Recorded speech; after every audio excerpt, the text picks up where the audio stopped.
Certified Black Society, Foundational Black Americans, FBA Friday in the building. I want to wish a happy New Year's to everybody except for the tethers, for everybody except for the ops, for everybody except for the agents that be watching and listening, but we got something for all of them to know. Just see this and understand that when foundational Black Americans keep on winning, the haters keep on hating, but they ain't a damn thing they can do about it. Smash that like button, y'all. We going in today. Smoke show. Certified. Everybody knows that all the people don't have liberties, all the people don't have freedom, all the people don't have justice, and all the people don't have power, so that means none of us do.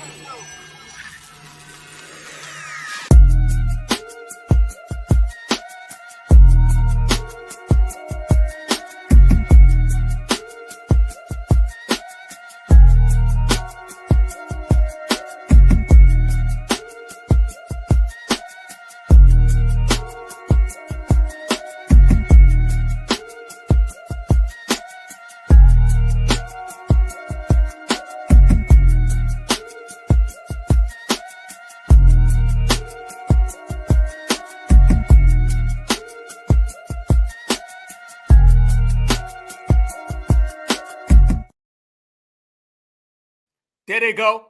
Who run it? What you looking at right there, family, is your daily tether checklist. But you can apply that to everybody who don't like the fact that foundational Black Americans are dominating. For anybody who hates the fact that foundational Black Americans are winning. The fact that foundational Black Americans got everybody trying to follow behind. You know they're going to whine about FBA. You know they're going to whine about my brother Tariq. They're going to try to label FBA as a hate group. They're going to pocket watch. They're going to engage with FBA using time-wasting tactics, trolling. They're going to try to tell FBA that we African. They're going to try to tell FBA we don't have a culture. They're going to try to undermine our foundational Black Americans reparations claim. They're going to try that they created hip-hop stuff, babble some more about FBA, cosplay FBA, and that non-FBA hairline. But when it all comes back to, they all understand. You only do that because you're hating, and you're only mad because you ain't us. Where you at right now, family? I need to know where the whole family is. Certified salute. We in here another Friday, the first episode of the new year. I need you to smash that like button because I see we in here deep as hell. I'm telling you right now, family. Y'all know there's some ops out there. There's some haters out there, and we're going to address it. We're going to bring it the only way foundational Black Americans can, which is all the way thorough. And we're going to win the only way foundational Black Americans always do. And that's by a knockout. Every time, all the time. Peace and love. Peace and love. Peace and love. Certified salute, y'all. What's going on? Beautiful, beautiful day. California, I see you. Las Vegas, I see you. Delaware in the building. Yes, FBA all day. Absolutely, family. Feel good, don't it? Don't it feel good today? Don't it feel good, Savannah 912? Much love. It feel good when you wake up every single day and you call your shot. You tell everybody who's in full control, and then you see everybody act it out. Everybody only acts out what we've been calling. Everybody's out here acting out the foundational Black Americans are the greatest because we don't talk about them. They talk about us. We don't mind them. We don't even know who these people are. There's a new FBA hater born every day. You had Fat Joe. Guy was running around here getting G-check left and right. He got G-check, microphone check, every goddamn type of check. And then he disappeared. Then Dr. Kubar Vasquez, he comes out crashing out on FBA, trying to undermine our reparations claim. Another one of those on that list. And then you got this other guy who runs around here. He's one of these people where when he's looking at you right here, you think he's looking at somebody over there because these are going every which way you can. Dude's eyes look like a goddamn a barometer. You don't know where they at, okay? And he out here hating on FBA. Let me tell you something. If your eyes look like a compass, then you can't talk to FBA, all right? If you looking at me and I think there's 15 people behind me because your eyes are all over the place, you can't talk about FBA, all right? If you're talking to a foundational Black American and I think you talking to the person down the goddamn street because your eyes are pointing that way, you can't talk about FBA. And even if you do, we don't give a damn. All we do is we roast people on the way to the bank, on the way to success, and that go for the tethers, the ops, and everybody included. They know what it is. They don't want no problems. No. Y'all make sure y'all subscribe to the Black Alpha Network. Certified FBA Friday, y'all. We breaking records every single episode. We have cracked 20,000 and we on our way to 30 to 40 to 50. At the same time, we're on our way to getting to the money and reparations. They know what's up, y'all. They know what's up. Shout out to my sister Seven. I see you. Much love. Family, there's a new FBA hater born every day. We talk about that all the time. And it seems like when you had the minority and the African American, do y'all remember this much hate? Let me ask y'all right now, while we in here deep, we just started, we cooking. This is the smoke show today, y'all, because people like to throw shots at my family. And a lot of my brothers don't say anything in return because they too successful. Remember, y'all, the best way to have success is to make your success and ignore every hater. Some people are just so little that you can't even see them. Some people are so irrelevant, you just keep going. So when you disrespect people that I feel are certified all the damn time and you counterfeit all the damn time, then you got to get something in return. That's just how the game go. So foundational Black Americans, we stay on code, we stay on business, and we make sure everybody gets that work. But remember, there's always going to be a foundational Black American that's going to give you what you want. Just because somebody right here don't want to say it, somebody right here may say it. Somebody right here may get you, somebody right here may let it go. But either way, it's going to come all the way back around full surface. That's how it is. If the brother don't get you, the cousin may get you. The cousin may not get you. The sister may get you. Our grandmas may give you that goddamn work. Just remember, we stand on lineage business. And sometimes when you stand it, you might have to step on a couple people in the process. But remember, y'all, they can't see us any goddamn way. So they better thank us. That's how we pushing, y'all. But let me ask y'all this question. When people was running around here talking about they was African American, and they was running around here talking about the minorities, did y'all see all this hatred?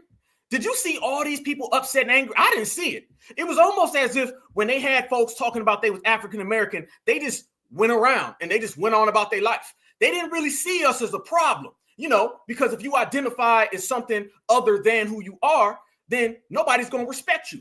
I don't remember people popping up out the woodwork saying all these crazy things about the lineage when brothers and sisters was talking about Pan-Africanism. Nobody gave a damn, right? Who gave a damn when you was calling yourself a minority? Nobody. Who gave a damn when you was calling yourself people of color, blacks and brown? It was when foundational Black Americans stepped in the building into place. Let's make this clear, y'all.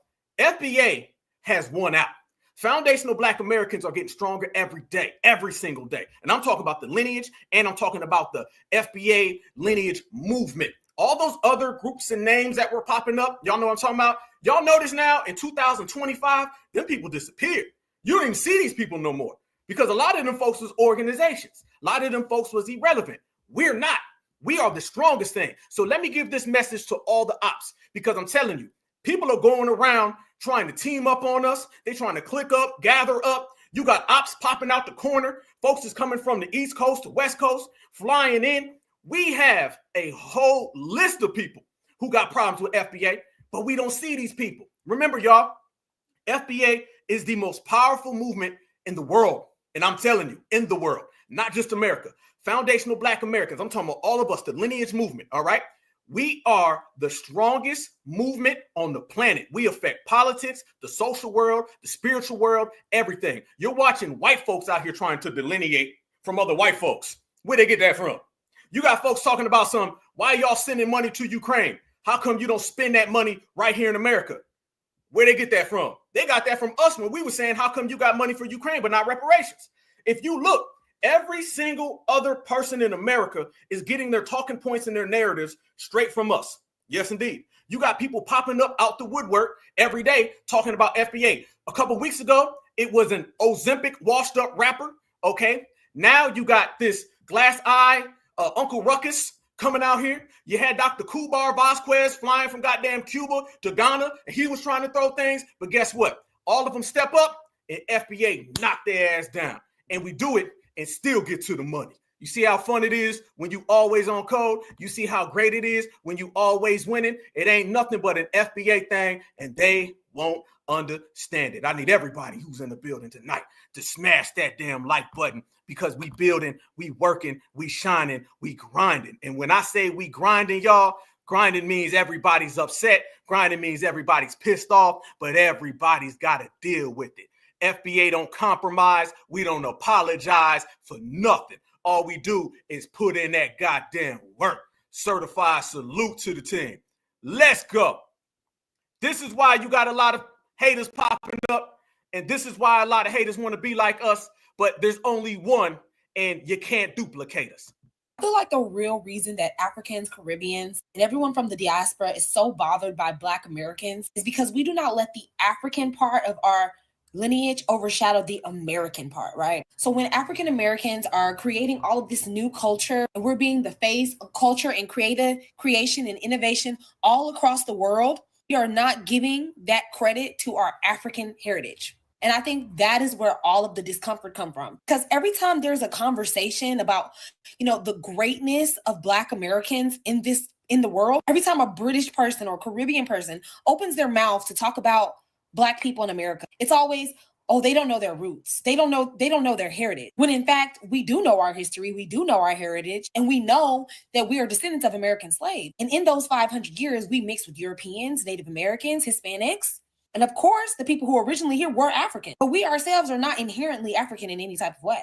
So because we don't give that credit in large to our African counterparts, there is jealousy and disdain there.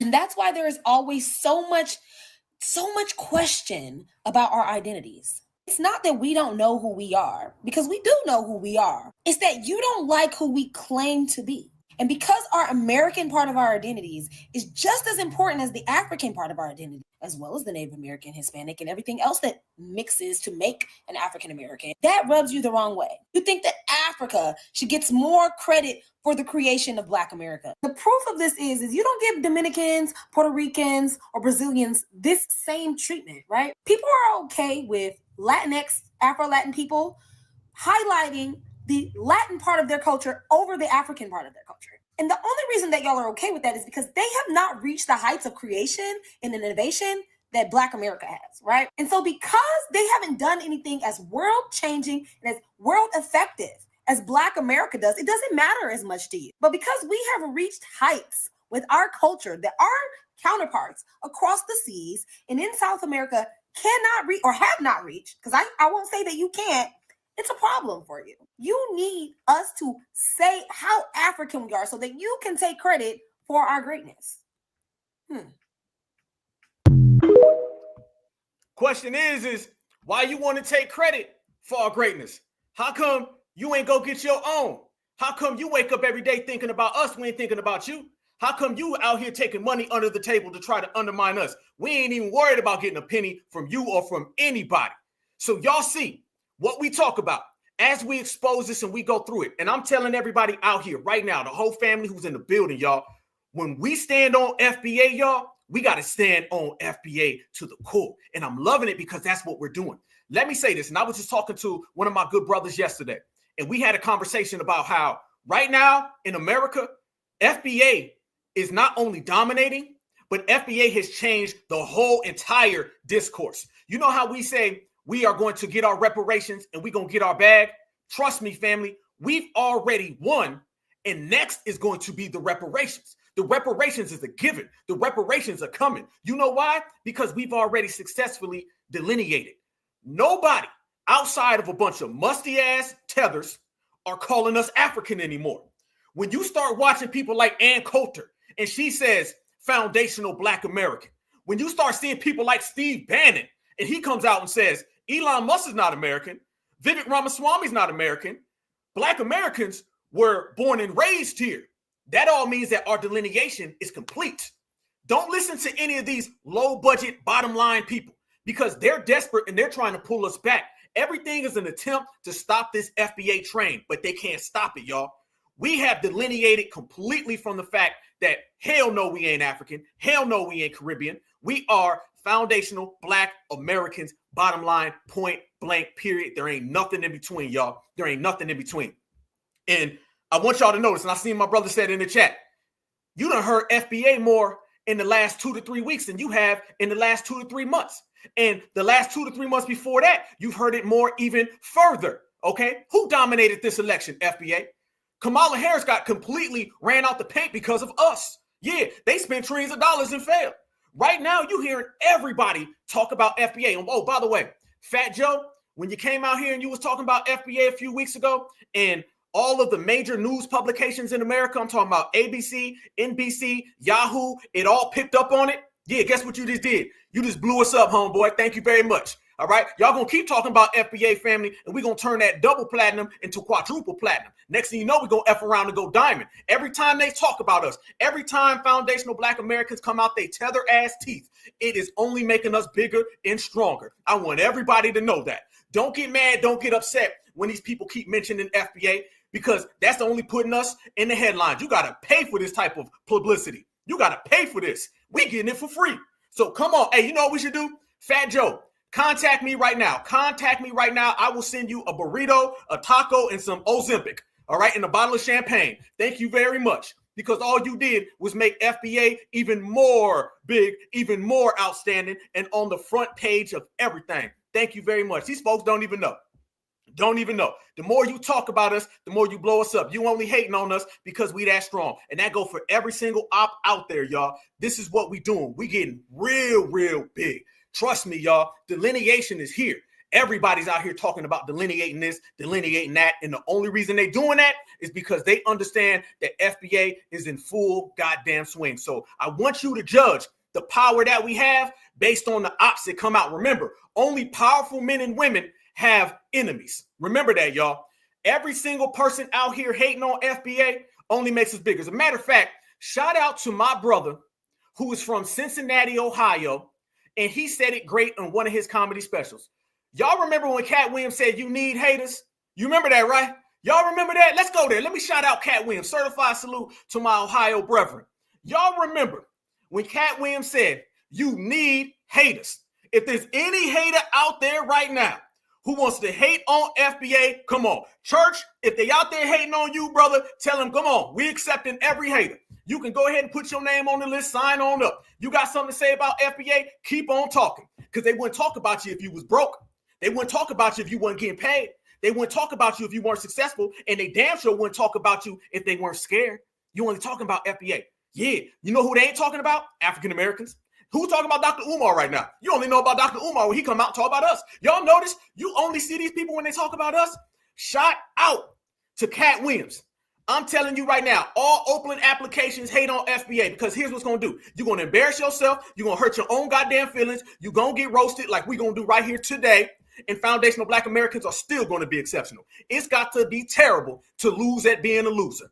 You know what I'm saying? These folks out here losing at being a loser. So bring on all the FBA hate. We're going to stand on business. Now more than ever, y'all, we got to do it. You throw shots to the foundational Black American, you got to see us, all of us. And we're going to run you out the paint with a smile. So not only are you going to get embarrassed, you're also going to get your career ruined. And it's easy work, like a part-time job. Speaking of folks out here hating on foundational Black Americans, y'all know they come out the woodwork every day.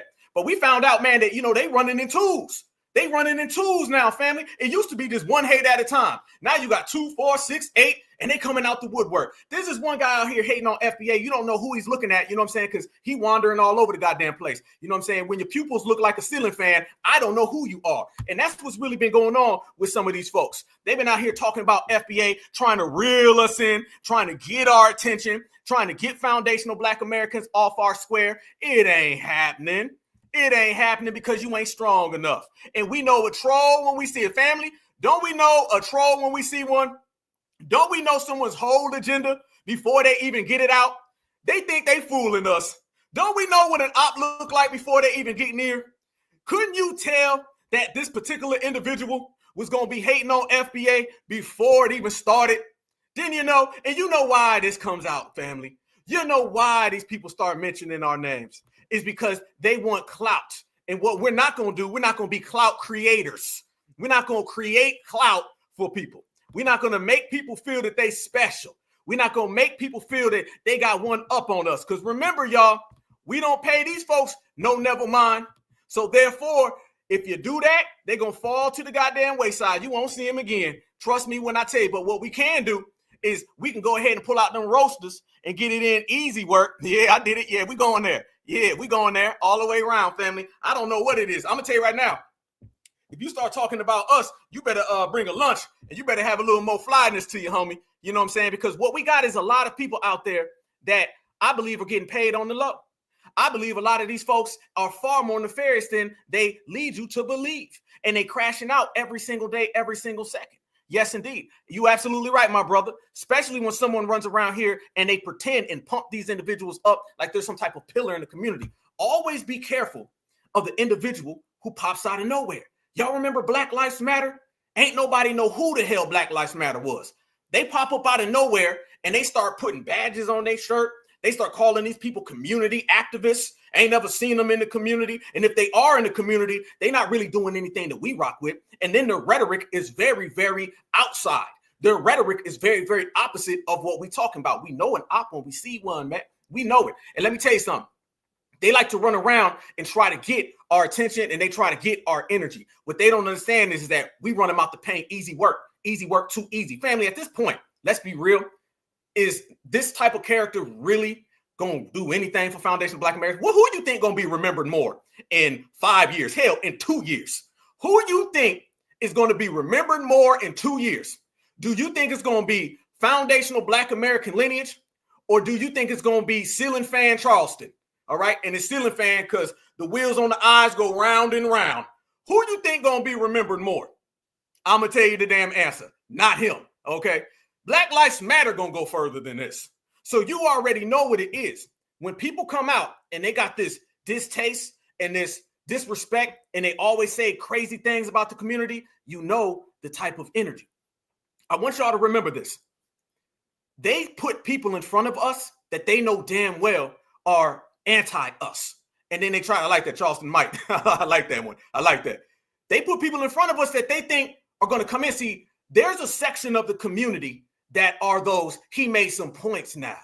Y'all heard me. All my day ones, y'all know I've been talking about that for the longest. Be very cautious and very careful of the he made some points now individual.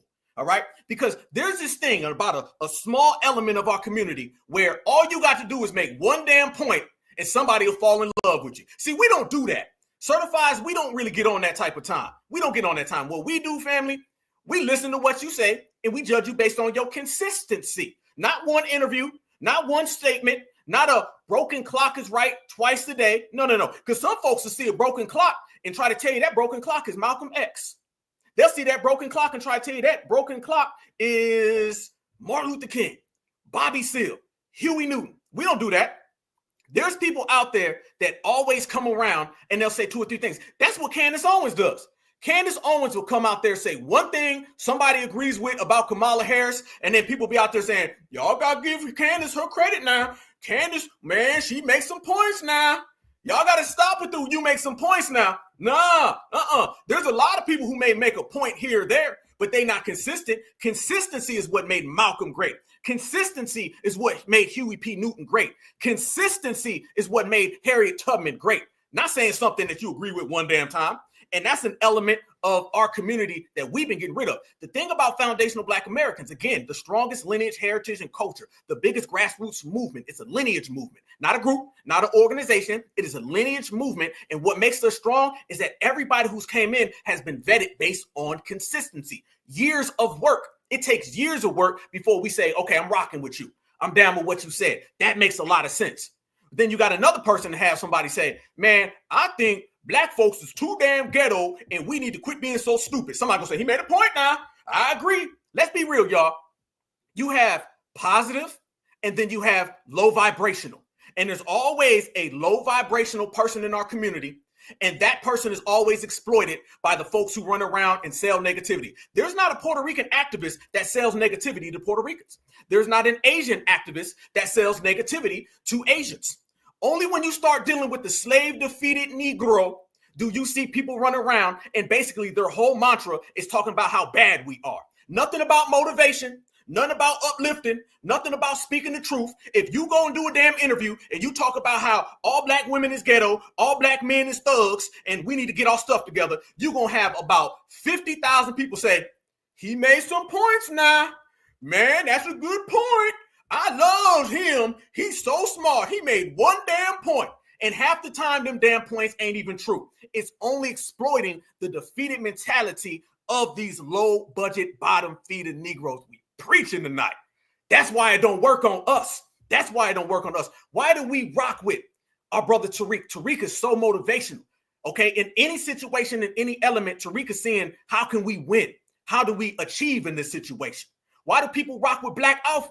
Because I'm always centering this in our excellence. I don't give a damn if we surrounded by 100 ops and there's only 5 of us.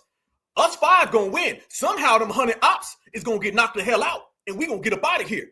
We don't need to have negativity sold to us. We already oppressed. You want to walk out your house right now and go find negativity. You're going to find negativity all throughout the United States of America.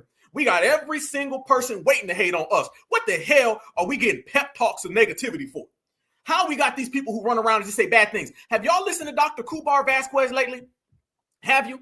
Y'all notice the difference between Black Alpha and Dr. Umar is when I'm done speaking, you feel motivated, strong, powerful. Like Tupac Shakur, when you listen to Tupac's song, you ready to go turn up and go win. You listen to Dr. Umar, you walk away saying, damn, what the hell do we do right? What do we do correct?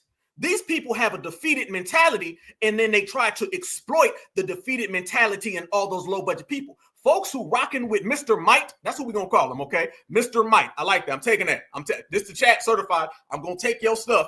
People who are out here rocking with that type of energy are people who automatically feel defeated anyway. So good, because y'all know damn well how many times y'all seen this dude say something that's absolutely outrageous, and somebody gonna pop up from somewhere and they gonna say he did make a point. Now damn him, damn them fake points, and damn your defeated low frequency energy. We winning out here. We positive and strong, and even if we in a bad situation, we still gonna make the best out of it and get out of it. That's the FBA way. You got winners, you got losers. You got certifieds, you got counterfeits, you got us, and then you got ops. And the ops already knows what happened. They get their ass ran out the paint, off the field, out the country, and careers ruined. Checkmate, checkmate, checkmate. So this individual has been running around here speaking on the certified foundational Black American lineage, heritage, and culture.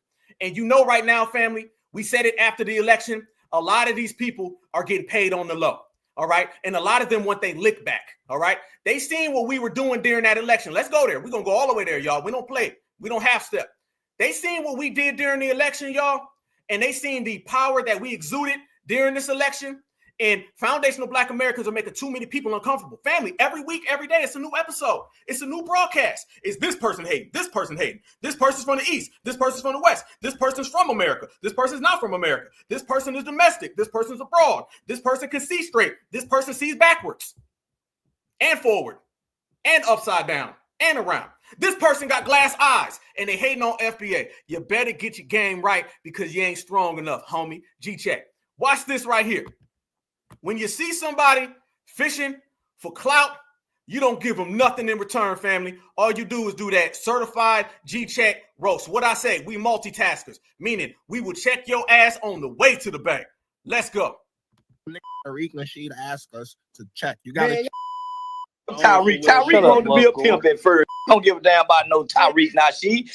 Fuck Tyreek Nasheed. That nigga wanted to. He started out wanting to be a pimp and couldn't pimp. So then he come trying to pimp on y'all. We don't give a fuck about Tyreek Nasheed. This grown man and got on here and repeated what Tyreek Nasheed done said.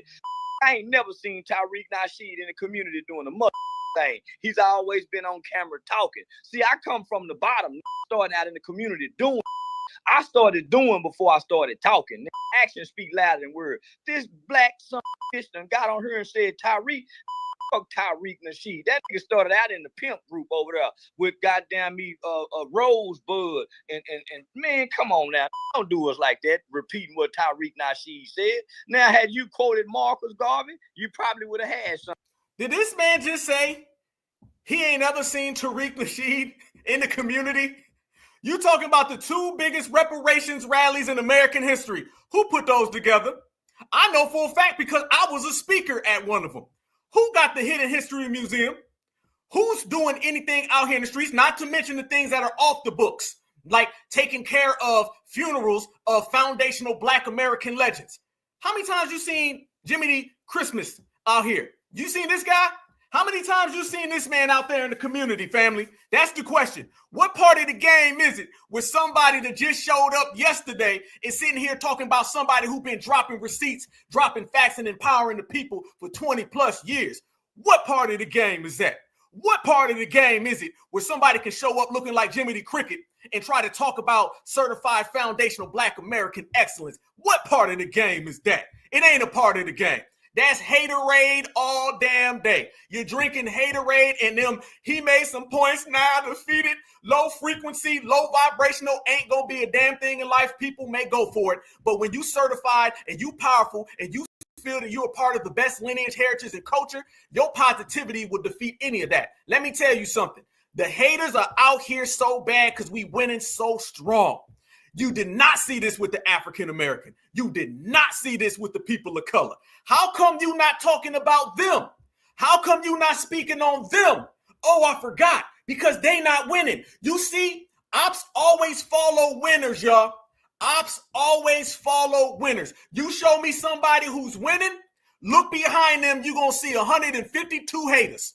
You show me somebody who's losing, look behind them, you ain't going to see nothing. So we take all of this as just confirmation to further let us know that foundational Black Americans is mollywopping you. Therefore, jealousy starts to present itself in the form of Twitter hating. Proceed. But this gonna come with Tariq Nasheed. You and Tariq. You seen Charleston, y'all sound stupid now. I don't want a bunch of dumb motherfuckers coming over here talking. Y'all sound stupid and you sound too anxious to talk.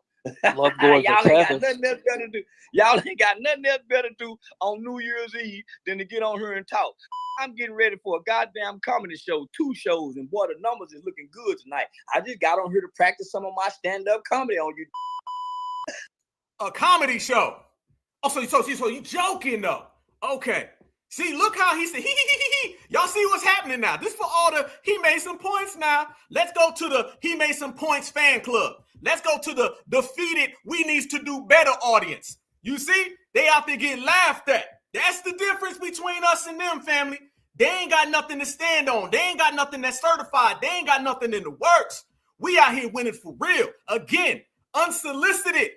You talking about FBA, but you can't stop the FBA train. You about to do a comedy show in a hole in the wall club. You ain't putting together no reparations rally. You ain't on the front page of everything. What's your movement? Where is your lineage movement that's changing America? You ain't got one. So when you're on Twitter, and trust me, I got a whole lot of Twitter haters. And the thing that goes in common with folks who hate on you on Twitter is the same thing for people who hate at you on the job, folks who hate at you at the store or walking down the street. Winners got haters. And that's why this individual is waving the I'm a hater, I'm jealous, and I wish I was Tariq Nasheed flag. Go ahead and say it. If you don't say it, I'll translate it for you, homeboy. You wish you was Tariq Nasheed, but in reality, you Jiminy Cricket. Big ass difference. Keep on babbling. Y'all got to be stupid in the This is y'all got to be the dumbest Americans since this is y'all got to be the dumbest Americans since Dr. King, mother. Y'all heard that? Whoa.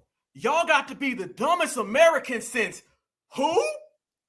Did he say y'all got to be the dumbest Americans since Dr. King? Is this the individual who got in the door playing black activists? Remember, I don't want to hear none of that troll talk. I don't want to hear nobody, he did trolling. You're not going to troll by walking in the door talking about being down with black folks. Remember, all these folks come in the door talking like they're one of us for us. And you said that Dr. King was dumb? Really, though? This is the person that made some points now. This the person who, I agree with what he said, though. You agree with that? That shows you again, there's always a COON audience. And just because somebody's got a bunch of cheerleaders in the COON section of the crowd, don't mean that they a star. I'm going to say that one more time for your goddamn mind. Just because you see a bunch of COONs with pom-poms, don't mean that this person is resonating with the real brothers and sisters. Because hating on Dr. King, we don't stand for that. As a matter of fact, didn't we reclaim Dr. King? So while we're reclaiming Dr. King, he's disrespecting Dr. King. And Dr. King is a foundational Black American legend. You can't make this up, y'all. Got to be stupid. Dr. King was dumb in the motherfucker talking about let's go eat with white people. And we're getting hit across his goddamn head. I ain't finna go eat with now. Trying to harm me. Yeah, you know what I mean? Y'all done got on here and really think y'all really think I'm gonna let y'all talk. This ain't that kind of party. I want to be heard. Don't nobody want to hear from y'all. Everybody want to hear from me. Listen, I told you, you let them talk, they're going to tell you everything you need to know. I want to be heard. Now, y'all tell me anybody who's being heard that has to declare that they want to be heard. Y'all tell me anybody who's got listeners declaring that they want you to listen. When you are somebody of that status, when you speak, people listen. You don't have to ask for it. So I told y'all, haters going to expose themselves. And if they don't do it, we're going to do it for them. Watch, he tells you he wants clout. I want to be heard. Translation is, I want some clout. I need some clout because I ain't got no damn clout. Be careful of every single Jiminy Cricket that pops up on the internet, family. They not real. Don't nobody want to hear from y'all. Everybody want to hear from me. I really think I'm going to let y'all talk. This ain't that kind of party. I want to be heard. This ain't that kind of party. I want to be heard. Ain't that kind of party. I want to be heard. Don't nobody want to hear from y'all. Everybody want to hear from. There you go. There you go. Out of nowhere. Out of nowhere. Absolutely, y'all. Absolutely. Oh, and by the way, let me tell you something. When I seen this random op talking crazy, I already knew Certifieds was going to get you. Certifieds going to get you. Ain't it funny, family? Somebody can hate on FBA for like 365 days. We can have one broadcast and I'll let you cook them and y'all will ruin their whole goddamn life in one chat session.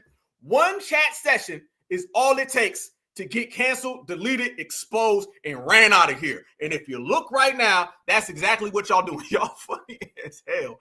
Y'all cold, y'all cold, y'all cold. I'll be there. But that's what happens. Let me say this as well, y'all. We ride for each other, all right? We ride for each other. We stand next to each other. People are out here trying to eat off of foundational Black Americans, especially my brother Tariq. Certified salute, okay? See, Tariq is a very brilliant man doing very brilliant things. He ain't got time for these people, all right? He ain't got time to be dealing with these little lowlifes, just like Myron Gaines and all those guys. Y'all notice they're always out there saying, man, Tariq, what you doing out there? Because I know, because they be coming at me. So y'all see what it is. Tariq do his thing, keep on giving them that business and keep on being excellent. And this is where we come in. It's like you got your cousin who's going to college. You say, you go ahead and hit them books. I'm going to handle all the haters out front who got a problem with you, right? It's like you dealing with your cousins, your brother, your sister who taking care of things, got a nice head on their shoulders, well-mannered. You go do your thing. We going to handle that right now. And that's what's going on, family. We going to handle that right now. And that's what's been happening for the longest amount of time. All of us in the community, you got a little thing with Dr. Claude Anderson. Dr. Claude going to continue to be excellent Dr. Claude. You're going to have to see certified foundational Black Americans, right? You knock on a certified foundational Black Americans door, we going to answer. We going to answer. You go looking for my brother Tariq. You go looking for Dr. Claude Anderson, okay? Go ahead and hate on my brother Kabahai Wata Kamene. Go hate on any of us who out here putting in the work. Absolutely. That's called being on code. That's what being on code is. Shout out to everybody. Matter of fact, I don't know if he in the chat. My brother Duddy. Shout out to my brother Duddy. I had a conversation with my partner Duddy just a few days ago. And Duddy always said, he said, we going to handle that. We going to have your back. And that's the thing. We got each other's back. We got each other's back. That's what I love. It ain't got to always be. Let the real ones put in that work. See, that's the thing that the African-American didn't do. You know what I'm saying? They let anybody come at everybody. We don't do that. No. We say, hey, you going to college? Hit the books. Okay, you got a nice job? Go to work. Hey, you trying to change your life? Change your life. But I got some real riders right here, and they put in that serious work, and they can roast you easily, on check, on point, get you out the paint, and you just got to deal with it in that fashion. That's the way we coming, family. That is it. Delineation. Yep, 4 times. That's the type of energy. But we've been seeing this type of movement. So no. Our strong, certified brothers and sisters who are up here, they're going to continue to do their thing. We right here on the front line are holding down everything, and we got smoke for days. Let me tell you something. Black Alpha can say some things that some other people can't say, okay? Because I'm going to bring that goddamn smoke, and I'm going to bring it certified all the time. And I got 1.2 thousand people on the Friday night with me right here. We do this every goddamn week, 2 times. So you don't want no problems on this side of the fence, because when we get to G-checking, we get to ruining careers, we get to embarrassing people. Right now, it done backfired. Right now, the trolls thought they was trolling until they found out they didn't have material. The trolls thought they was trolling until they found out it wasn't all good in the hood. The trolls got the trolling until they found out you can't move us. And we are the strongest thing in the world. You know what it is? These folks is in a broke down ass hoopty going negative 2 miles an hour. And then they ran into that FBA brick wall. And they thought it was going to be the African-American picket fence that they could just go through. They thought it was going to be the minority picket fence they could go through. And then it crashed right into that foundational Black American wall. You know what they did? They said, my bad, dog. Hit that goddamn thing in reverse and went home. We call that running people out the paint. And we've been doing that consistently. But we knew ops was popping up, right? And when you look at their paperwork is trash. We've been looking at paperwork all day. And what you come to see is, who are these people? Where do these people come from? You think it's a game that people just pop up out of nowhere, say a bunch of ignorant things, and they made some points. Now, remember, this same individual disrespected Dr. Martin Luther King. We in this generation reclaimed Dr. Martin Luther King. They told us Dr. Martin Luther King had a dream. He said, no, Dr. Martin Luther King's dream was for us to come get our check. And notice now, when you start popping up unsolicited talking about Dr. King, y'all notice, family, two things. And y'all family, so we're going to chop it up. Have y'all noticed, one, the dominant society doesn't try to use the Dr. Martin Luther King card on us no more? Y'all notice that? When was the last time you had somebody from the dominant society say, well, what would Martin do? You guys shouldn't ask for reparations. Martin Luther King wouldn't. You should let us hit you across the head. Martin Luther King would. Why are you talking about supremacy? What would Martin do? When was the last time y'all heard them use Dr. Martin Luther King against us? Remember, they weaponized Dr. Martin Luther King. They stole his legacy, and then they used him as a shaming tactic, weaponized against FBA for about, 30, 40 years? Till we showed up and we reclaimed Dr. Martin Luther King. When was the last time anybody said something about Dr. Martin Luther King against us? Y'all remember, go back to merely 5, 10 years ago? Go back to the Yes We Can era. It was Dr. Martin Luther King. You go ahead and put that down, Marquise. Dr. Martin Luther King. Don't you say that, Marcus. Dr. Martin Luther King wouldn't do that. You bad, because Dr. Martin Luther King, I'm going to tell Dr. Martin Luther King on you. If you sit here and talk that black stuff, I'm going to tell Dr. Martin Luther King. They acted like Dr. Martin Luther King was like your damn granny or something was going to whoop you. The dominant society favored. They benefited off of Dr. Martin Luther King more than we did until we showed up and reclaimed him. You feel me? It's been a minute. Nobody's talking about this. But like I always do, on the Black Alpha Network, ain't no defeated, ain't no low budget, ain't no bottom feeder, ain't no, he made some points now. Hell no. Everything is centered around our excellent. And when you excellent, you are positive, strong, and we full and strong, the full 100. That's how we coming on the Black Alpha Network. We got a bunch of victories. We have delineated to the point where everybody knows we ain't African and we ain't minorities, and we have reclaimed Dr. Martin Luther King. We're going to go ahead and win, and then we're going to go ahead and applaud our goddamn selves as we do it. We're not going to wait 5 years and go, we're going to look back at all the great things we did. Hell no. Look back for what?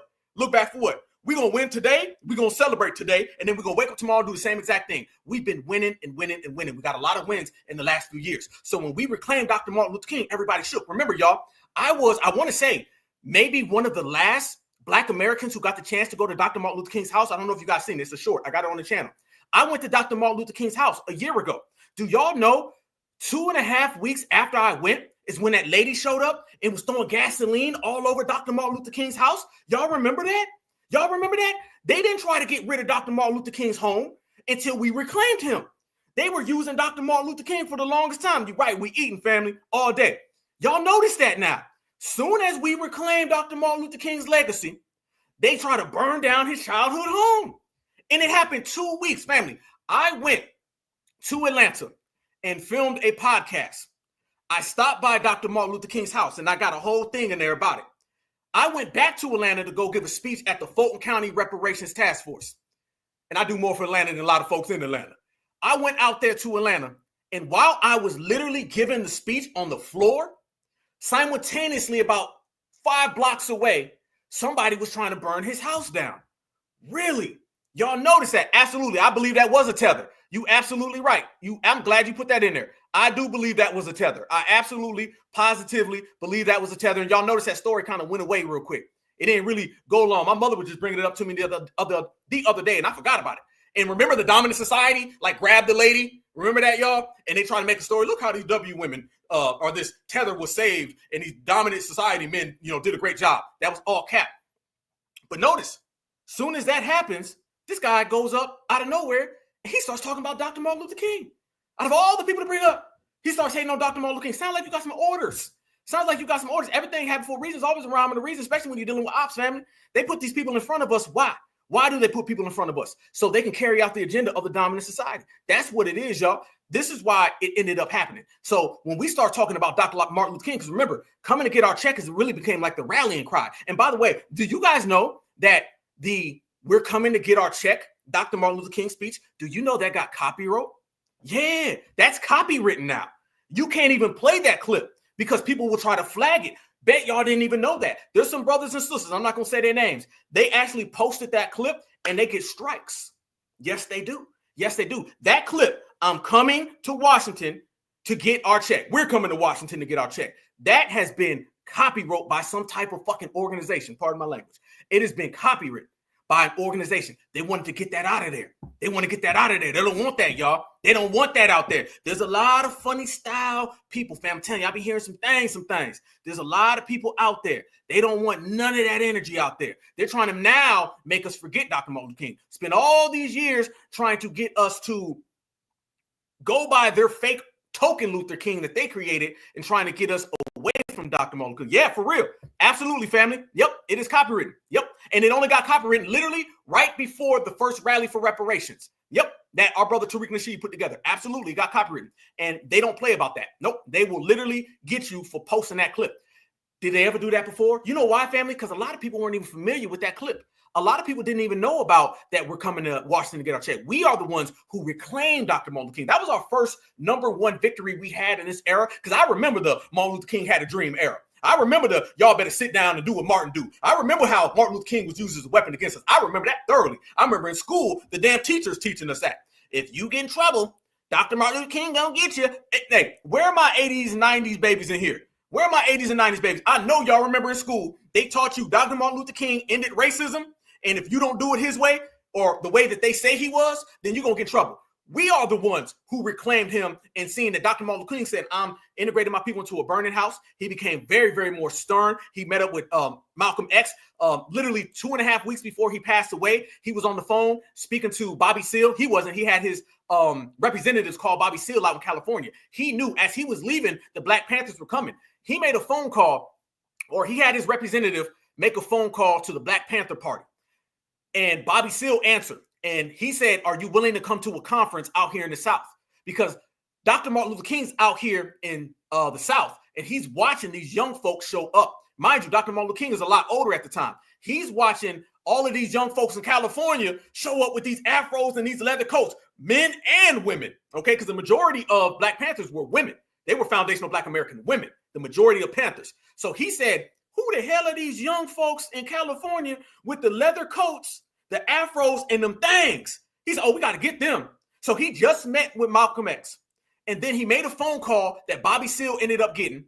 And Bobby Seale said, I'll be there. And he was putting a conference together for Bobby Seale to come out there. And they got him like 3.5 weeks later. But his words on the Black Panthers were, he said, if I can win the hearts and minds of those people, talking about the Black Panthers, he said, victory will be swift. That's what Dr. Martin Luther King said before he passed. We're the ones who went back, reclaimed his legacy, looked at all of the hidden clips that they hid, the ones they're copywriting right now, and we're the ones who brought him back to fore. So now when you got people popping up talking about some Dr. Martin Luther King in a negative way, we got to see you as an op because you're doing the same thing that the dominant society does. Family, always remember, if you want to see who's working for the dominant society, see if they talk like the dominant society, and there you go, voila. And this right here is exactly what we mean when we say somebody out here talking like they're a part of the dominant society. Don't believe any of these activists that show up out of nowhere and start using rhetoric that the dominant society uses against foundational Black Americans, proclaim that they're some type of revolutionary hero, proclaim that they're on our side, and they're just giving us critique.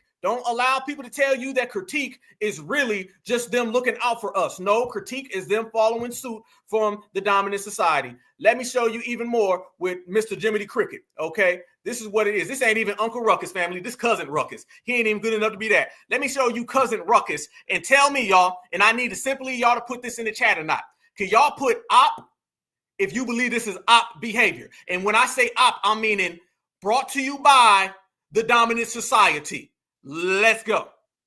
And whoever FBA is, fuck FBA. Bro, I ain't waking up putting Charleston in nobody's comments. I'm waking up trying to get some goddamn money.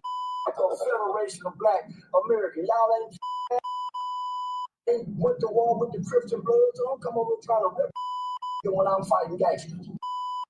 You either join in, give me some money, send me some and come with me. But don't come trying to represent your own and you ain't took on the black on black, this black on black. Fuck and fuck whoever started your Federation of Black Association. Fuck your mama, whether she or alive. And if you got black baby, fuck your black baby too. You ain't. We don't represent nothing black. I keep telling you, the nation, black community, black Americans, black power, love. Ignorant, can't read, can't write, but can grow food. Got money, like Pawpaw now. Pawpaw couldn't read that boy word, was illiterate in the motherfucker, but he can count money, build, grow, hunt, produce, create, manufacture. Laugh, and whoever FBA is, fuck FBA.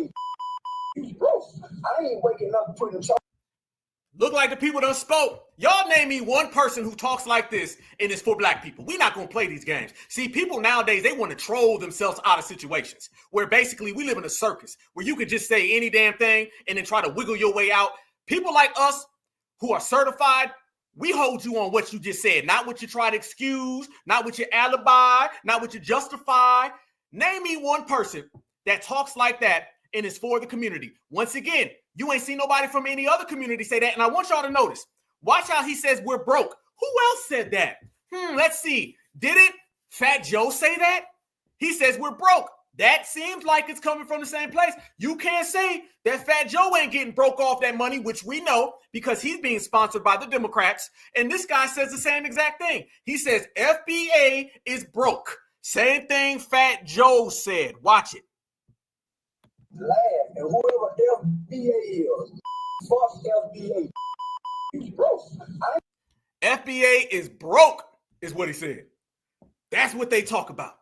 So you see already, the people have spoken as ops. So what we do, family, we have already, right now, it's a wrap. Just like Fat Joe, Busta Rhymes, you name them, anybody who come around, Kamala Harris. At this point, family, our list of G-checking is so goddamn long. I remember there's like 10, 12 names on the list. All right. And then at 10, 12, you blink and it turned into 10, 12,000. All right. Now it turned into whole organizations, even little itty bitty old ops, activists, wannabes, agents. You're not an activist, you're an agent. There's a big difference between an activist and an agent. Just like Kendrick Lamar said, he said, you ain't a colleague, you a colonizer. I'm going to say, you ain't an activist, you an agent. And all agents come in acting like they're activists. And how do you know it, family? Because they ain't got nothing to stand on. Again, I'm still waiting on where this guy is some type of community leader. Because that's the first thing he says. I'm a community leader. You a community leader, but you talk like that, though? Yeah, absolutely. Two agents, same script. You actually right there. Yep, I never heard of him either. Absolutely.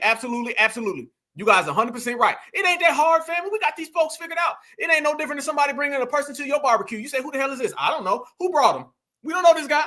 This guy popped up. Remember, fam, they was trying to sell us community activists. He's a community leader. He's got these organizations. And you saying, okay, where? Because I don't never see this dude doing nothing in the community. They put out a video of this man at a town hall meeting, family. I done seen 100 people go to town hall meetings. And by the way, half those town hall meetings, family, they be ops there any goddamn way. Yeah, actually, no. See, here's the thing. He thinks FBA is a gang. He doesn't think FBA is a gang. No. He's using that on purpose because he's trying to put heat on FBA. Lord Jamar just said that about Fat Joe. He said, running around here talking about leader. Notice, fam, I want y'all to notice. They're always putting these very, very dangerous terms on us. They're always using these very high superlatives against us. They're very hyperbolic when they mention us. They don't think FBA is no gang. They know FBA is a lineage. You know why? It's because consistently, we have told the world it is a lineage. Consistently, we have moved as a lineage. We talk about genealogy. How the hell are you anything other than the lineage if you talking genealogy? Genealogy, lineage. I always say lineage, heritage, culture. We get together, have a roll call about the lineage. They always use those terms and try to speak about us on some gang talk because they're trying to put the boys on us. All right. This is an old tactic. It's old. It's outdated. They know exactly what they're doing. Absolutely. Absolutely. That's what they're doing. And you're right, Seven. Dude looks super East African.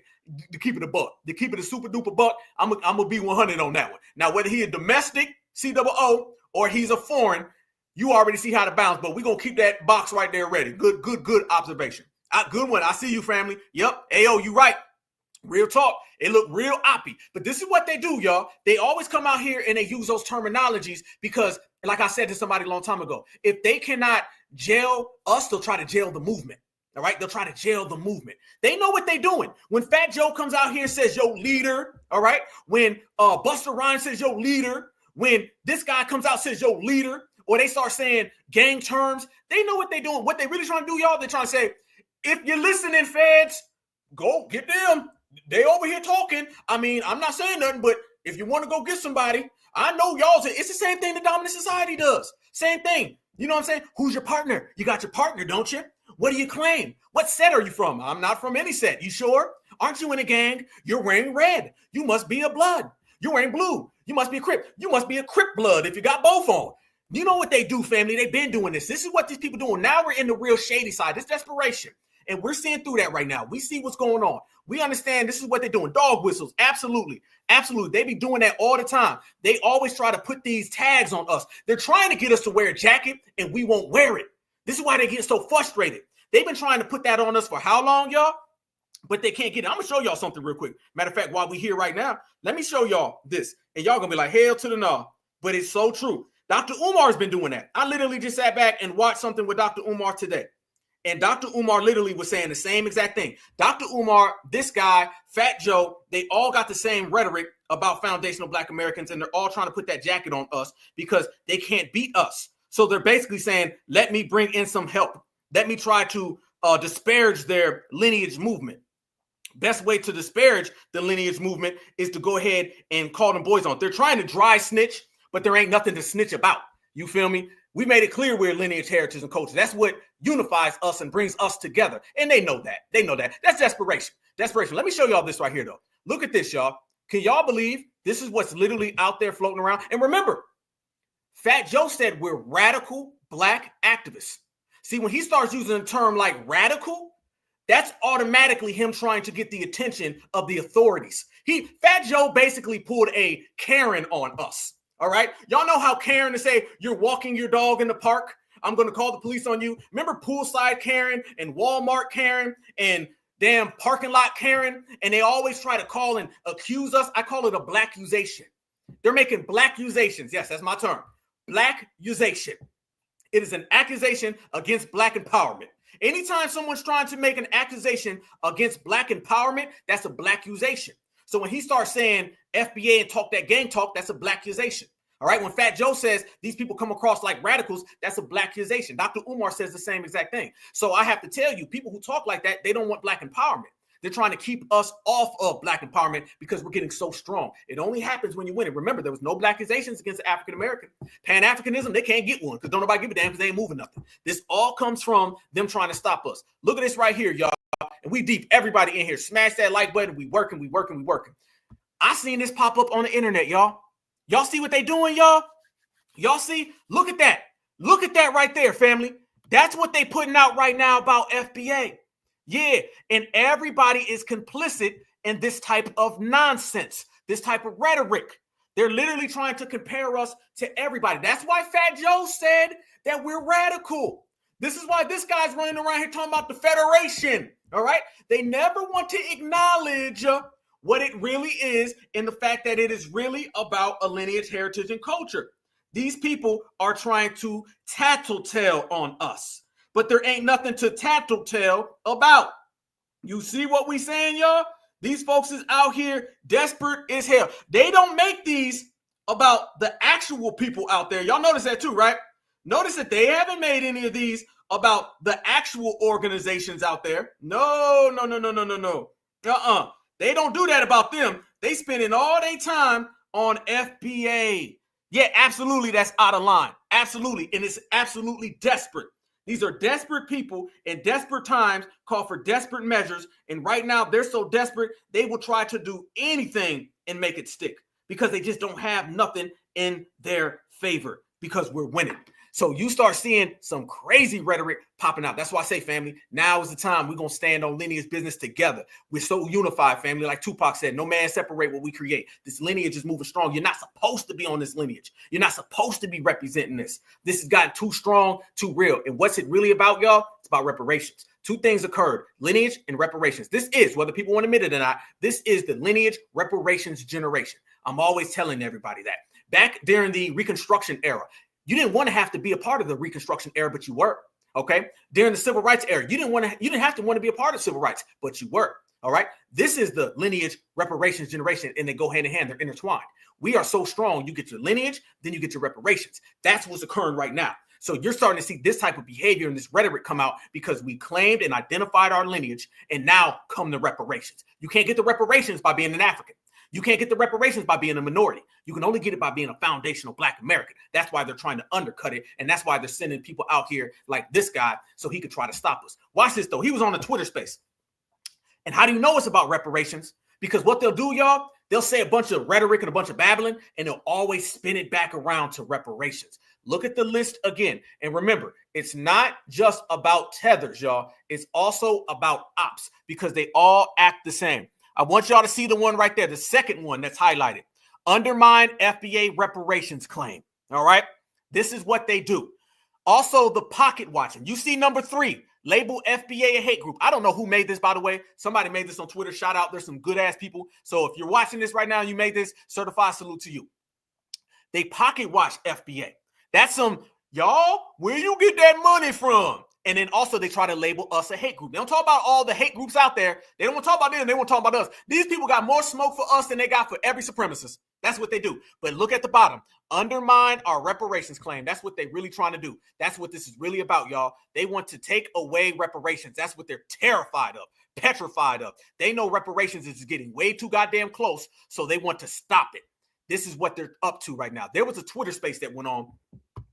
And guess what? This guy's been on all the Twitter spaces, okay? Looking like he's sitting sideways and he's standing straight up, okay? He's been running around here trying to bait FBA into some type of battle. That's why I say, family, we serve these people up in our playground. We don't go to theirs. And that's what makes him even more mad. But watch how he babbles and watch how he brings it back around, y'all, to reparations. Shout out to the people who are standing on business in this space. But I want y'all to notice, this man says that there ain't no race problem in America. Sound like the dominant society to me.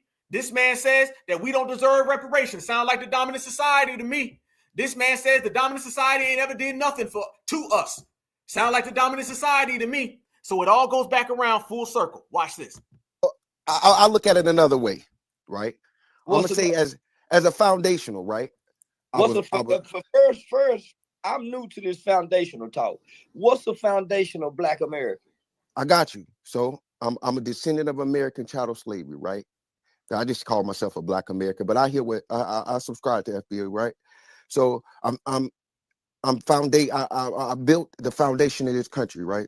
As slaves here, right? We are part of building the foundation. We've never been slaves. We ain't built shit. Don't start that. So hold on. We never been slaves. We didn't build nothing. Listen to this, family. This is the community activists they tell us about. This is the community activists, family. We are getting rid of all these undercover fake activist agents. All right. We're going to get rid of all of them, family. By the way, before we proceed. Fair use. This is about teaching, scholarship, research, commentary. Fair use. We didn't build nothing, according to this guy. Let's proceed. When the last time you talked to your great-grandmother or your great-grandfather? My great-grandma died when I was about four or five? Hey, about 4 or 5. What's the eldest person in your family? My granddad just died. He was 89, and my grandma is 86. She's still living. How often did you talk to granddaddy? Damn near weekly, every day. So big part. Have you ever heard granddaddy talk about what his grandparents built? Because we all wasn't slaves from what they say. Hell yeah, right? Part of Reconstruction. So let me just ask this, because I'm trying to get understanding. Stop. Family, don't ever get in no conversation with people and answer their questions. Remember, their questions are not for the benefit of them just not understanding. Their questions are to attack you. So they'll ask you a question knowing damn well they ain't trying to hear what you say anyway. This is what he's doing. Don't let these people get you against ropes. You're playing defense when you start answering his questions. He's already saying, I don't know what FBA is. And we already have clips of him talking about FBA. He know damn well what FBA is. This is coming from the dominant society, y'all. This ain't no different than talking to Jethro, all right? Now notice he's saying, we never built nothing. We've never done nothing. And therefore, we don't deserve nothing. But I want to ask you some more questions because I just don't understand. This dude is food. Easy work, easy work, easy work. Ain't no certifieds falling for that one. When today's black people say we, why don't they ever talk about their family lineage? Why do I always try to make it about all black people? Why don't you just stick on your last name and what your family did? No, you heard what he just said? He said, why don't we stick to family lineage? Family. That's all we talk about is lineage. You see the straw man arguments, and in his case, a very, very itty-bitty small straw man. You see what we talking about? He's saying, how come y'all keeping this movement about lineage? He don't want us talking lineage. You see, I told y'all, this is real agent behavior, y'all. Real agent behavior. Trying to get foundational black Americans to get off the lineage train. Remember, the first thing that one of these agent ops do, y'all, is they come around and they try to steer you away from what they know empowers you. He's trying to steer you away from lineage. He's trying to steer you away from building America. And then he resorts to trying to steer you away from reparations because that's what it's always about. These folks is easy. That's why they're going out of business, y'all. Listen to this again. He says, why y'all talking about lineage? When today's black people say we, why don't they ever talk about their family lineage? Why do I always try to make it about all black people? Why don't you just stick on your last name and what your family did? Because most of our families ain't built shit. Wow. Y'all kill me with the we built the foundation. We ain't built shit. So Charleston, when you doing your work, when you was doing your work, before you hit big, right? Yeah. Because I know about you, right? And I respect the hustle. Yes, sir. Weren't you doing it for the community? No. Who you doing for your community?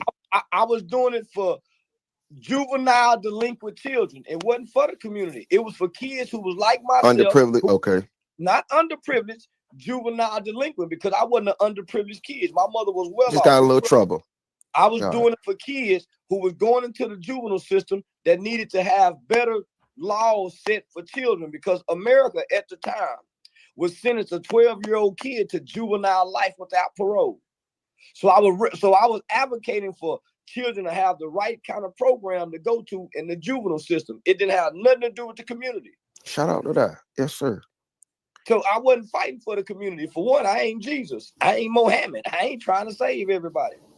I was trying to save children who were like myself, absent father, going in. I'm not fighting for the community. Remember, y'all, he refers to himself as a community activist, and he just told you he's not fighting for the community. He refers to himself as a community pillar, but he's not fighting for the community. But I want y'all to stand on that. I got some receipts that show you he has been fighting for the community. He really has. Just the Latino community. Black Alpha receipt alert. Oh, and I got some receipts on his organization too. And how some of them CEOs last name is Romero. Stay tuned, y'all. The roasting continues, and we got this guy on 450. Let's go. Children to have the right kind of program to go to in the juvenile system. It didn't have nothing to do with the community. Shout out to that. Yes, sir. So I wasn't fighting for the community. For one, I ain't Jesus. I ain't Mohammed. I ain't trying to save everybody. I was trying to save children who were like myself, absent father, going in the juvenile detention center. It didn't matter to me about the community. All right, I get that. So some believe, right, in reparations, right, which this country has paid other people before. Who have America paid reparations for? The okay, they dropped it. Listen what he just said. Who is America paid reparations for? Watch. No, They give us welfare. no, because that's not specific. That's not specifically for They give us welfare. us, right? That goes to everybody. Why do we need something specific? Why do we need something specific? Family, that sound like damn Kamala. To be free public school education? No, free public school and education. Tell me if you haven't heard this come from the alt-right. U.S. soil, right? So wouldn't you consider our reparation to be free public school education? No, they give us welfare. No, because that's not specific. That's not specifically for us, right? That goes to everybody. Why do we need something specific? Because this government was complicit in keeping you from building generational wealth, right? This government. That sound like Roland Martin. That sound like Roland. You can't get into nothing specific. You can't get nothing specific. Why? You got to go downtown. You got to put your name on the line. You got to cross the street, look around the corner. You need to go ahead and put a committee together. Whoa, family, just in 3 minutes. We never build nothing. We don't need to be on lineage. I'm not fighting for the community, even though I call myself a community leader. We need to get free education and health care, whatever he just said. Or he said they already got us on food stamps. This sounds like it's coming from Richard Spencer. You know why? Because it is coming from Richard Spencer. This is all one big sham. You haven't kept me from I got a free public education school system. I'm trying to them excuses you making. Man, you that's the victim mind. No, it's not a victim. I'm doing well in life. Very well. Right? Yeah, so how can we say the government didn't do nothing to us, my nigga? The government haven't done anything to us. They gave our ancestors rights. So you don't believe it? So you believe the government ain't done nothing for us, or the government ain't done nothing to us. They gave our ancestors the rights. So he just said the government did nothing to us. They gave us rights. He also said we ain't ever built nothing. And he also said reparations should be in the form of education. If that don't sound like it's coming straight from the supremacist society, there you go. This lets you know this guy is absolutely an op. This guy is an actual op. Let me tell you something. He's a COOPSN. Okay, he's a coon-op. Okay, and he is operating on that level. Yep, a coon-op. That's what it is. You're dealing with coon-op behavior coming from somebody who is taking their orders from the dominant society, using every single dominant society talking points, and everybody who follows behind him is the exact same thing. That go for the defeated Negro, the we need to do better Negro, the can't we all get along Negro, we the only ones Negro, and the he made some points now. If you feel that that man made a point, and if you feel he's cool because he made a point, or you slightly agreed with a point, then you are the same. It shows you, family, two tethers flock together and two ops rock together. And foundational Black Americans call all they ass out. We see through you. You can't see us. Proceed to give you what you goddamn need. Let's go. Mo babble. There's no systemic, so that you don't believe there's a systemic problem in America, right? Oh, I'm with cases that's doing good in life. So that's about 11% of the Black population, right? Yeah. What about the I don't believe the government got no system set up for Black people to fail. I think Black people wake up in their minds and fail already. Some do. Some do. Right. So what about the wealth gap? Well, you say you do well, but you trying to make excuses for other who wake up to hang out on the block. So what about the wealth gap, Charleston? What wealth gap? I was able to come the on white and black wealth gap. I was able to get on social media poor and make millions off social media. Well, you the exception. No. Shout out. We all can monetize. It's just some people just decide to scroll and look at shit. We all can get on here and learn monetization. But that's not everybody's gift, right? Not everybody can be a Charleston. No. You don't have to have a gift. You log on social media anyway. You log on social media any day. So I'm monetized, but not everybody is a Charleston. If you getting on social media and scrolling, you can monetize. Okay, so again, we're talking about wealth, right? That's income. You make an income off that. Income and wealth are different, Charleston. Black people wake up every day to choose to be in last place. Black people wake up every day and choose to be in last place. Family, it's to the point, family. We cancel out this guy. We cancel out anybody who rocking with him. Let me tell you something. If you hanging around somebody who been doing things to children then that person and you are both guilty. If you hanging around somebody who's snitching and telling on grandma, then you are guilty just as long with them. It got to get to the point, family, where when you got the dirt or the people that you run with next to you, both y'all can leave. Okay, that's what it is. Both y'all can leave and breeze the hell out of here. Foundational Black Americans ain't gonna miss you. It ain't got nothing to do with no system. You got every opportunity, just like anybody else had opportunity. Let me just say this. The slaves had just come out of slavery and they was able to build Black Wall Street. What's wrong with this group? And they was on the way working. Reconstruction. See, and that's what my great grandfather was part of, right? They could barely read and write. They could barely read and write and was able to build a Okay, so what happened after that? With this new group? So what happened after that? What you mean what happened after that? What happened after Reconstruction, right? I don't know. Then the Civil Rights Movement, right?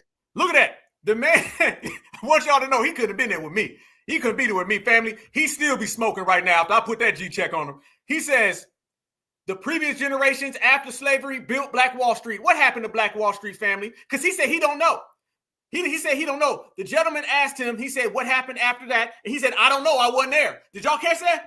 Did y'all catch that? So he know about Black Wall Street, but he don't know what happened to Black Wall Street. You know, the same Black Wall Street that is fighting for reparations today, the same exact Black Wall Street that are out here fighting for reparations today. Isn't it funny how he's saying that foundational Black Americans don't deserve reparations, and he's using Black Wall Street as an example, but all the people from Black Wall Street are still fighting for reparations today. So you ain't even on the same page as the Black Wall Street survivors. Ain't that a damn shame?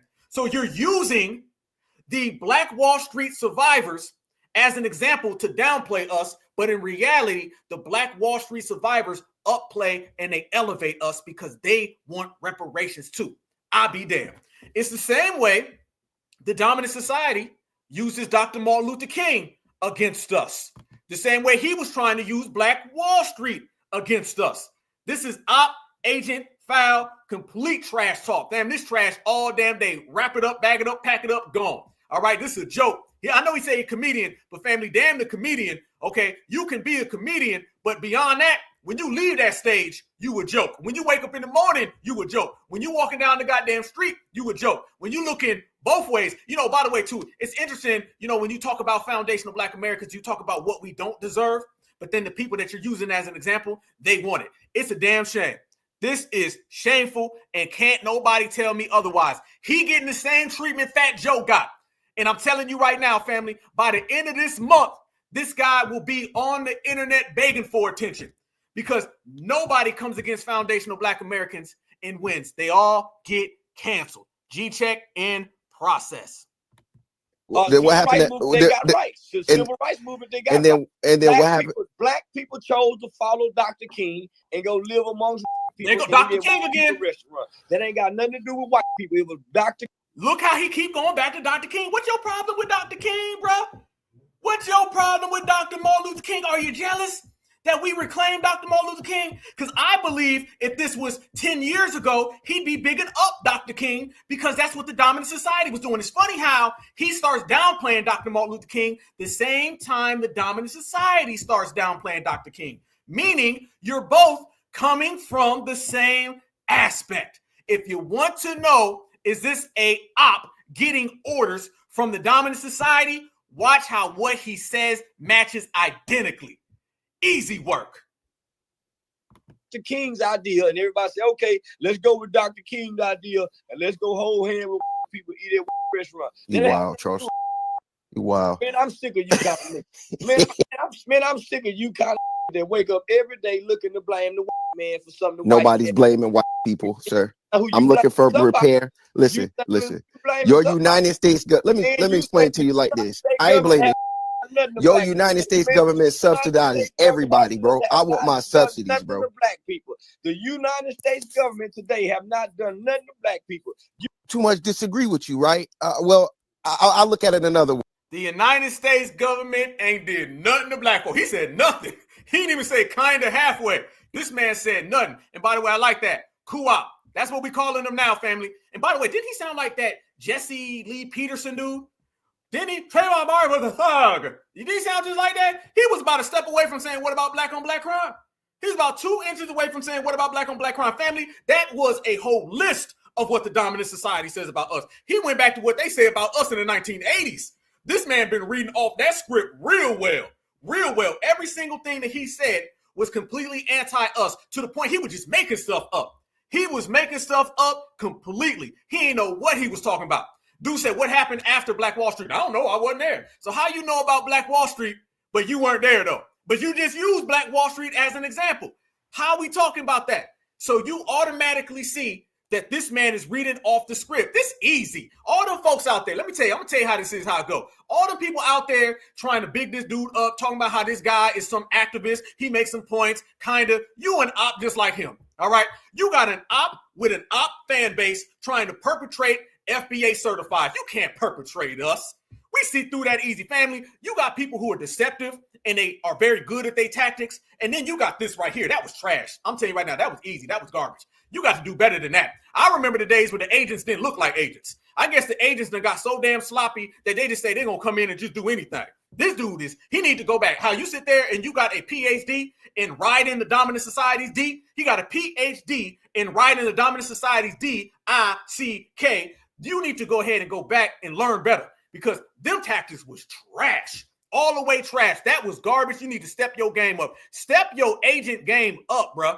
Step your agent op game up. Nobody's following behind you. If you think that right there is going to penetrate this FBA movement, if you think that right there is going to stop FBA's progress, shit, you got another thing coming. Homeboy, you couldn't stop anything. And by the way, we also don't take advice from somebody. You know when you was young and your mama used to say, look both ways when you cross the street, okay? But see, when we look both ways, when we cross the street, we got to do this. We got to turn our body. He ain't even got to turn his body. He can look forward and still look both ways when he crosses the street. That's about the only thing you got on us. So if it takes you to look both ways when you cross the street, just by looking that way and you go this way, then you can't talk to FBA. Sit your ass down. G-checking process. Let's go. This man out here sounding like goddamn Roland Martin, Jesse Lee Peterson, and Richard Spencer. I done heard it all. And by the way, all this community activist stuff that he talked about, how come you only see him on the internet? What do y'all see him more on? You see him more on the internet, or do you see him more out in the streets doing service? I don't ever see him. I've yet to see him do any service. I've yet to see this dude doing any service, y'all. Never. Ain't seen it. I see him on the internet. Where you got all this time to be on the internet? He's talking about, I only see Tariq Nasheed on the internet. I've actually met Tariq Nasheed multiple times out here in the real world. Never seen you. All we see with this guy is he pops up, he talks about people, disrespects folks. Remember, this guy said F Nipsey Hussle, F DMX, F Dr. Martin Luther King Jr. You just heard it right there. And then he turns around and acts like he's one of us. Remember, y'all, they always send in a fake activist to do agent work. That's how they always intermix it. And this generation ain't having it. Same way we don't fall for the Democratic Shield, same way we don't fall for the tethers, is the same way we're not falling for the agents and the ops. And whether you are a self-promoted agent or whether you an agent, red team go, blue team go. Either way, you an agent. And foundational Black Americans ain't playing that game. Especially when you've been running around here doing some real tutti frutti work. All right, I heard he been out here on some funny style stuff, okay? Let's be real. Absolutely. Tariq was in Ferguson, Baltimore, Atlanta, all over the place. Dolo, solo, holding it down for the people. 20 years worth of receipts, okay? This guy ain't got a receipt. He ain't got a piece of paper. He ain't got a notepad.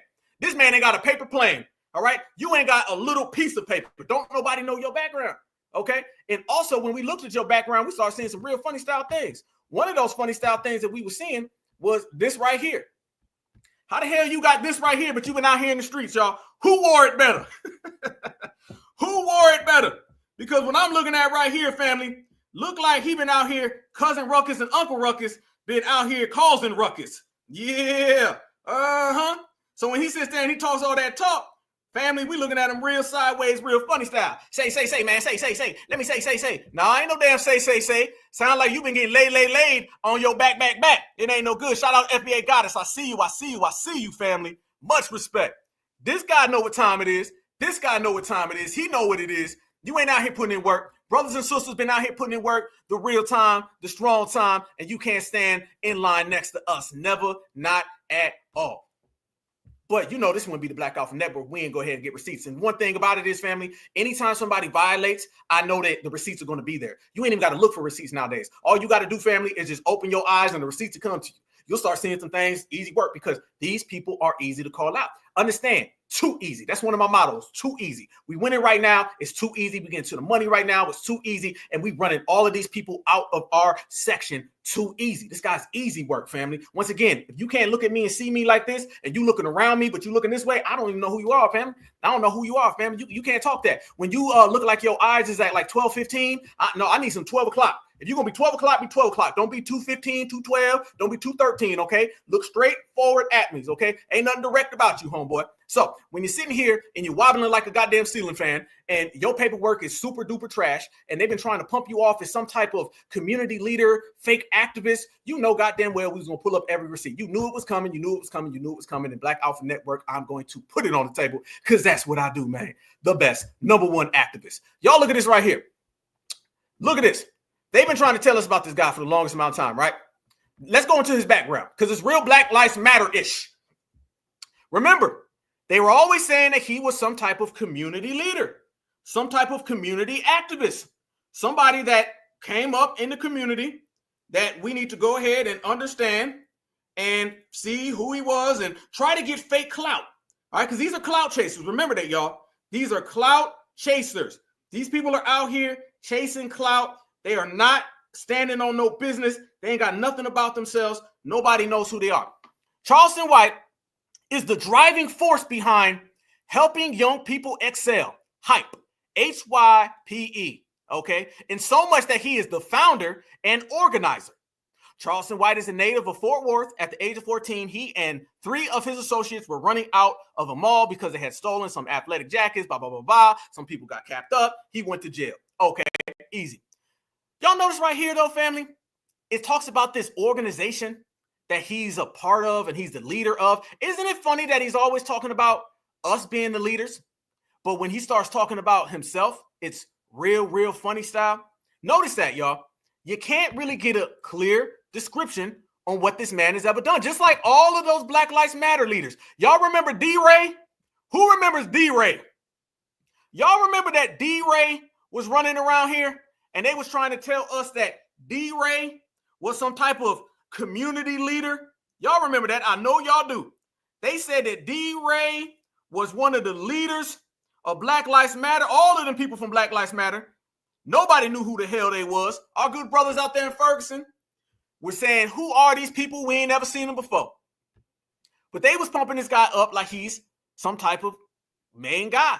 And you know what I'm saying? And we sitting here wondering, like, where did this come from? And by the way, if he is this organizing leader of this mass organization, how come he's always on the internet? How come he's always talking about getting monetized on the internet? Remember on that space when he was arguing about getting money, he didn't say anything about this organization. Whenever he talks about what he's accomplished, he doesn't talk about this. It's always the comedian stuff. Remember just a minute ago, I'm doing 2 shows tonight. I am a comedian. Watch this now. Remember that.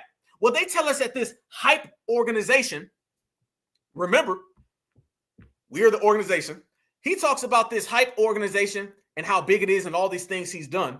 Well, you come to find out that this hype organization, I guess, is all over America. They talk about how big it is. It's all across the United States of America. So if you really want to get to the receipts about this guy, follow this organization. Then you're going to find out who he really is. Then you're going to really put some real receipts on the goddamn table. And that's exactly what I'm about to do right now. We are going to call out this whole organization, and we're going to show y'all that this is no more than Black Lives Matter. This is a Black Lives Matter organization, and he out there shilling it up for a whole bunch of Latinos. This is a Latino organization. Yep, and not to mention he's already on documentation talking about how he loves Latinos in the first place. Notice how when he starts talking all that stuff, he's always talking about that stuff in regards to us. But you see right here, paperwork is trash. Look at this. The receipts and the roast go. Let's get it. Here we go, family. Another Black Alpha receipt session unlike anybody else. We see you, Jimmy. We see you, Co-op, and you in them targets. Bow down. Check this out. Look already. Look, fam. This is it. Helping young people excel, youth and community services. Ain't that the same thing that they call him? That's what they say. That's what they say. That's what it is. Look at this already. You can already look at the first picture. Look at that. W's all up in. Where are these at? Look at that. This some all lives matter behavior, y'all. Hype was established in 2000 with the vision in mind, not only for our youth, but the community as a whole. Remember, why do we need anything specific? Remember, y'all. So if you talk about the community as a whole, how come you don't ever talk about all of them other people? What you're going to see here, y'all, is that this is absolutely, positively dominated by the people of color. Those are his people. So you already see Jiminy is already out here talking that talk. Hype is a 501c3 nonprofit organization founded to serve the youth of Winsboro, Texas, and surrounding communities. Our mission is to create positive outlets to young people and to assist them. Family, how come he's never promoting this organization by name? How come he's never talking about this by name at all? I'm questioning this now, y'all. This looks real funny style because he's the community leader who rode this organization. He rode off the backs of this to infiltrate the community. And you're already seeing, before I clip the page, he's already talking about dominant society and the whole community.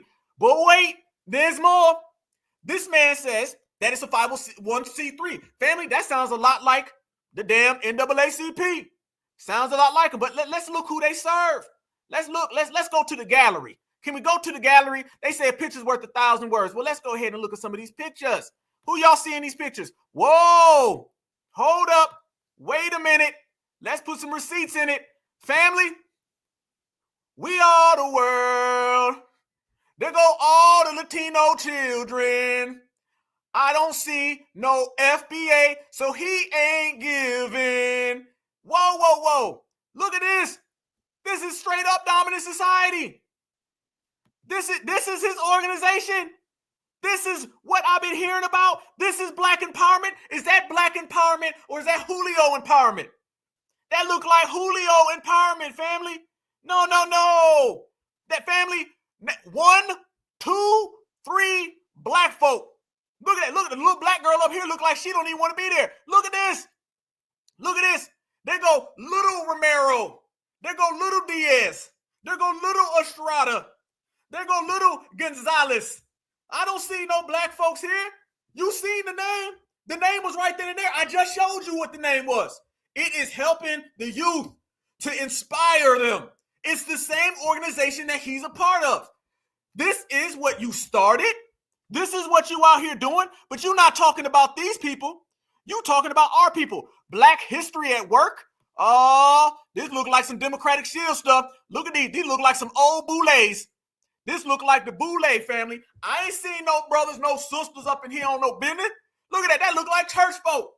Family, this look like the goddamn Democrats. This look like the Democrats. Hype. There you go again. Helping young people excel. That is exactly the same organization that I just showed you was him. Oh, you in trouble. You in trouble, Charlie. You in trouble, Charlie.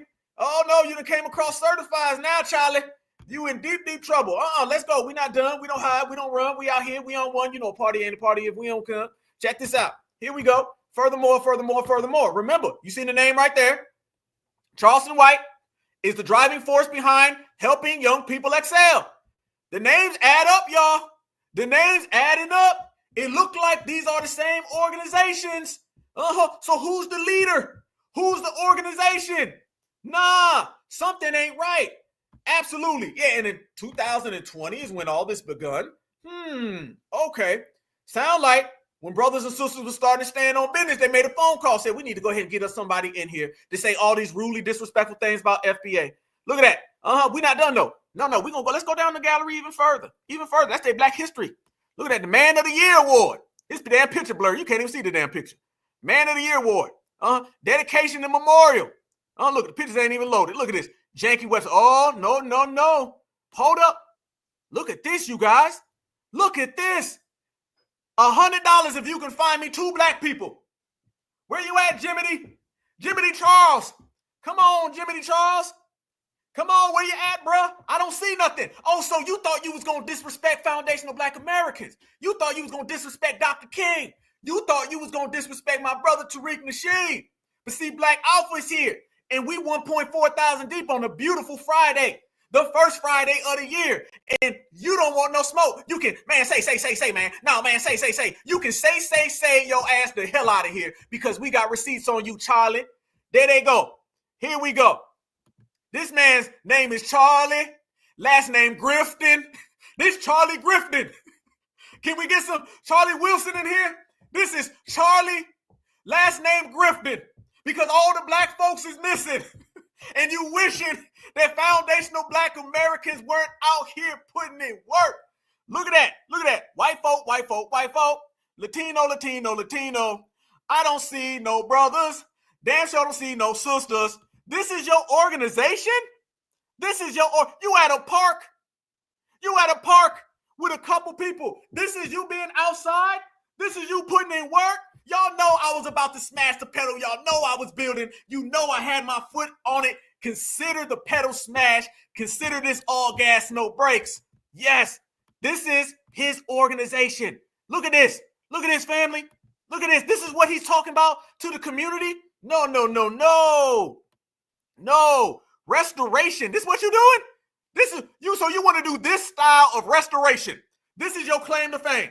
You done did something two of my homeboys can do right here in Georgia. This is what it, so you about this type of restoration, but you against reparations. This is what you've done.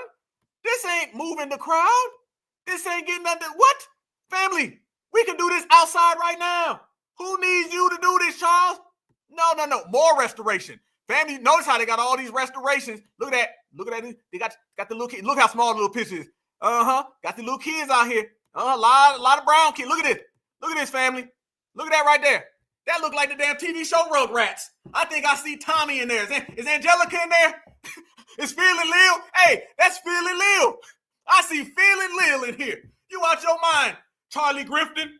If you don't get the hell up out of here, you got Feeling Lil. This is 99% non-black. I don't see nothing black up in here. You ain't talking about FBA. You better sit down, come back around another time. How about you go over to that community and start lecturing that community on issues? Because it sounds like everything you say is criticizing FBA, but I see you out here in the streets with these folks. Iron Will ain't lying. Iron Will, you ain't lying. That look like a sweatshop. They out there, a Barbie girl living in the Barbie world. Straight up and down. Them his folk right there. Them is your folk. Homie. But look, we not done. No. We got some more clippings on this guy. Let's see what else you talking about. Charlie Grifton. All right. You in trouble, Charlie. You done ran into that FBA wall. I know you was going -3 miles an hour in your hoopty. Okay. Your janky ride. But look at this as well, y'all. Look. Receipts on the way. Even more. We done already dropped about 50. Here's another one. Consider this the 51st. He is the founder and CEO of Helping Young People Excel, an organization dedicated to educating teens and to help steer them away from turning to crime. Look at that right there, y'all. Look at that. That's the same organization. Okay. Right out of Texas. Yep. Yes, indeed. Shout out to Texas. Helping Young People Excel hype. It all adds up. There ain't a twist or chink in the armor, y'all. But look at that right there. The group has even worked directly with members of one of Texas' largest Hispanic gangs in the town of Fort Worth. There it is. There it go. There it is. There it go. Right then and there, you can see it, y'all. Out there working with Hispanic gangs. Whoa, Kemosabe. Big balling is my hobby. Look at that. I don't see anything about black folks. I don't see you saying anything about us at all. How about you talk about all the ill wills in their community? Since you were sitting here talking about our community and you had all these negative things to say about us, I don't see you saying anything bad about their community, but you out there working with Hispanic gangs? Wait a minute, Charlie. Hispanic gangs. He said, let's some Taco Bell. Absolutely. This looks like a Taco Bell organization. Where is that at? Because all I'm seeing right here is you working with Hispanic, Latino. I have yet to see anything that is black centered. But your critique and your talking down is about Dr. Martin Luther King. Why are you talking about Dr. Martin Luther King? Shouldn't you be talking about Cesar Chavez? How about you talk about Canelo Alvarez? Talk about Canelo. How about you talk about Canelo, fellow, and quit talking about us, because it goes to show you again, everything turns real black when it's critique, but everything else in the meantime, in the between time, is the people of color. This is Charleston Gonzalez. Y'all cold. Boy, y'all cold as hell. That's the new one. This Charlton Gonzalez. I like that. Charlton Gonzalez, but we're not done. No. We're not done with Mr. Charlton Gonzalez. Let's go on back to the page. All these receipts is there. It's there for the taking. Let's go on back to Charleston Gonzalez's page real quick. Watch this again, y'all. You want to see a bunch of W's? Voila. Look at this. There go more. Where the black people at? Family, Charleston Estrada. Yeah, DACA. This DACA. Y'all cold. I can't. This what happens. You got 1.4 with your receipts on the table, and we out here roasted, and we got the receipts for the world to see. Yeah, this is the Blanco lover. Yep, there they go. Maybe you need to be out here talking about Selena. All right, maybe you need to talk about Selena, bro. What it's starting to look like is that you one of these people of color people, and you've been running around here disrespecting FBA, but in reality, you are really one of them. That's what it really looks like. But look at all them churn. And they ain't ours. Nope. Y'all see what community that belongs to. So you've been out here doing work for them, not for us. Damn shame. More and more and more. Family, look at this. I ain't even seen this yet. Annual MLK Day. Look, MLK celebration. It gets worse. I'll be damned, just when you thought it couldn't get more bad than it already was. Look at this right here. Yeah, we lit up tonight. MLK Day celebration. Didn't he say that MLK was dumb? Didn't he say that we are the dumbest people since MLK? He's having an MLK celebration with his bootleg organization, and you see a W woman holding a damn sign. This is better than Tariq. This is better than FBA. This is better than the lineage, heritage, and culture. This is better than every single black American out here. Hell to the no 1,000 times. Look at that. Family, does he have a WBCU? Does he? This don't look like historically black. No, he got a HW, no. He got a Mayo marching band. This is a Mayo marching. This on your website. This ain't mine. Yeah, he got that Juan Crow. I see you, sister. This is Juan Crow energy. He got that Juan Crow energy. Look at this all the way. Yep, a POC agent. This look like some real POC agentry. This POC agentry all the way. Look at that. They marching down the street, y'all. You know what they singing? Can I tell you what they singing? They singing la la la la la bamba. La la la la la la bamba. Charleston, we got Charleston Gonzalez. Black Alpha, you cold. Damn right. Shout out to Chaslin. There they go. Look, let's keep going. Marching band. There they is. There they go. They la la la la bumbling out here, family. This is what he doing. The Juan Crow marching band. Y'all go. Casserole energy. That's what I'm seeing, family. That's what I'm saying. I'm seeing Brussels sprouts and beans.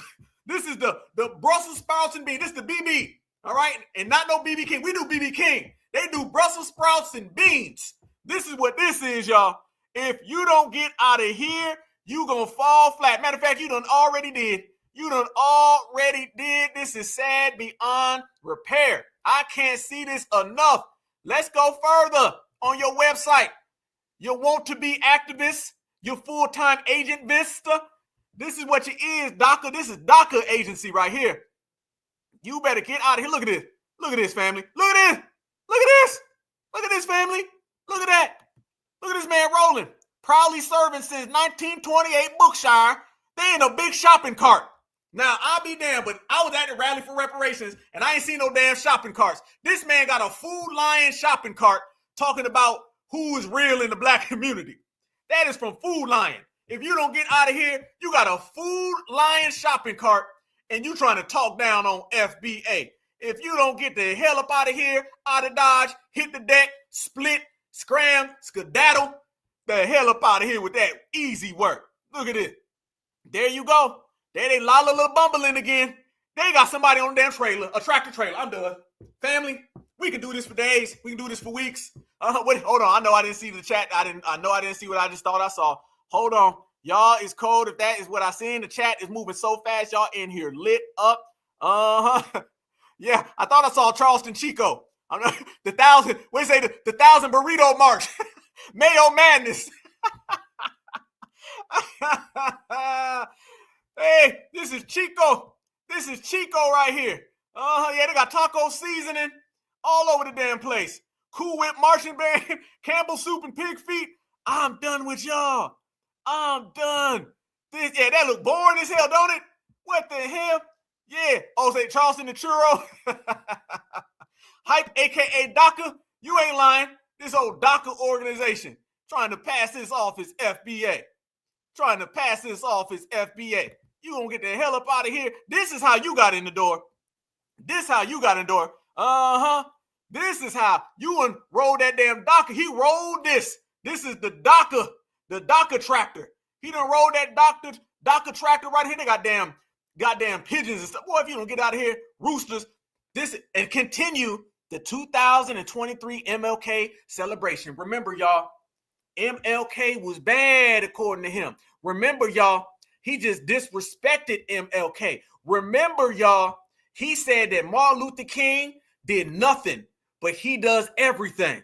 And this man's 2023 Dr. Martin Luther King Day celebration, it's got mayo, it's got Goya powder, and it's got a whole bunch of tractor trailers. I'm going to tell you right now, Dr. Martin Luther King Jr., I'm going to stay on that side because the only side that you own is the side of Chico Romero Gonzalez. And every single last one of y'all can hit the damn fences. Certified. Hold on, before I go there. My brother said the Quaker Oats Symphony. The Quaker Oats Symphony. If you don't get out of here, next time you see Canelo, you tell him, hell no. We ain't rocking with you. Get out of here. G-check. They don't want no problems. They don't want none. He know what it is. Y'all. Let me show y'all one more thing since we here receipt stacking. That's what we doing, right? Receipt stacking. They tell on themselves even further, y'all. Look at this.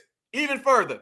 Helping Young People Excel, HYPE, is an organization whose nucleus consists of minority men and women who are dedicated to enlightening adolescent youth. There you go. There it is. They told you what it is. They told you what time it's on. Notice every single interview where he gets to talking, gets to babbling, he don't bring that up. Notice every single article where he gets to run in his mouth, he don't ever talk about all the tractor trailers, the Quaker Oats Symphony, all of the burritos. He leave that out. He leave out all the mayos. It's funny how that all gets skipped when he starts talking until we start pulling up them damn receipts. So you see minority, people of color, you seen tractor trailer, you seen the Rugrats, you seen everything other than black folks. But he run his mouth talking about black folks. You got a struggle bootleg organization. You done took some goddamn POC dollars and you served the POC community. This is why you out here talking about Dr. King in a bad light. This is why you out here saying we don't need reparations, family. Don't it all make sense now? It all makes sense. The reason why he is an anti-black person is because he's taking anti-black money from the DACA community so he can come and undermine our reparations. If you've seen one, you've seen them all. And we roast them all up. I ain't even done with that, though. By the way, let me show y'all this as well. This organization apparently, supposedly, is supposed to be all over the place, right? Let me show you this. HYPE. Look what's highlighted, y'all. Once again, HYPE, helping young people excel. They say the organization started tutoring services for students in grades 1 through 9. But as CEO Claudia Romero stated, we begin to notice education was not the only barrier to many of our clients. Wait. Hold up. Did I just see that the CEO of this particular branch name is Claudia Romero? I be damned. So not only are you surrounded by all of them folks, you also surrounded by all them other folks and they all got a name that is not FBA. I see why you are against the lineage, heritage, and culture. I see why you ain't trying to stand next to us. I see why you ain't rocking with us, because you not one of us. Easy work, easy work, easy work, easy damn work. That go for you and Claudia Romero. G-checking session. Woo! Family, I thought that we would never be able to outclass ourselves when we started roasting Dr. Umar and his Ida B. Wells veggie wrap, his Harriet Tubman smoothie. But I'll be damned if y'all didn't just outclass with that roasting right there. I'll be damned. Y'all done really outdid yourselves this time. What a beautiful time. What a perfect time. The first week of the new year, and then we done literally broke our own records, okay? Our PR, personal records. Dr. Umar Roast was here, and then we done smashed that out the way for Charleston Chico. Chico, you found out that when you mess with FBA, you're out the damn door. That's where you are. He won't be coming around no more, family. He's going to be out here fishing for clout. He's going to be out here trying to get clout all damn day long. But after that right there ain't really nothing you can do. You just got to fall back and accept that. You got to accept that L. And, you know, when you accept the L, it'll be better for you, homeboy. It'll be better for you. You know what it is. You know what time it is. You know who you came against. You know you can't win against us. And basically, fam, you just got to go ahead and fall away back. But remember this, too. He talked that tough stuff, right? All these things he's going to do to people and all this kind of stuff. You know, he talked that talk. Y'all remember when, and it'd be wrong if I didn't go there. Y'all remember when he tried to talk that stuff and the folks ran up on stage? Yeah, Charleston. Yeah. Remember when he started talking that stuff and the folks ran up on stage? Y'all remember that, right? Chico Charles. I'll be trying not to see the chat. Yeah, Claudia. Claudia in the house. He started talking all of that, Chico Umar. He tried to say them things and the people ran up on stage on him. Y'all remember that? When he was talking that stuff and like, man, I'm gonna get you. And them brothers jumped on that stage. And he was talking real reckless. And he got knocked over, family. This man got knocked over so bad. He don't talk about this. He got knocked over so bad, his feet was in the air. I thought he was going to fly off to the moon. I thought dude was going to fly to the damn moon. Them brothers jumped on stage because he got this thing where he like to troll. He's really like Tekashi 6ix9ine. So are you really surprised that he's on the Chico side of things when he kind of acts like Tekashi? He got that real Tekashi, energy. Absolutely. Y'all remember that? This dude was talking that reckless stuff. And then some brothers ran up on stage to holler at him. And I'm telling you, he got knocked up. His feet was flying in the air. I didn't see none of that tough guy talk. I didn't see that trolling stuff. That stuff cool over the internet. But when it was real, it was real. It was real. That didn't really go down. Yeah. He started trying to pull weapons on people and stuff. Yeah, brothers got up on him on that one. Look at this right here. I'm going to show y'all because I got extra receipts and I'm extra petty. And we're going to do that thing. Look at this. This is what happened when he tried to get disrespectful. First thing he did, y'all, is he ran and he got a chair. Okay, now, y'all know this man, he must be off code. Because if you look at what went on in Alabama, when brothers and sisters had that chair, they put their chair to work. How in the hell you pull a chair and you can't even put it to work? One thing FBA do well, we know how to use a damn chair. This man botched the whole chair thing, y'all. He didn't know what the hell he was doing. Because somehow it went from that right there to the next photo you fixing to see. And I'm going to tell you, it's even worse than this one. The man literally got knocked over. Look at him. No, that's him. No, Black Alpha, you better run it back. Look at that. Who got the best of this situation? I'm just trying to figure it out. How this happened so fast? I thought you was bout it, fool. I thought you was bout it, fool. What in the hell happened to you, man? What he say on Hustle and Flow? Skinny, what the fuck happened to you, man? What happened to you, bro? This man got flipped upside down. And he got right side up. Hold on. We ain't done. Look at that. Look at his feet. Look at his feet, y'all. Look at his feet. His feet in the air. This man tap dancing on the wall. Oh, I know Michael Jackson said off the wall. He didn't say tap dance on the wall. What the hell? All you see is this man's feet in the air. I thought you was bout it, fool. I thought you was standing on business. I thought it was, nah, man, say, man. No, say. Nah, it sounds like you say to the wrong people. This is not a good look. I'm trying to figure out what you thought you was doing here. Family, somebody help me out. What was he doing? Can somebody tell me what was going on right here? Because this is very confusing. Very confusing. I'm confused. I don't know what he thought he was going to do. His feet was flying for weeks. Uh-huh. All in the air. Oh, he got rocked. Yeah, he on that Plies type. He on that Plies type. Color money. He got color money. What in the hell is this? I thought you'd do better than this. How the hell did that right there end up in that right there? Somebody talk to me out here in these streets, family. That is a bad, bad, bad day. Uh-huh. One thing about FBA, y'all, certified, we ain't never been in no situation like that. No. Don't ever trust a man that talk reckless when he's standing on his feet and he ends up with his feet in the sky. Don't trust him. That person is not trustworthy. Not at all. I don't know what it is. I've been trying to figure out. I heard his legs ain't came down since. I heard it ain't came down since, family. And I got some evidence that he got really rocked, y'all. We got to go there now. I didn't want to have to, but I'm going to have to today. I got to let y'all know it got worse than that. And there were some sightings out there about this man and his feet. And his feet got knocked off in the sky and he was tap dancing. And we was wondering, when the hell did it come down? That's why he disappeared all summer. Notice, y'all, just like Fat Joe. Fat Joe disrespected FBA and he got served on Memorial Day, didn't say nothing again all the way until Christmas Eve. Same thing with this guy. Y'all think it's a shock that he popped up out of nowhere right now and starts talking about FBA and Tariq? He's embarrassed. He just came down. Remember, y'all, you didn't see Charleston White way back. Last time you saw him, family, was way back in springtime. The man just popped up again after he came down. He finally came back down. He was so high in the sky, he came back down. I want y'all to see this right here. Look at this, y'all. The man was in the sky. Yes, his feet was flying in the air. Yes, indeed.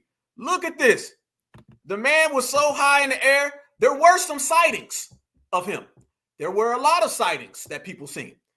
And he showed up in a lot of things that happened this summer. You just weren't watching. Y'all just weren't looking. Let me show y'all what ended up happening, family. This man right here. Look at it. Whoa. Damn, y'all. Look at it. When Trump got popped at, did y'all see his feet in the air? Look, he was still flying. He was still flying all the way around. All the way around, y'all. This is what this man was doing. When Trump got popped at, y'all weren't looking, but dude was flying all through the damn sky. Look at that. Sad as hell. Sad as hell. It was a bad, bad situation. Terrible situation. You see it right there. I don't have to explain it. Y'all see the man's feet was in the air. What else happened to him? What else? This was a long summer. It's a very interesting summer. I was wondering where you were, Chico. Where were you, Chico? Wait a minute. Is that his feet? They were still flying. That shit flew all the way past a Kamala Harris rally. I think that's the Kamala Harris rally I went to because I thought I seen some size 3 shoes. Okay, I thought I seen some size 3 shoes. Okay, they was real dusty. And I thought that was Charleston because he disappeared. And I said, where the hell is he? I was like, damn, them boys rocked you so bad on stage. You just showed up now? God damn. You know that was a serving, y'all. You know you got served when your things went through the Republican and the damn Democratic rally. He was flying everywhere. Uh-huh. What did he say? His loafers went one way and his eyes went the other. Oh, that's cold. That trolling didn't get you good, did it though, bro? What else happened? Where else were you this summer? I'll be damned. Wasn't he talking about Angel Reese? I was wondering because I was watching this game and I seen Angel Reese. She kept looking, but wasn't nobody over there. I was like, wait a minute. Angel Reese sees something. And then when I examined the photo a little closer, what did I see? I seen his damn loafers flying by. Them boys served you up so bad. They knocked you through a damn Trump rally, a Kamala rally, and you ended up at a WNBA game? I'll be damned. Yes, he got served. That's a serving you ain't never seen before in your damn life. Tell me there's got to be more. There's got to be more, family. All you see is this man's feet flying. His feet went from the stage to the campaign. I'll be damned. Angel Reese even seen it. Shout out to Angel Reese. What else I see out here? What else this man got? Damn! Jimmy Crow Joe Biden? When Jim Crow was trying to walk up the steps and he fell, when he finally landed, he was waving by. You got Jim Crow out here waving at you. Jim Crow Joe Biden is out here waving at you because your feet is all over the damn place. I be damned, I be damned, I be damned. Yeah, Charleston, UFO White. You ain't lying. This man went full UFO. This man went UFO. How you get served up so bad on stage that these folks done turned you into a UFO? I be damned. What else we got? Tell me we got more. Tell me we got more. Damn. I thought I seen that, family. There go your UFO. It's funny how you can read my mind. Look at that right there. He went full UFO. The man went so damn UFO, it's pathetic. The man flew all the way out there. It was next to the damn moon in the sky. The man is next to the moon.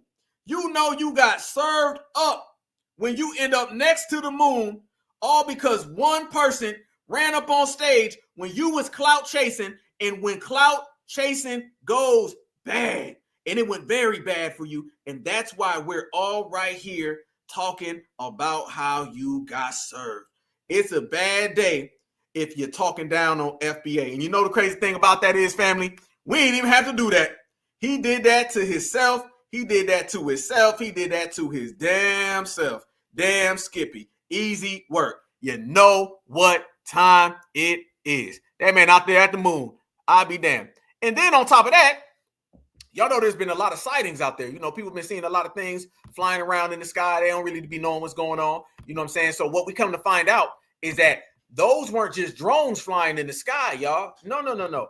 What we ended up seeing is that some of those sightings were drones and some of those were his loafers. So he's still somewhere flying in the sky. That's what it is right there. The man been flying out there in the sky, getting served up, snatched up, yoked up, packed up, every damn thing, and he out there just flying away. So if you thought you seen a drone, 9 times out of 10, the probability is it was this man's loafers because he got yapped up on stage and he flew all the way across the 50 states. The same way we ran him out of all the 50 states, in the same way you control, you can talk, you can babble, but you just talking and babbling as a nobody because FBA are the winners and haters keep on hating. G-check, regulate. There they go. Woo! They don't want none, y'all. They don't want none because we're going to bring receipts and it's going to ruin you. We're going to pull out them invoices and it's going to ruin you. We're going to pull out them tax returns and it's going to ruin you. So consider yourself ruined, Chico, and consider yourself ran out the paint, Chico, and consider yourself as just another name on the list of ops who popped up and try to get real with foundational Black Americans, and foundational Black Americans sent their ass right on back where they came from. You can do it when you got it like that, and we got it like that all the way across the board. Yes. Family, so many things going on in the United States of America. So many things going on in the United States, man. I didn't see y'all sit here and just ruin a guy's career right here at night. You know what I'm saying? In the 8 o'clock hour this Friday, y'all just completely ruined the guy. You know what I'm saying? Shame on them. Good for you guys. That's what FBA does. Our chats ruin careers. So, you know, when your chat can ruin somebody's career, it's an amazing thing. It's an amazing thing. Our chat has ruined what, like 5 or 6 political campaigns? Who would say Air Force One? You ain't lying. Yes, indeed. We done ruined so many people's careers. It's shameful at this point, but it's easy work as well. And it's going to continue to stay that way. And they're going to have to just deal with us, y'all. That's what it is. They ain't got to like it. I'm telling you, I keep telling them, they ain't got to like it. This ain't for you to like it. This is just for you to understand. When you're dealing with the realest lineage, heritage, and culture all the time, you're going to get that smoke. And when that certified smoke come, and nobody can get away from it. Everybody going to have to catch wreck. Everybody gonna have to catch wreck. So people are crashing out on FBA. We already showed you a Chico Romero DACA agent that looks both ways even when he's walking straight. Somebody who got served and knocked all the way out to the moon and to the drones, okay? An easy agent, and we completely squashed him. But there's been another guy that's been running around here as well, and he been talking reckless about FBA, real reckless about FBA, and they're always trying to undercut our reparations, all right? This is what they're doing. So whether this is Mr. Blanco or this is Mr. Mutombo, both of them have been running around crashing out on FBA. Everybody's crashing out on FBA. Remember, it's not people talking about us. It's people crashing out. Every time they say something, they lose. Every time they run their mouth, they lose. This is real easy at this point, y'all. These people are losing.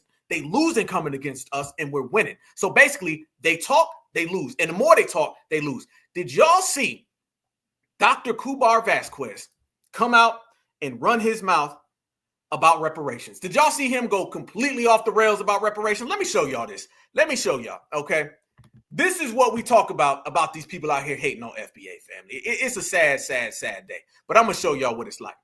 I want y'all to see Dr. Umar Vasquez. Yep, y'all familiar with him.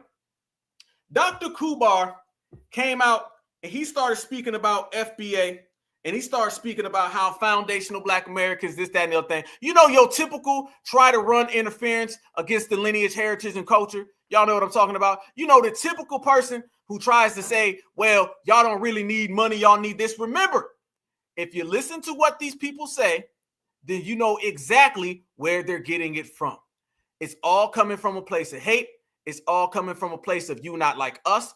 And in his case, it's coming from the place where we done dried up all your damn money. So now you trying to get reckless with foundationals. Watch what this man says about reparations, y'all. And it is exactly why he is irrelevant out here in these certified streets. Before we proceed, fair use, fair use, fair use. This is about teaching, scholarship, research, and commentary. Fair use, fair use. Let's go to work, y'all. Let's go to work. Reparations. What would that look like? All Black music comes back to Black people. Nobody can sell Black music but Black people. Nobody can record Black music from Black people. There's no Eminems. There's no Khaled's. There's no DJ Vlads. Nobody can exploit Black music. We own all the masters. That's Michael Jackson. That's Prince. That's Biggie. That's Pop. We own all Black music. Period. This is his reparations plan. Notice he said Biggie. Biggie's non-FBA. Biggie is non-FBA, y'all. Remember that. This is his reparations plan, though. The only ones who can market it, sell it, perform it, produce it, distribute it. Black music is ours. If we only had that and nothing else, we already up. We could build a Black Wall Street in every city off our music. Come on. You know, music is one of America's top exports, you know. Yes. Black music in particular. If we just ran Black music, we could build up every Black city. Come on. But I'm not going to stop there. All Black inventions have to revert back to us too. Everything we control, everything we invented, you got to pay us a license. Cell phone, for real. Internet, helicopter, refrigerated truck, gas mask. Stop.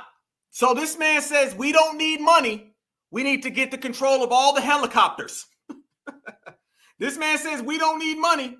We need to get control of all the refrigerators. This is what he's saying, y'all. This is what he just said. Dr. Umar is against cash reparations.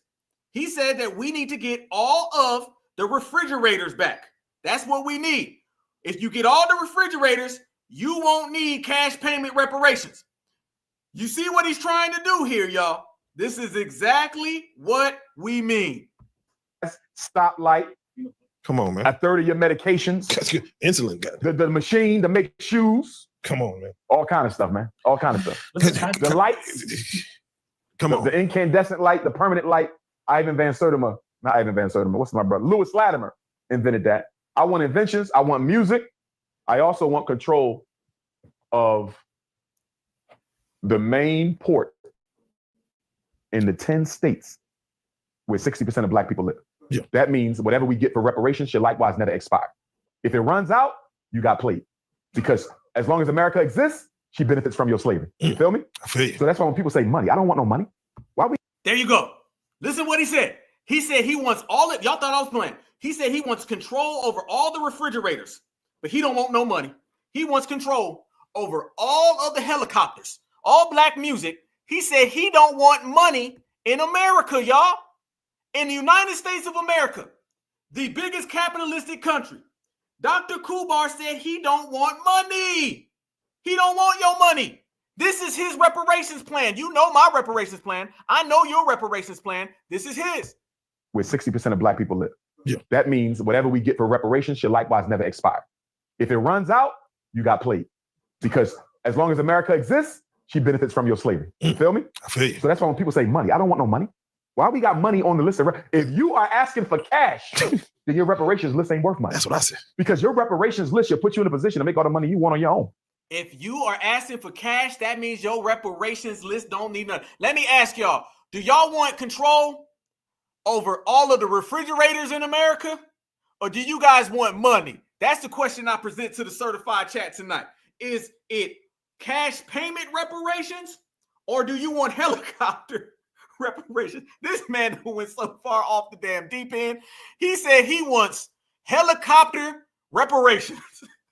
Helicopter reparations for Dr. Umar Vasquez. This is what he really, sincerely, genuinely wants. I'll let him say it in his own words. Of the main port in the 10 states where 60% of black people live. Yeah. That means whatever we get for reparations should likewise never expire. If it runs out, you got played. Because as long as America exists, she benefits from your slavery. You feel me? I feel you. So that's why when people say money, I don't want no money. Why we got money on the list of if you are asking for money, that's why when people say money, I don't want no money. Why we got money on the list of if you are asking for I don't want no money. I don't want no money. I don't want no money. I don't want no money. Why we got money on the list of if you are asking for cash, then your reparations list ain't worth money. That's what I said. Because your reparations list should put you in a position to make all the money you want on your own. What you need to pay out from info. But black people are so worried about money that we can't see the bigger picture. We also fail to recognize that reparations is not just for us living, it's for those gone and those not yet here. Come on. Reparations are not just for us, it's for everybody. And I think those everybody in terms of our ancestors would want us to get the money. Yes, watch this though. I ain't heard nobody talk about how much we're gonna put to the side for the generations unborn yet. What reparations is he talking about? He said he ain't heard none of us talk about putting money to the side. He said he ain't heard none of us talk about what we gonna do for the other generations. Where's this man been? Or is he just babbling at this point? At this point, does he really believe what he's saying, y'all? Okay, does he really believe that? Because I know for a fact, every last one of us have been talking about what we can build with the money. He said, I ain't heard none of y'all talk about what y'all gonna do and what y'all gonna build. Where you been? They may not be saying that in Ghana because they too busy worrying about our reparations whilst everybody else is taking what belongs to them. But we've been talking about that. We've been on that game. Don't sit here and tell me that we ain't been talking about money for the future. That's what reparations is about. We understand. We want reparations right now, but reparations for me is for my child. I'm thinking reparations for my child. I'm not thinking about just reparations for me. I'm thinking about the next generation. We are going to be the ones who get the reparations, and then we build for them to come after us. What world is he living in where we ain't been talking about that? Or is it he's trying to create that fake argument so he can downplay it? If you don't want us to get the money, just say it, homie. But I guarantee you this, I bet you completely okay with Africans getting money. Hell, when Joe Biden flies over there and he invests all those billions of dollars, he don't never say nothing. Y'all notice Dr. Umar has never said nothing about all of the billions of dollars that the Democrats give Africa. He don't never have a problem with money then. I've yet to see him come out and say, I am against money that goes to Africa. When Africa gets money, it's a bad thing. He's always silent. He always pleads silence when it comes to Africa getting money. When it comes to us getting money, then it's a dreaded thing. So just say it. You want Africa to come up off a bag, and you don't want foundational Black Americans to get the bag. And if we do get our bag, you still want it to go back to Africa. Everything about our check goes to Africa for him. He willing to sell all of us out so he can see Mr. Mutombo get paid. That's what a scam African is. That's the way scam Africans operate. Proceed. Facts. And that's why I believe that this generation of blacks in America, we shouldn't get the reparations. There you go. This generation of blacks in America should not get reparations. There you go. He finally came out and said it, y'all. He don't think that we deserve reparations in this generation. Family, ain't this the generation that we've been praising about all of the things that we've done? Listen to how off cold, out of date, and just gone this dude is. At this point, this man is so damn warped, it is unbelievable. Facts. And that's why I believe that this generation of blacks in America, we shouldn't get the reparations. That's why I believe that this generation of blacks in America, we shouldn't get the reparations. America, we shouldn't get the reparations. We are too irresponsible. Get ready. We will waste it. This generation of blacks in America don't deserve reparations? Are you kidding me? Family, let me tell y'all, I need to see y'all for this one. I need to see y'all. By the way, first night with the Black Alpha Network on a Friday. Certified salute, family. Come on back. We get it in every time. You appreciate it. Much respect. Welcome to the certified family because we are family over here. Family, let me see y'all all the way. We need to have this whole discussion. That's how he feels about this generation? If not now, then when? The yes we can era? I told y'all that Pan-Africans are living in delusion, okay? Pan-Africans are living in delusion. This generation that all of us are here, the generation that destroyed the Democratic plantation, we are slackers. This generation that absolutely ruined Barack Obama's legacy, Kamala Harris's career, we're the ones who ruined all the tethers. We have done more in the last 5 years than they've done in the last 50. He thinks that we are not capable of reparations? Then who? If not us, then who? What are we waiting on? What are we waiting on, family? Because I'm telling you right now, this generation that I take very proudly is the most prominent Black American generation of all time. And I say that, and we stand on the shoulder of the past. But I'm telling you right now, we're different, y'all. We're different. Much love and respect to every single era and generation ever. But I'm telling you, no generation can stand next to us. We are different. There's a look in our eyes. There's a fire. Never let nobody tell you that right there. Now he's downplaying the generation. We say the reparations generation, and we always talk about what we've done. All of these things, the delineation, okay? The getting on code, getting on point, get to the money, the reparations. He said that we slackers. Then who's better than us then? Who's better than us if this generation is so bad? I'm going to tell you right now. If for 1 second in your brain, you think this generation is bad, you think this generation is off code, this generation is the reason why we even talking about reparations. All them other generations, they never brought up reparations. It was a joke. Reparations was a joke 20 years ago, 10 years ago. It had never happened, and now everybody got an answer to it. You talking about the generation that got presidential candidates having to answer the question? Do you know how much Democrats have lost out on not being able to answer a reparations question? They're terrible. They literally had that. You never thought you'd see a president having to answer reparations, but they got to because of us.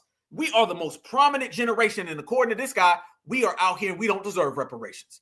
You see what I'm talking about that defeated element of our community. The same exact way that Mr. Chico operates, the same exact way Chico running around here with that real defeated mentality. All right. Oh, by the way, speaking of Mr. Chico, Charles Chico Estrada, by the way, y'all, that's another one for you right there about Charles Chico Estrada. Yeah, more receipts. Charleston White explains why he loves Latinas. There they go. So doesn't that DACA organization, that POC, that minority, that self-proclaimed minority organization, doesn't it make more sense now? Haven't we just exposed this guy as a POC agent? Haven't we just exposed this guy as a rainbow community agent? Haven't we just exposed this guy as an anti-black, brown coalition? One more time, an anti-black and brown organization. Yep, or as we said earlier, this is a co-op. Yep, you know what the COO starts with, and you know what the OP is for. There you go, easy work. So as we drop receipts on Chico while we regulating Mutombo, we got to get back to Dr. Kubar, all right? Chico, Mutombo, Kubar. He runs around here and he talks about that. Yes, he's canceled with Kubar. Absolutely, beloved. Perfect. Good way to put it. He runs around here and talks about this generation, and instead of giving us light, this is what we talk about. There's always an element of this community that's defeated. There is no defeated character. See, there's characters inside of our community that don't exist in other communities, okay? Those of us who've been around different people and we've seen how other communities operate, the first thing you realize is that we got some defeated people, defeated characters that don't exist. Once again, you'll never see the defeated Asian. It just doesn't work that way, okay? They got a lot of pride. If you go to their table at dinner and someone's running around here saying, y'all know we the only ones who have babies out of wedlock, they don't go for that in their community, all right? If you go to the Latino community, if you go to the dominant society, the defeated character doesn't exist. That whole character that's anti your own community, you don't have that in other communities, all right? We certifieds, we operate where we're very prideful. People like Dr. Kubar, he operates solely off of all the bad things. I told you, when you're done listening to him, you walk away saying, damn, what did we do good? How many times does he even talk about supremacy anymore? Y'all notice that? Whenever he talks about supremacy, it don't go. Kubar started off talking about supremacy, and then somewhere supremacy went down on his list and criticizing Black Americans went up. It's to the point that the majority of the time you hear him talk, he's talking bad about us. When you leave hearing Black Alpha speak, you feel motivated. You want to go win. You want to go make your mark on this planet as it should be. When you listen to Dr. Umar speak and you done listening to him, you walking with your damn head down. And family, remember, if we want to be criticized and we want to be lambasted and we want to get talked down to, we got a whole goddamn planet outside these doors. All right. We're oppressed people anyway. What the hell are we out here getting talked down to by people who are supposed to be our pillars in the community? And he talks about the biggest voice in the community. You're the most defeated voice in the community. If you want to hear what Dr. Umar saying, I got Joe Biden for that. If I want to hear what Dr. Umar saying, I got Donald Trump for that. I got the trailer park for that. I got Jethro for that. I don't need to get this from him. I can go to any single person from the dominant society and hear how bad black people are. I can go to any person from the POC community, hear how bad black people are. What I'm going to Dr. Umar for to hear that? That's the negativity, and that appeals to that character in our community. All right. There's about 25% of us that always see the bad things going. And they always saying y'all know, I'm gonna tell y'all the terms. We the only ones. Y'all heard that one before? I'm gonna tell you how to spot the defeated Negro. And remember, the defeated Negro is Dr. Umar and Chico Charles fan base. Remember, these people ain't heavy in the streets. All right. We operate 90% of the community right now is either on that certified train or they're trying to follow behind us. Okay. The majority of us, we walk with our chest out, head to the sky, and we put it in. We turn up. And this generation, let me tell you about this generation. This generation is powerful, and we don't take no you know what from nobody. We stand on business in this generation. That's the majority of us, certified black society. We run things today. But let me tell you about that little quarter. What you're going to hear is, we needs to do better. Yep, that's the one. He made some points. That's another one. We the only ones. That's another one. This is how to spot the defeated one, okay? I agrees with what he said. Did y'all really listen to what he said? Those are the things that you're going to hear when you start talking about those people. So anytime we see them, we get rid of them. Because remember, y'all, 10 years ago, that's what the whole community was. I remember. Tell me if y'all remember. Y'all remember during the Yes We Can era, okay? Y'all remember how it was black folks who got mad at other black folks who brought up black empowerment? Y'all remember that? Y'all remember when Obama was president, there was an energy out there that was basically black folks got more mad at you for talking about empowerment. It was black folks running around here talking about something. Why y'all got to always talk about racism? Why y'all always got to talk about what's black? Why y'all got to always speak on things? It's all for everybody. I'm telling you, back then it was every goddamn body was talking that multicultural, everybody on the same page until we showed up.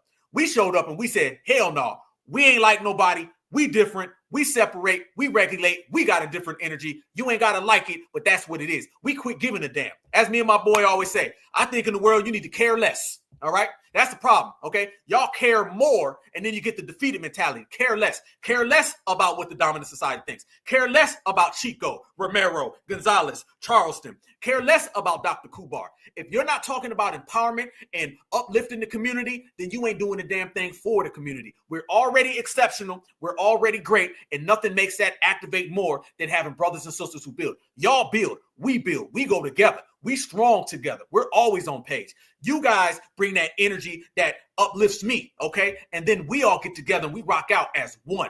That's what we're doing. So all that talk that Dr. Umar saying, ain't nobody on none of that. This is a different generation. So be very cautious and careful of the person who's running around here talking about he made some points now. Well, I'm going to point your ass back to the Yes We Can era, because this is the hell to the gnaw era. Hell to the gnaw, we ain't defeated. Hell to the gnaw, we ain't bowing down. Hell to the gnaw, he ain't making no points. Hell to the gnaw, you not stealing from us. And hell to the gnaw, we ain't taking no for an answer. If you don't like it, you better get the hell out of the way, because it's coming and we huge. Proceed with the checking. Yeah. Put the reparations in a trust somewhere until we get a more revolutionary, more conscious group of blacks. Let them decide what to do with it. We ain't there. Yeah. Look at all the bunny hopping we do. What we doing with reparations? Easter Sunday. No. So put the reparations in the trust fund until we get a better generation. When we gonna wait for that, Umar? When we gonna wait to get a better generation? Because the best generation is here now. And this is why you are irrelevant, because you out here talking about wait. Wait sounds a whole lot like one day we'll get it, y'all. We'll be free one day. One day we'll get everything we deserve. This man done turned into a one day. And we in a right now. You see the difference between us and him. We're going to highlight the difference between us and him. He out here talking about put reparations in the trust fund. We don't deserve it. Wait until one day we might deserve it. Shit, maybe for you, I want my money now. Because the dominant society loves that. He sounds like he's doing the work for them. Guess who else wants you to wait for reparations? Guess who else been trying to stall you for reparations? HR 40. Why are you saying the same thing HR 40 says, Dr. Umar? HR 40 was a stalling tactic. HR 40 said, wait another 40 years. HR 40 said, we need to just go ahead and put it on hold. Why you want to put reparations on hold? Even if you didn't feel this generation was great, I would still say get your money right now. I would have told every generation to get their money. What type of time limit is a debt on? There's a debt that they owe us. So how come you putting the debt on hold? You know who putting the debt on hold benefits? It benefits the person who owes you the money. Who owes us the money is the dominant society. So again, when you watch these people talk and you go around full circle, they say the same exact thing that the oppressors say. Dr. Umar out here sounding like Dr. Phil, and I'm calling you out on it, bruh. Facts. And that's why I believe that this generation of blacks in America, we shouldn't get the reparations. We are too irresponsible. Ain't ready. We will waste it. Yeah. Put the reparations in a trust somewhere until we get a more revolutionary, more conscious group of blacks. Let them decide what to do with it. We ain't there. Yeah. Look at all the bunny hopping we do. What we doing with reparations? Easter Sunday. No. So we can blow the money. I had a sister text me one day. You know what she said? Can you stop talking against reparations because I need that money to pay my bills? Oh, man. Short-minded. Reparations is to repair, not to pay your damn weeds bill. You see what I'm talking about, y'all? First off, he's talking about who out here bunny hopping. I don't give a damn what somebody's doing. If you think that I'm going to say I don't want my money because a couple brothers want to bunny hop, that's his goddamn bunny hop problem. I want my money. And you see how he's trying to use brothers out here bunny hopping as an excuse to not get my reparations money? That ain't how it works with me. I'm going to tell you that today. That ain't how it works with me. No. Because according to his logic, y'all, there's always going to be people who want to sleep with the dominant society. So according to his logic, as long as you have people out here who are bunny hopping, we don't deserve no money. Stalling tactic. We're not responsible. Stalling tactic. Until we own all the goddamn music, all the refrigerators, all of the helicopters, stalling tactic. You see how when it comes to Africa or donations for his invisible school, he's got very immediate plans. When it comes to our reparations claim, he creates these odds that are so insurmountable that basically, under his own logic, we'd be waiting another 50 years. Wait until the interracial dating stops. Let me tell you something. You can interracially date all the hell you want. I want my money today, and I'm going to build with my goddamn money today. That's what I am. I don't give a damn who you with. You can want to be with Becky or Karen. As far as I'm concerned, you don't exist now. You damn sure won't exist when I got my money. I'm going to walk right by you and you're swirling to go cash this damn money.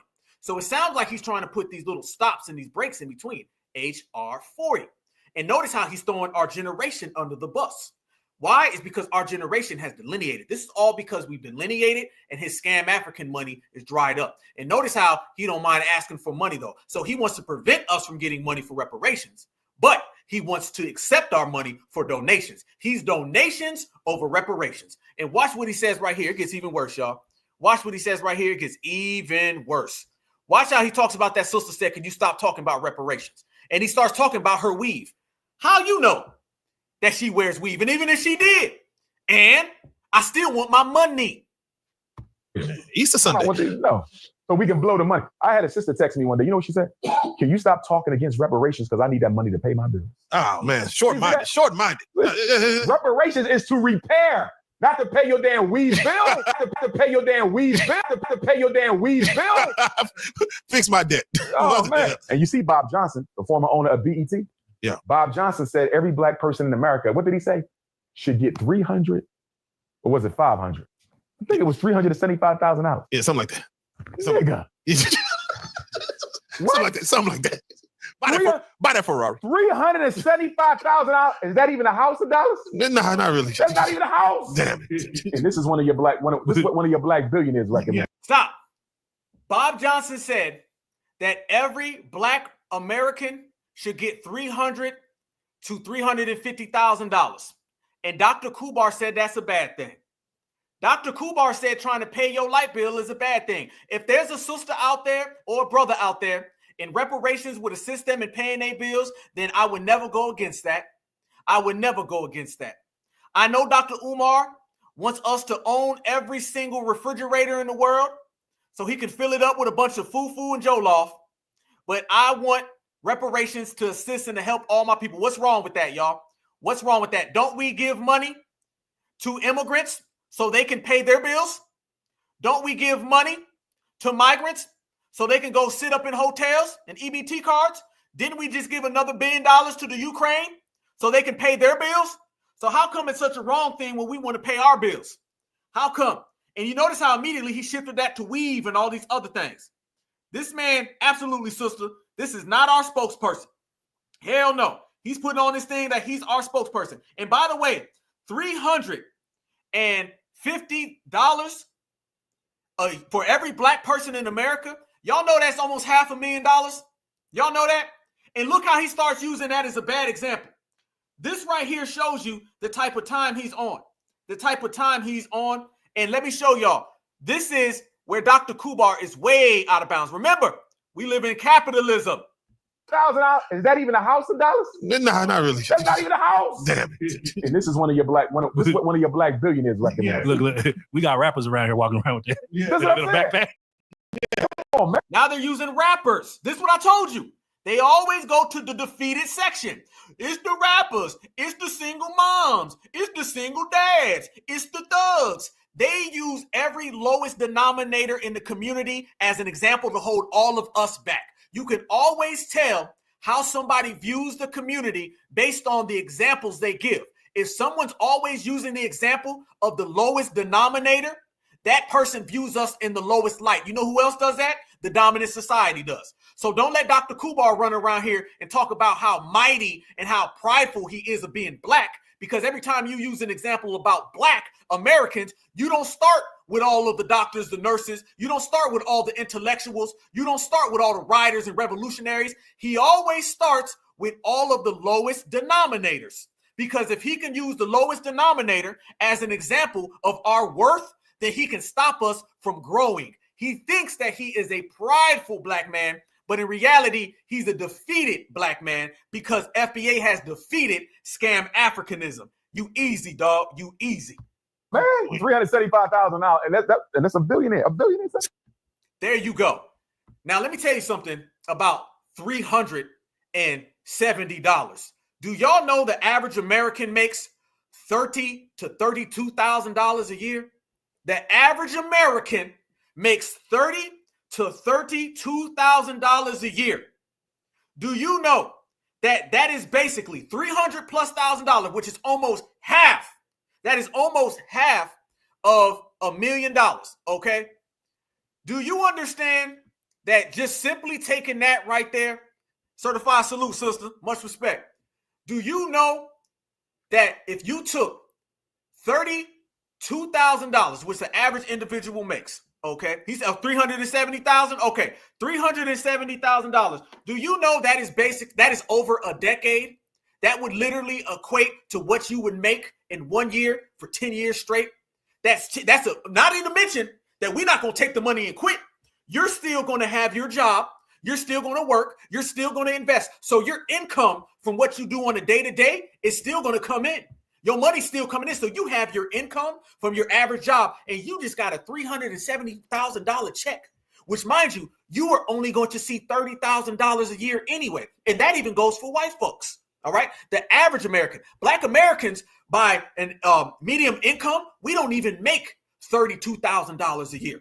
So basically, you would get what you would make in a year for 10 years straight. 10 years straight. That's what reparations would do. Not to mention your money coming in. So say you do make $30,000 a year. Take your $30,000 a year, add that to $370,000 reparations check. I'm telling you right goddamn now, we be bubbling out here. Family, you talking about the lineage. I told you that's why he's defeated. Let me tell you why he's defeated. We see the lineage that they gave us lemons and we made lemonade. right? That's the lineage that we come from. They gave us lemons. We made lemonade. We built America. You don't think that we would be able to flip reparations? Let me tell you this, and I always say this, family. You know how we would flip reparations? You want to know for the fact how FBA would flip reparations? We'd flip reparations because, damn it, we flipped America. Did we not flip America? The foundational Black American lineage, we flipped a country. You don't think we'd flip a reparations check? You don't think that we would take that damn money and flip it 1 billion times over? Yeah, hell yeah, we do. And trust me, and I always say this as well. This is something I always say, y'all. They're not afraid of every single Black American getting reparations. They're afraid of about 10,000 of us. 10,000 of us. Family, we got 1.2 thousand people in the chat right now. That's what they're afraid of, family. Oh, no. Pookie, the hood dude, he gonna flip that money. Pookie gonna flip that money. Trust me. I know Barack Obama talking about something. Tell Pookie to get off his couch. Pookie's one of the smartest people I've ever met. Pookie gonna take that goddamn money and he gonna flip that goddamn money. So Barack Obama, if you're out there listening right now, I'm telling you right now, that same Pookie that you was talking about was dumb and couldn't get off the couch. Pookie gonna take reparations and Pookie gonna be living in the damn suburbs and he gonna have a 6-figure paying job. Trust me when I tell you that. Don't underestimate Pookie, all right? Because he gonna get that goddamn bread. I bet your people couldn't back in Hawaii, homie. And every single Black person out here, we're gonna invest, we're gonna build, we're gonna start putting our money together. Yeah, Ray too. Ray gonna be living right here. Pookie gonna be living right here. They both gonna have pools in the goddamn backyard. They gonna have about 3 or 4 cars in the driveway. That's all it takes. They ain't worried about every single Black American getting the money. They understand it takes a small fraction of us, all right? Because remember, it only took a small fraction of us to free ourselves from slavery. Yeah. Every Black person wasn't on code back then. A lot of folks didn't want to fight. A lot of folks didn't want to stop slavery. It only took a few of us. That's why I always say the certified 100. All it takes is the certified 100. And the certified 100, the same ones that reconstructed America, the same ones that freed ourselves from slavery, the same ones who got civil rights will be the same ones who flip reparations. Family, we will have schools, we will have hospitals, we will have community centers, we will have businesses left and right because now we're not economically locked out. Money provides you the opportunity to not be economically locked out. We had a conversation the other day. Y'all know all that stuff going on with tech, and everybody talks about tech and Black folks being locked out of tech. Let me tell you something. Black folks are locked out of a lot of tech jobs. But you know what I realized is that a lot of brothers who are locked out of all those tech jobs, they become entrepreneurs. So do our sisters. You notice that, family. It be them folks. That's why they're so mad at Elon Musk right now. They so mad at Elon is because all of that money that they get in the tech world, they lock us out from. But we end up taking those tech jobs and starting our own businesses. Every Black person I know who's super skilled on the computer with tech, they end up basically owning their own businesses. Basically, they say, y'all won't let us in the tech world, then damn it, I'm going to create my own business. That's how a lot of the tech entrepreneurs come about in terms of our community is based on they simply just start their own businesses. So Dr. Umar views us that way. I don't. I view us from the aspect of anything that's put in front of us, we will conquer, we will dominate. And that's what's got him so afraid. That's what's got him so shook up. And he views reparations the same exact way that the dominant society views reparations. He doesn't want us to get the money because he knows that when we get that damn money, it's over for people like him. It's over for people like him. He won't be able to talk that talk. He won't be able to disrespect and scam Africanism. You can cancel that. You can cancel scam Africanism. It's out the door and out the way because FBA said so. That is the difference. But we in here super, super deep, and I need everybody while you here right now, smash that like button, and we're going to continue to grow and continue to build. Damn all the refrigerators, all right? I don't want all the damn refrigerators back. I'll go buy my own refrigerator, all right? I don't need the damn helicopters. I'll go get my own goddamn helicopter. See, that's the difference between us and Dr. Umar, all right? Dr. Umar, he's of the belief that we're going to take all of our damn money and we're going to have to go through somebody. You give foundational Black Americans $300,000, and I'm telling you right damn now, we ain't asking nobody for anything. We going to buy it all. Why go to your house and beg for what you got when I can create my damn own? And ain't we been doing that any damn way? Ain't that the type of time we've been on anyway? Ain't that what we've been working on? Yeah. This is what we do, and this is how we stand on business, and this is how FBA gets things accomplished. We get things accomplished the certified way. We get things accomplished doing it the FBA way, and the FBA way never fails, y'all. Even if Dr. Umar realizes that scam Africanism has failed, scam Africanism has crashed out, we ain't never crashed out. We only getting stronger. Checkmate, checkmate, checkmate. There they go. So, fam, there's been a lot of things going on out there. You got a lot of these people out here, they trying to double down. They out here hating. You know what I'm saying? That's what it is. They got hate in their blood. It's all good. You know what I'm saying? The more we keep these folks hating, the more we keep grinding, the more we keep winning, the more we keep shining. That's just what it is. People been out here circulating a lot of things on the net. People been saying a lot of stuff. Let me show you about the culture, though, y'all. I'm going to show y'all the culture. I'm going to show y'all the culture, and this is the difference. These people right here don't fail. These people don't fail. I'm going to tell you who doesn't fail. We don't fail.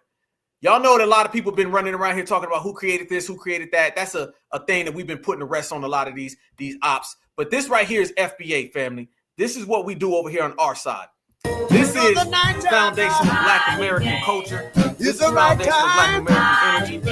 And we are out here doing every single thing that we want to do. But that's our generation. That's the type of time we're on. And you can't duplicate that right there. All right? I don't care what they try to tell you. I don't care what type of energy they try to put in front of you, y'all. You can't duplicate that right there. These are the sights and sounds of people who will flip the reparations. Those are the sights and sounds of people who will get to the back. That is the sight and sounds of brothers and sisters who know exactly what they want, who know exactly where they're going. Who else can do that? Okay, who else can do that? Who else can get down like that? Nobody can.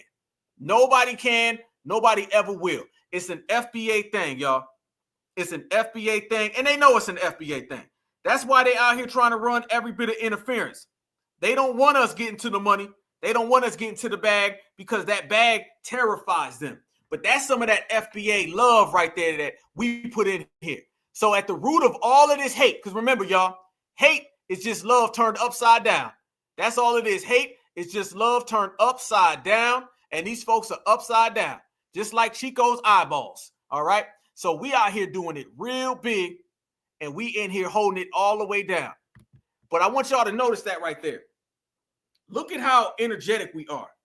Look at how even when we deal with everything that we've been dealing with, we still keep winning. We still keep winning. They can't stop us at all. Yeah, I see that. Well, you still putting them numbers in the chat. 50K a month. I'll take 50K a month. I know Dr. Umar don't want us to have that. But that right there, see, that's black love. That's black love. They don't want us to have that. They want us to have everything other than. They want us to see everything other than what we seeing. They want us to fall all the way back. We're not falling back.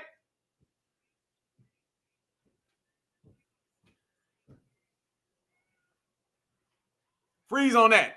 I want y'all to understand where we going and where we pushing, y'all. It's a different day, and it's a beautiful day when you FBA. So don't let nobody get in the way. Don't let nobody stop you, y'all. It's a whole different time. It's a whole different time, a whole different energy. Look at that right there. See, I could watch these all day, y'all. I'm telling you right now, I can watch this stuff all damn day. It never gets old to me to watch where we came from. It never gets old to me to watch what we created. They wish they had this history. Elegant people. Elegant people. That's what I'm talking about right there. That's it. Look at them beautiful, beautiful brothers and sisters. Lovely, lovely. So that's the energy that they wish they had, and that's the energy that we have, and they can never, never, ever. It just doesn't work out that way. They're not strong enough, and there's a lot of haters that come from a lot of different angles, but it's all good. We always going to represent FBA to the fullest, fashionable, and just hold it all the way down. I want to show y'all this, though. How many of y'all been seeing this? Because there's a lot of people out there trying to, get on different trains and say different things. Did y'all see this right here? Tell me y'all seen this right here. Here we go. Did y'all see this HBCU thing that they got going on out here about the inauguration? And remember, y'all, we're going to be streaming the inauguration right here on the Black Alpha Network. We're going to be streaming it live. The inauguration right here live on the Black Alpha Network, you guys. Make sure that you all see the inauguration here. We're going to go through it. So they're going to have this inauguration, and Donald Trump said he wants to invite some black HBCUs to come on down. You know what I'm saying? And that's what he really wants to do. And y'all seen the Democrats been out here tripping out over that. The Democrats been having a whole meltdown because deep down inside, they don't want any black kids. They want to have all of that energy occupied by the Democrats. All right. That's what they want. All right. This is really what they want. They don't want this to happen for anybody else. All right. So I'm going to show y'all what they've been really on and how they've been really out here tripping and running amok. Let me show y'all this. Let me show you. Oh, yeah, we're going in. We're going in. We're going to watch that whole inauguration. Then we're going to break it down as it goes. Okay. Watch this, family. This is what the Democrats are out here saying about the inauguration. March band invited to perform at the Tangerine Man and the Klan's inauguration parade. Mississippi Valley State University writes the MSVU Mean Green marching machines have been invited to Washington, D.C. for the 60th presidential inauguration parade. Help us raise $350K to make this historical moment a reality. Wait a goddamn minute. How the fuck was y'all invited to go somewhere and gotta raise money to get there? Y'all don't go ask First Lady Elon Musk for that money? I know something. I don't give a fuck. I am not spending my hard-earned money to get y'all to a Klans meeting so that y'all can perform. The day of slavery is fucking over. The fact that y'all want to go, I'm looking at everybody in fucking Mississippi very questionable right now. How the fuck did anyone think that it was a good idea to ask the public for shit like that? I better act like I remember what happened to the last black fucker who then went down there to perform at the inauguration. Except Michelle is still over there feeling that shit. It's been almost 5 years. She too went over there trying to bridge gaps like her last name was Builder, first name Bob. And lady ain't made $1 million since her fucking first $1 million. Tangerine Man and the Klan is literally playing in y'all face, and y'all want us to donate money to help him play in y'all face. Absolutely not. I'm gonna save my coins. I mean, there are so many things wrong with this. Y'all are a black school. Same black school this man is trying to take black history out of. Historic is in y'all fucking names. Y'all really think we about to help y'all go make a fool of all of us? Marsha band invited to perform at the Make a fool of all of us? That ain't got nothing to do with me. You see, this is the Democrats right here, family.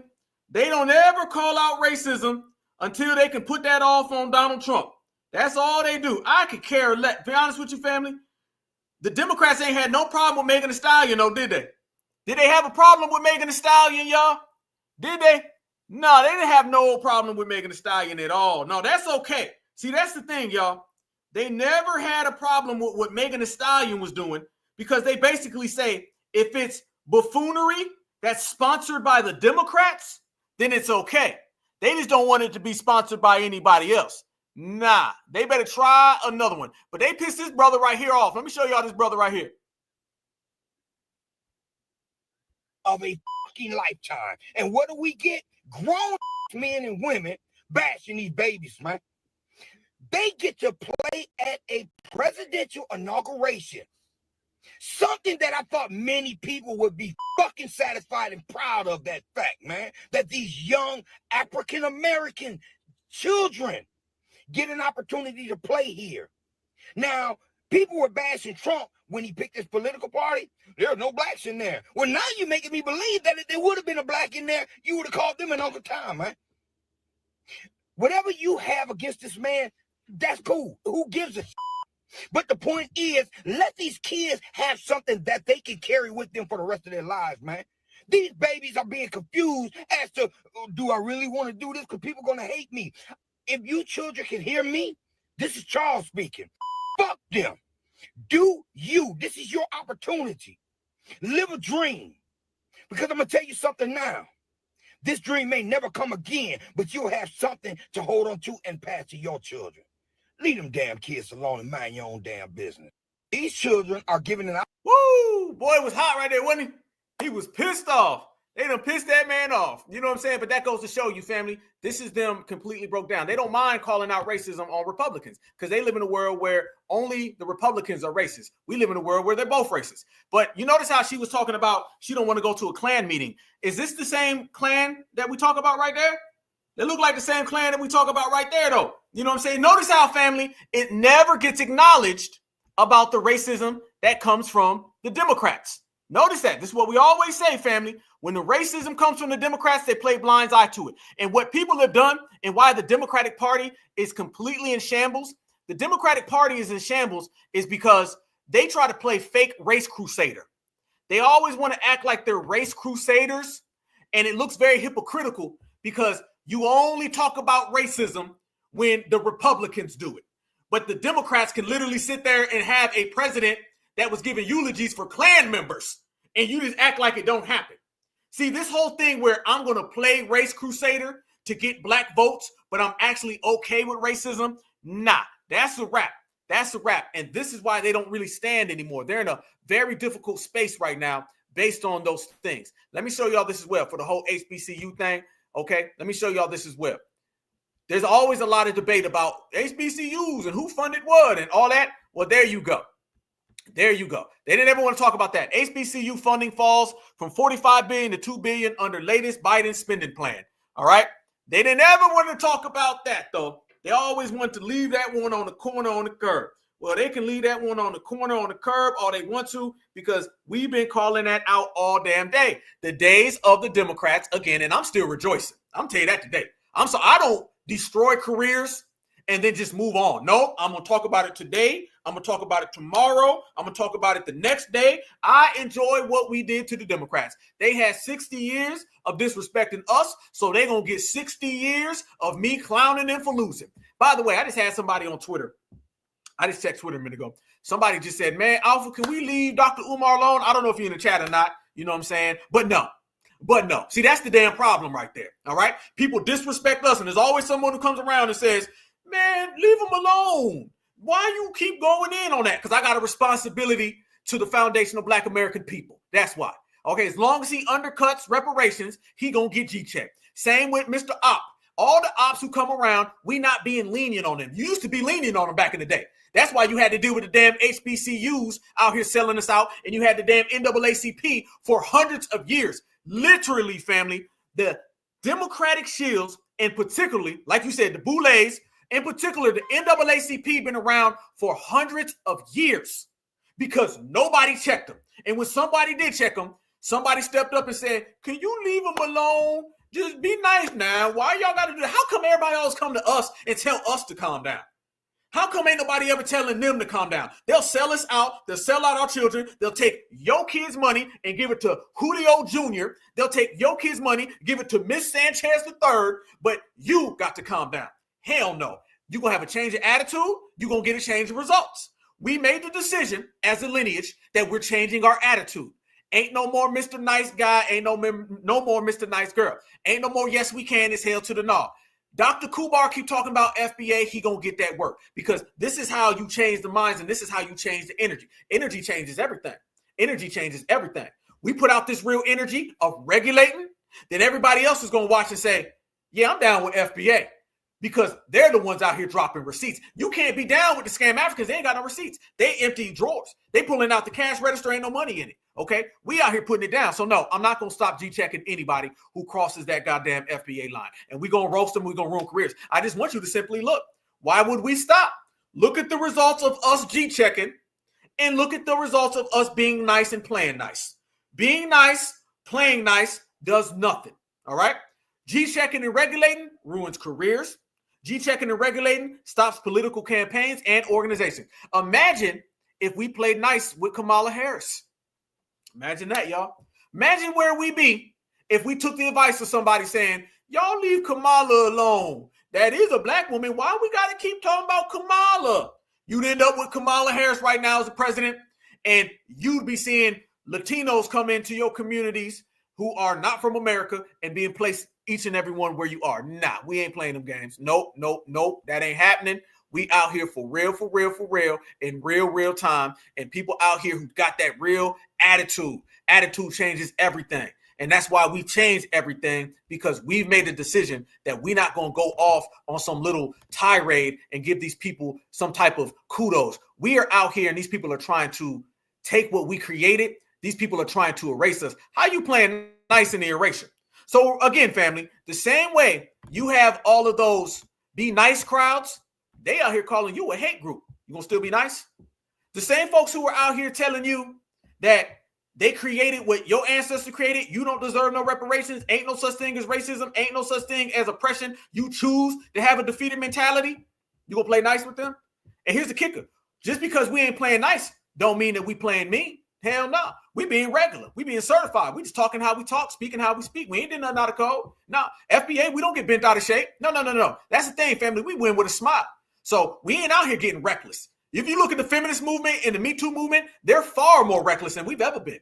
We are certified businessmen and women. Don't be mad, though, that we win with a smile and we get it done just by playing it the right way. But let me ask y'all this question right here. Yeah, love being a villain. That's how you're going to be. We're going to be the heroes in our world, and we cool with being the villain in their world. Because, again, we get more results than the African-American. Yes, we can. Shit, hell to the no.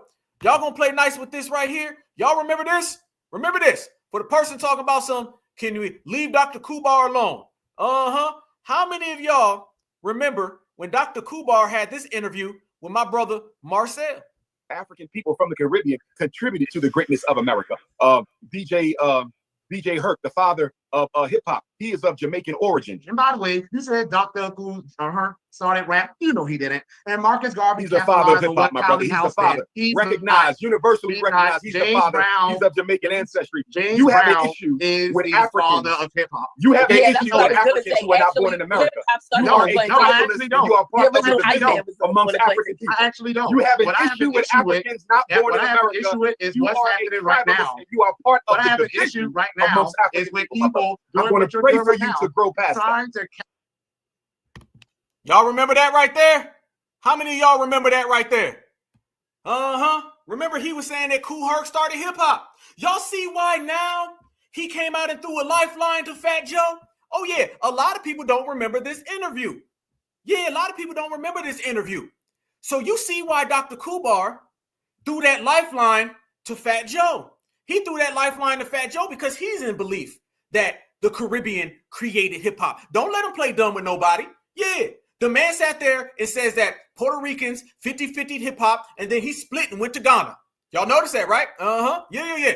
So if you went back and you watched this interview, which was a year and a half prior, now you frame it. Now you understand why he said that about Fat Joe, why he threw Fat Joe that lifeline, because he holds the same mentality anyway. So last week, when I said 2 tethers of a feather flock together, and then I lay out 100 receipts of why Dr. Kubar and Fat Joe are tether friends, tether buddies, tether relatives, and they're both anti-FBA, then that's what I call the damn G-check. And that's what I call all them please be nice folks. That's when I call them to get the hell out the way folks. Remember, he made some points. Please be nice. He made another point. Can't we all get along? And we all need to do better. Whenever you see these people show up, because that's the stage we're in now, y'all. Now we're in the stage of the people going to start pleading with us. At first, it was the argument. Then comes the debates. After the argument and the debates, then comes the babbling. We done wrecked all 3 of those. The debate, the arguing, the babbling, we canceled them. Now you're going to start seeing the people show up and try to smooth things out. Be very cautious of the fake conflict mediator. All right? Watch out for the fake conflict mediator, family. That's what you're going to start seeing now. Now you're going to start seeing random people pop up, and they're going to start coming to you. They're going to say, Church of Black Power, why don't you just be more nice, man? Don't be mean to the tethers. Before, they would have been trying to debate you, brother.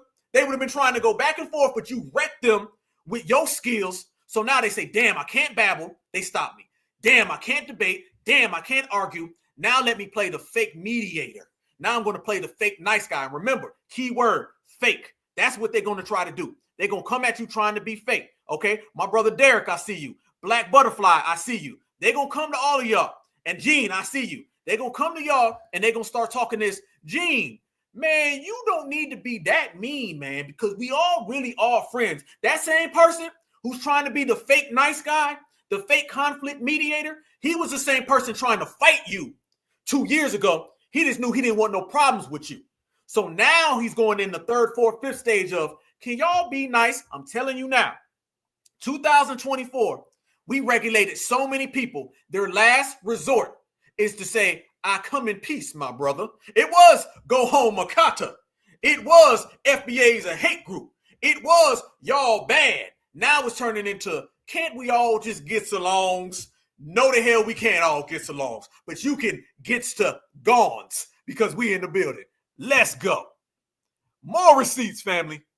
From a Pan-Africanist standpoint, and I offer no apologies, just as I've said in my message in Jamaica, just as I said in my message in Guadeloupe, just as I said in my message in Ethiopia, just as I said in my message in South Africa, and just as I'll say in my message this weekend in Barbados and next week in the U.S. Virgin Islands, there was one slavery that took African people from one continent and scattered us all around the world. And because there was one slavery, there should be one organized reparations movement. And even if Negroes are still in love with being separate from one another instead of operating as a single race, we should still at least collaborate and communicate with each other so that the white power structures of the world who we're going to for these reparations cannot play the divide and conquer, separate and rule tactic, because there's no collaboration amongst the figures and no collaboration amongst the demands. So for me, I will never agree with any of the movements until we have one organized global reparations movement. I think that would be the most effective and it would be most comprehensive. But to your point, as it relates to the American-African situation, the truth of the matter is African people from the Caribbean contributed to the greatness of America. DJ Herc, the father of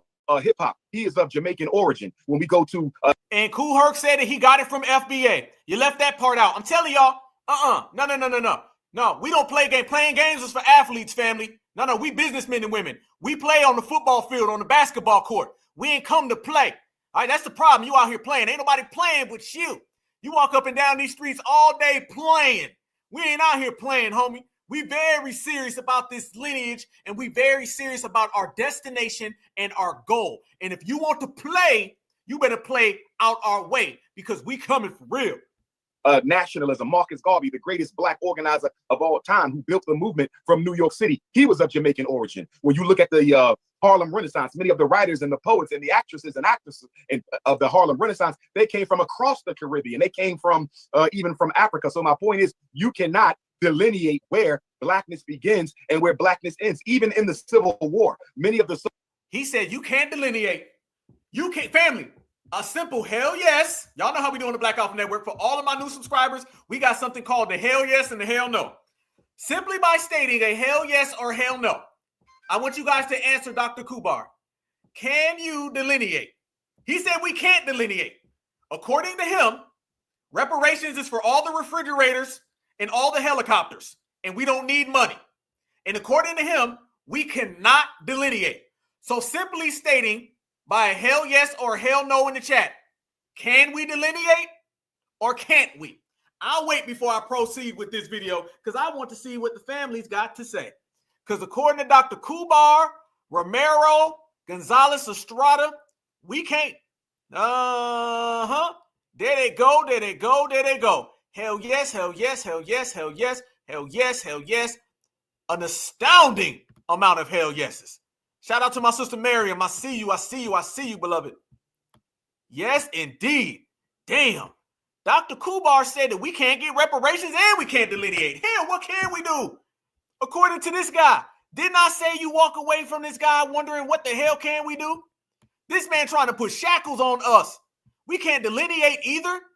I know you want us to be a part of the scam Africanisms, but bro, ain't nobody on that time. Ain't nobody rocking with you on that. This man said we cannot delineate either. Damn, damn, damn. But that's Mr. Vasquez for you.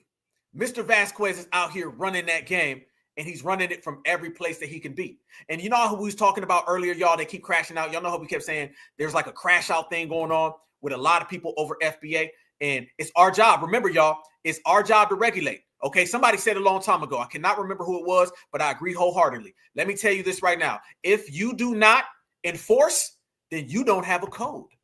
All right? The code is about enforcement, just like the law is. What do you call a police officer? What do we call them? The police, but what do they really do? They're called the what? They're called law enforcement.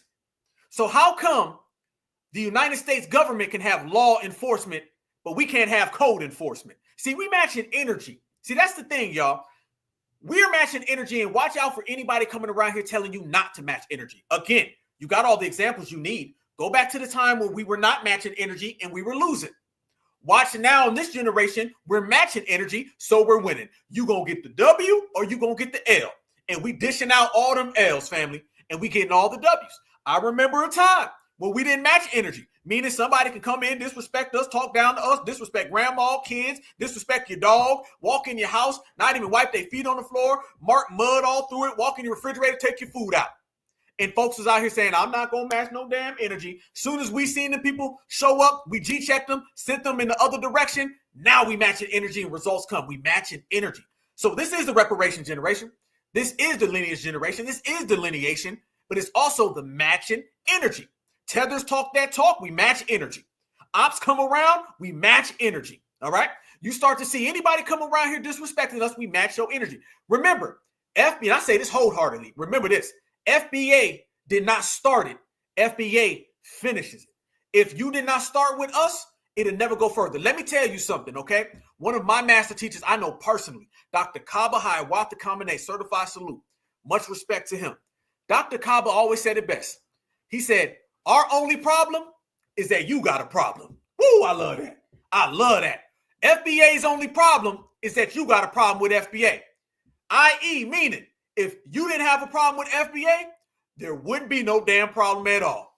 So, meaning, if you started with us, we have the right to match energy as much as we want to, run you out the paint, and if you look, that's what we're doing, and that's why we're winning. And in a lot of cases, we already won.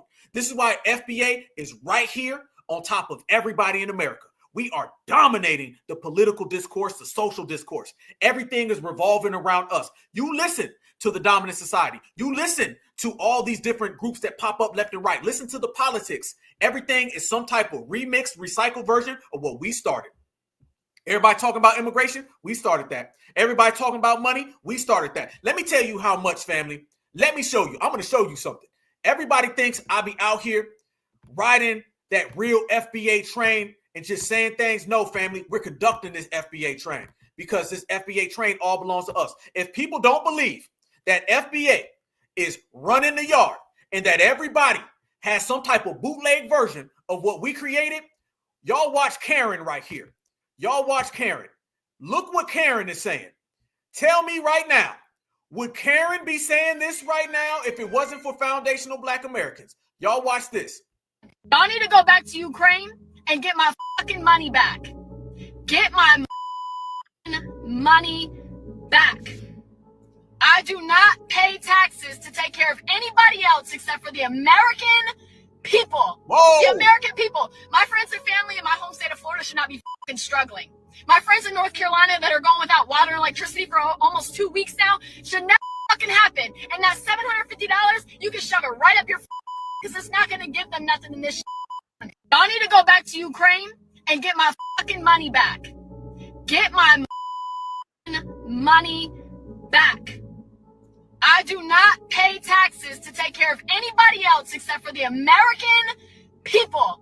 The American people. My friends and family in my home state of Florida should not be fucking struggling. My friends in North Carolina that are going without water and electricity for almost 2 weeks now should never fucking happen. And that $750, you can shove it right up your Karen out here taking notes from FBA. Y'all know damn well she wouldn't be talking like that if it wasn't for us. Absolutely, family. We were the first ones saying, how come y'all got money for Ukraine, but you ain't got money for reparations? How come you got money for migrants, but you ain't got money for reparations? And I'm telling you, if you watch and you observe, you got to have a trained eye. I'm telling you right now, this has always been going on. But I'm telling you, a lot of us believe that it's going to take us to get our reparations before we feel we won. Family, we're winning right now. We've already got a plethora of different victories that have occurred. Reparations is going to be our final victory of this generation. It's always going to be a battle, and we're always going to get victories. But don't wait for your reparations to feel that you won. Family, we've won 17 different other things. Reparations is just one of the things on the list. Remember, we're going to get Dr. Martin Luther King's legacy back. We got it. We were going to delineate. We are. When you start seeing Steve Bannon and Ann Coulter identify us as foundational Black Americans, go out of their way to say Black Americans ain't like Africans or Haitians or Jamaicans, that means delineation is one. Let me ask y'all this. Who are the only people who haven't delineated us? Only people you hear doing that are tethers. You listen to the dominant society. When Donald Trump says you built America, you really did. He's telling you right then and there, Black Americans ain't Africans. Yep. When you hear Ann Coulter say that money And civil rights is for foundational Black Americans, not for immigrants.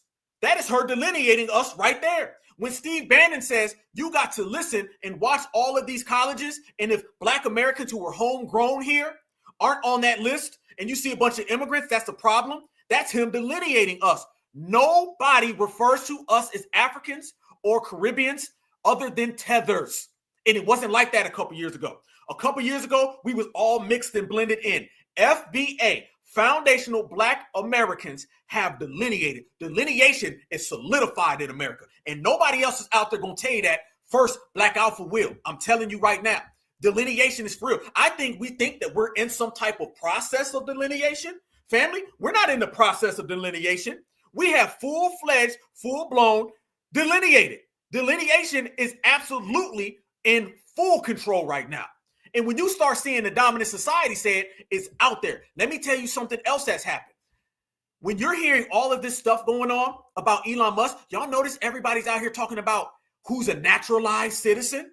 Yeah, let's go there. Y'all seeing what's going on. And I'd be remiss if I didn't say this. Much respect to everybody out there in New Orleans. There's been a lot of things going on, y'all. I'm waiting to report on it. I want to get the facts, but y'all seen all these things that were happening with all these people. Y'all seen dude who did that little attack out there in New Orleans? Y'all seen that, right? Uh-huh. Let's go there. Let me see if I can get his picture.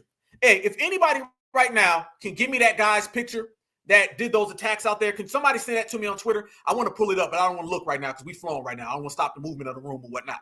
If anybody out there, just send me that guy's picture on Twitter. If you're subscribe to me, you follow me on Twitter. I want to post this picture. Let me tell y'all what I've seen. I'm telling you, this is real. As you just seeing that Karen right now talking about where's the money, she got that from us.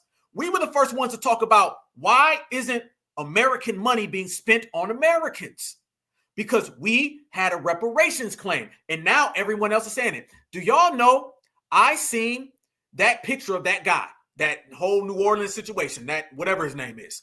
Do you know I started reading the comment section, and when I was reading the comment section, I seen a W woman. I'm not lying. She said, yeah, but let's be honest, because everybody said that guy's an American citizen. I seen the W woman. She said, yeah, but just because you're an American citizen don't make you an American. Who been saying that? This came from an 80-something-year-old W woman. This woman looked like Betty White. She looked like Betty White, y'all. And I literally seen her say that you can be an American citizen, but that does not make you American. Who did she get that from? That is literally right up our ballpark of delineating. Shout out to my brother, Black Truth United right here. Family, y'all know like I know. 10 years ago, they've been trying to tell you that man was a Black American. Y'all ain't heard that. Ain't nobody saying that. Everybody's been making it clear. That dude is not a Black American. That subject didn't even come up. That didn't even come up. Remember, fam, and our brother Tariq used to talk about this. Remember, they used to make Muslim synonymous with Black. Yeah, they used to do that a lot of times. It was a little low-key kind of thing until delineation showed up.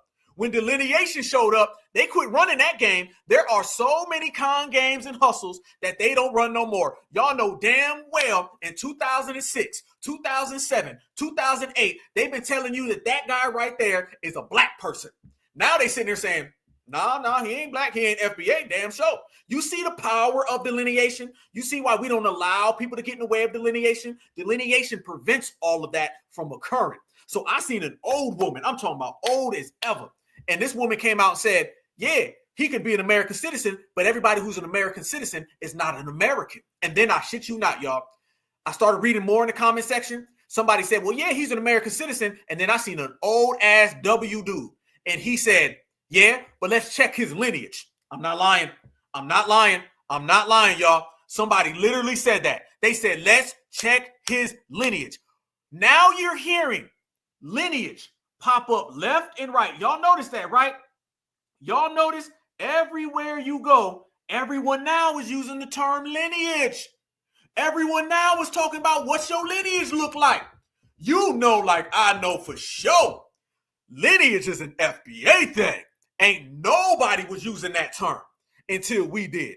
Dude right there is not a foundational Black American. So what that did, y'all, that put a shield around us to where they couldn't blend us in. You see why we've been running tethers out the paint. That's what tethers do. Tethers tether onto us, meaning they latch themselves onto us. They commit a crime, Black Americans. They do that type of terrorist attack, Black Americans. Now, through delineation and the process of separating what we've done, we've pushed that off. They can't even attempt to tether us.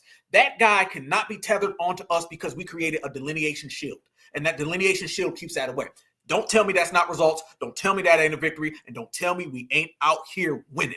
That is a victory for foundational Black Americans. So nobody's really talking about what we've done. And I don't want people to not see it or skip over it. We've made a lot of gains and we've got a lot of victories. So when you start seeing Betty White coming around here talking about what does lineage look like? Or when somebody else comes around here and you start seeing Bob Barker and Bob Barker say, yeah, but he ain't an American citizen. And you're starting to see more and more people from the dominant society say things like, yep, but those are naturalized citizens. Those are native citizens. Now they're throwing that around. And what I've seen the most, I've seen them say that Black Americans and white Americans are the only native Black or the native people in America, and they're the only ones who are indigenous to this country. I'm even hearing them say the indigenous Black Americans. This is what I'm hearing out here in the streets. That shows you off rip, the gains that we've made socially, and they can't stop us. I appreciate everybody. I got all them pictures. Thank y'all. Thank y'all. There's some good ones too. Actually, I'm gonna have to show all of these because these are really good. I got a lot of them. This is it. This is it right here, family. That goes to show you off rip. They can't put us in that box. That box you cannot put us in, y'all. So they can try to run that game on us, but it's just not going to work. There's no room for it. Delineation has created a separation that we are in a different playing field right now. Now they have to acknowledge us as American citizens. And through all this debate about who's American, who's not, they keep saying things like Black Americans, indigenous Black Americans, foundational Black Americans. The only people who are way over here trying to un-American us are Democrats and tethers. Everybody else right now at this moment identifies us as native Black Americans. I haven't seen a W guy. He said, Black Americans fought in every damn war. Black Americans helped build this damn country.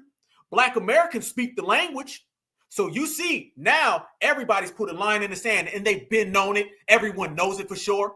But they try to create this no lineage, no border saying. Now everyone knows, no. You got native, indigenous, foundational Black Americans, and they ain't Africans. Let me show y'all this guy right here running around talking about how he used to wish that Black Americans came over to Africa, but he don't care anymore. Let me show y'all this.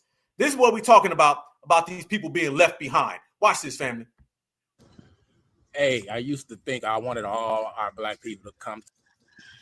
I used to think I wanted all our Black people to come to Africa in the West, but now I've changed my mind on that a couple of years ago because everybody ain't right up here. They got a lot of trauma, and Africa don't need that trauma coming over here from Black Americans. Man, boy, if you don't get the hell up out of here, we wasn't coming anyway.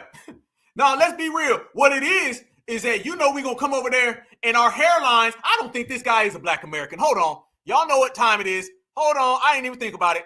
Family, y'all know what time it is. I don't think this guy himself is a Black American.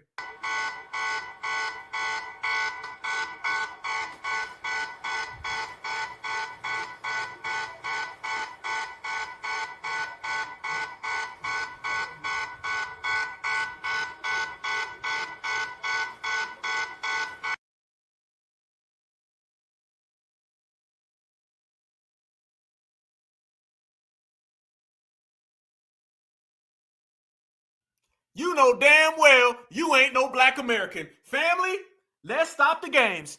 This is how cold, desperate, and how completely out of bounds these people done got. They got folks out here acting like he's a Black American, saying he don't want Black Americans to come to Africa. This is a 3 times tether. This is a 3 times tether. This is 3 degrees of tether separation. Okay? This man ain't no FBA. That is not a foundational Black American. Homeboy, you know damn well you ain't speaking for us. You are not one of us. Hell to the no. I don't know where you thought that hairline was going to weasel through. I don't know where you thought that damn bland look was going to get past us. Quit saying it. He's trying to act like he's an American who didn't want us to come over there.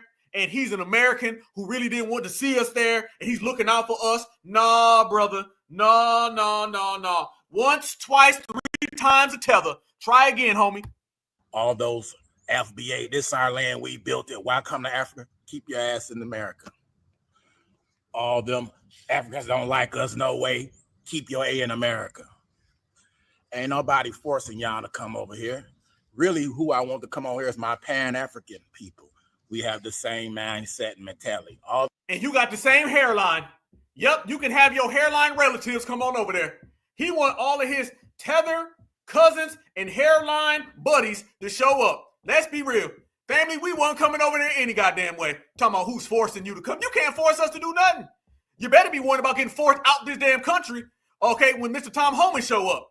I ain't trying to have that. This guy ain't no American anyway. This is a guy cosplaying American trying to get us to stay in America, something we was going to do any damn way.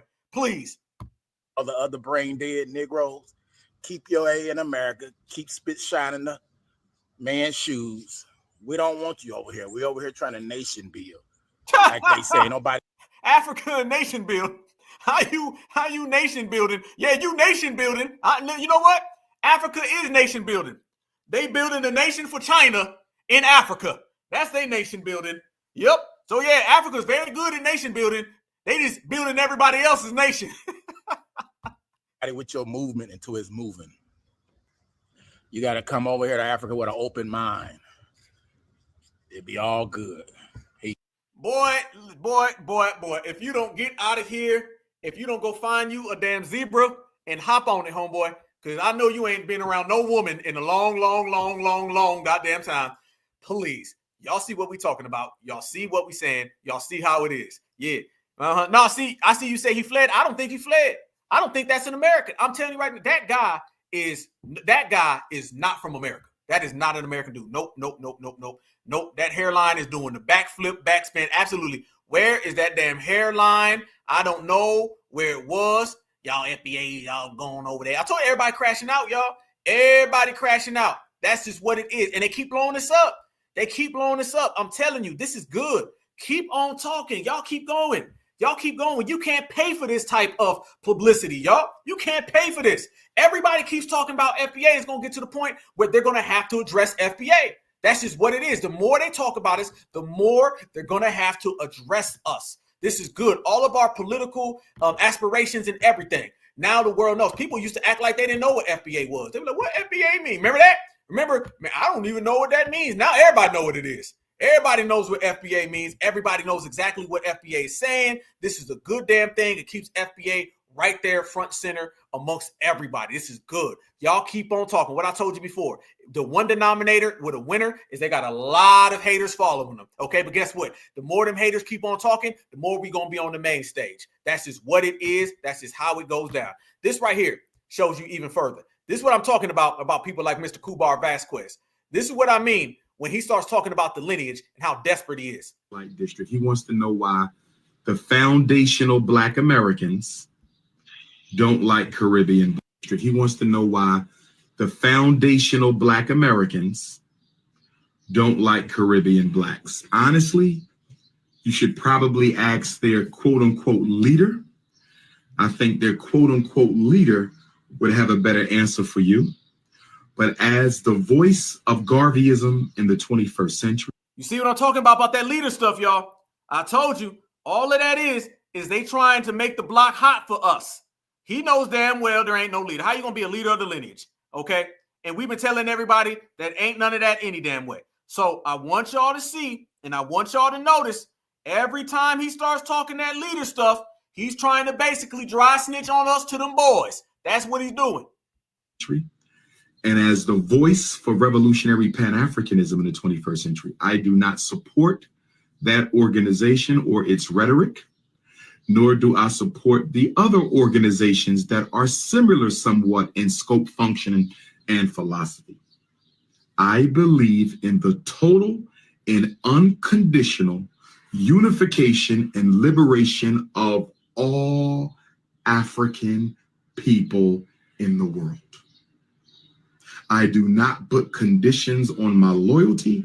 I do not put conditions on my unity. I personally believe that all these organizations were thought up by hustlers and opportunists. I think some of them are funded by the power structure to divide Africans against Africans. I do not see anything good coming out of these organizations. Notice how, boy, this man out here dry snitching. I'm telling y'all, we got to start looking at these people as more than just haters, y'all. Okay, look at this. This is some super hater talk. Organization, your leader. He might as well just get here and talk about criminal and thugs and robbery. He's so bad right now, wants to talk about us robbing banks. He literally wants to come out and be like, they keep robbing them banks, y'all. Man, y'all got to watch it. They out here trying to rob banks. He's on here literally trying to get us hemmed up. This is how desperate it is. They know if they cannot stop foundational Black Americans as a lineage movement, the next thing they got to do is try to go the Fed route. This is the Fed route, y'all. This is clearly, how many times is he not overemphasizing organization? Is he not doing that on purpose, family? Is he not? Y'all know they go overboard with that. At this point, we've made it clear. I don't know how many more times, family. We don't have to say we're lineage no more. We don't have to say there's no leaders anymore. Family, we ain't got to say that. These people are just making that up. They're out here literally trying to criminalize us because they can't stop us. This is someone who's in defeat. This is someone who is beaten, broken, battered. This is a failure. This is what they have to do. None of them have a nationalist bone in their body. Most of them just want to beg the white man for reparations while they hate on African immigrants, but do nothing about the real groups that are stealing and robbing from Black people. They don't say nothing about the rainbow community. They don't say nothing about the white Latino community. They don't say anything at all. There you go. Family, we don't say nothing about those other communities that be out here hating on us? Really though? Really though? This man tried to tell you that we ain't been out here G-checking all of these other communities. And notice one more thing he said too, y'all. Notice that Dr. Umar said we don't say nothing about the white Latinos. Wait a minute. Fat Joe's a white Latino. You gave him a pass. Oh, you exposed Umar again for the 373rd time. Thing about the real groups that are stealing and robbing from Black people. They don't say nothing about the rainbow community. They don't say nothing about the white Latino community. They don't say anything at all about the feminists, but yet they want to. We don't say nothing about the feminists. Remember, he's talking about a lineage. So out of all of us, all 50 million plus, nobody says any of this. Umar, you're reaching, homie. And I can simply say that you out here throwing the cape on for the W Latinos, like, I don't know, Fat Joe. Demonize and criminalize African immigrants. I do not support it. All African immigrants are my family. They are my brothers and sisters. I have no issues with them. Black people are very comfortable at the bottom of the barrel. So there you guys go again. I told you it was going to turn back to the lowest denominator. Notice the theme in his version of, if you want to call it, I call it whacktivism. And notice mine. It's the difference. You put him right here. You put me right here. I'm going to move an audience. I'm going to move a crowd. I'm going to move the people. I'm going to be beloved. I'm going to make the people say, let's go. Let's get it. Let's make it pop. He's going to have people walking around here saying, well, we might as well quit. We already lost. You see that defeated stuff. And you notice he kept saying organization, leader. They're mad right now that that type of rhetoric just isn't working. It isn't working, y'all. They thought that maybe they would have something. They thought perhaps they could hit us with all that leader talk. It ain't really went nowhere. And now they're really just, once again, they're broken tethers. They're broken tethers all the way across the board because they know they can't get anything pushing with that. That is where they are currently. That's where they're at. That's where they're stuck. And now they know that foundational Black Americans are seeing them for what they are. Completely fraudulent, and you ain't getting no damn money. What you should have did is supported FBA and really rolled. It's funny how he talks about all that African love and African pride, right? But when he starts talking about African love and African pride, he always leaves out foundational Black Americans. So basically, good, you did our work for us. We ain't African. Check this out right here, y'all. A lot of things about us representing our culture and holding down things and standing up for who we are. How many of y'all seen that Beyonce performance? I wanted to touch on this Beyonce performance. And I want y'all to notice that a lot of haters was coming from the tether community. It was a lot of tethers that were upset with Beyonce. No matter how people feel about Beyonce and Jay, a lot of that is highlighting something that they don't really want to talk about in terms of Black American lineage, heritage, and culture. Again, a lineage, heritage, and culture that they cannot duplicate. Beyonce came out and was putting a lot of FBA culture in that performance. And by the way, look at this. Beyonce's NFL Christmas halftime show on Netflix earned a reported 27 million views. And family, a lot of people been coming out angry as ever, and a lot of people been coming out mad as hell because they don't want FBA to be representing our own lineage, heritage, and culture. Delineation and us representing being Americans, they never expected this. You can hustle an African, you can't hustle an American. Watch this. So Beyonce gave her performance tonight during the halftime show at tonight's NFL game. And there were a couple things that stuck out. She wore all white. The entire cast wore all white. It was an all white ensemble, which is interesting because one of P. Diddy's biggest parties was his white party. All of that going on behind the scenes with the Jay-Z stuff. And the look at that. Trying to connect that to a Diddy white party. Like Beyonce woke up and said, hey, I'm going to do this performance and I'm going to connect it to a Diddy performance. You see, family, these people is cold. Just say it, Becky. You're upset that first off, you can never look like Beyonce in your life. Second off, you can look at the ones they kicked out of Destiny's Child.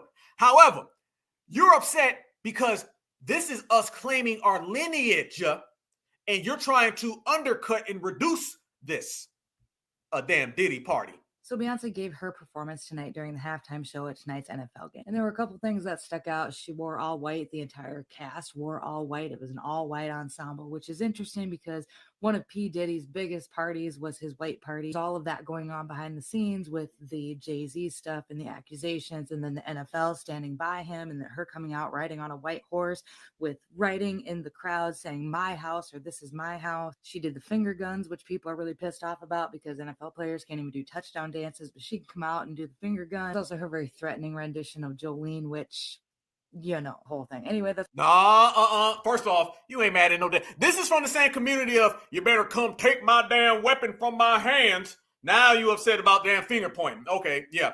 And don't sit here and talk about no damn Jolene. What it really is that people are out here talking about Beyonce's version and ain't nobody running around here talking about the original version. Was that Dolly Parton? I don't know if that was Dolly Parton or whoever the hell, but let me tell you, ain't nobody talking about that original Jolene. Now folks is identifying that with Beyonce. Same way, I think it was Dolly Parton who's saying, I will always love you, and nobody associates that with her. Everybody associates that with Whitney Houston. Y'all just mad because foundational Black Americans have been going deep into representing our culture. That's exactly what Beyonce did, and you don't like that fact because we are the originators and you are the duplicators. So it's just hate, hate, hate, hate, hate. That's not what I want to talk about. I posted this to X and we were kind of talking about it in the comments, and somebody had said, you know, I can't wait for the day when we see things and we do not have to constantly pick it apart. And I responded that I get that, but I can't unsee the things anymore. Like there's... Yep, let me tell you what you can't unsee. I'm going to tell y'all. She just said it right there. Let me tell y'all what they don't want to see. This is what they don't want to see, y'all. Yeah. Are they upset that Beyonce has brought to life cowboy culture more than all of their whack-ass country music has? Kenneth LeBlanc. Statistics, 5'7", 195. There you go. Kenneth LeBlanc is a part-time rodeo cowboy who looks forward to weekends because of his life. Weekends mean rodeo. In 1985, LeBlanc and his brother were the first brothers to ever make the IPRA finals, competing in the same event.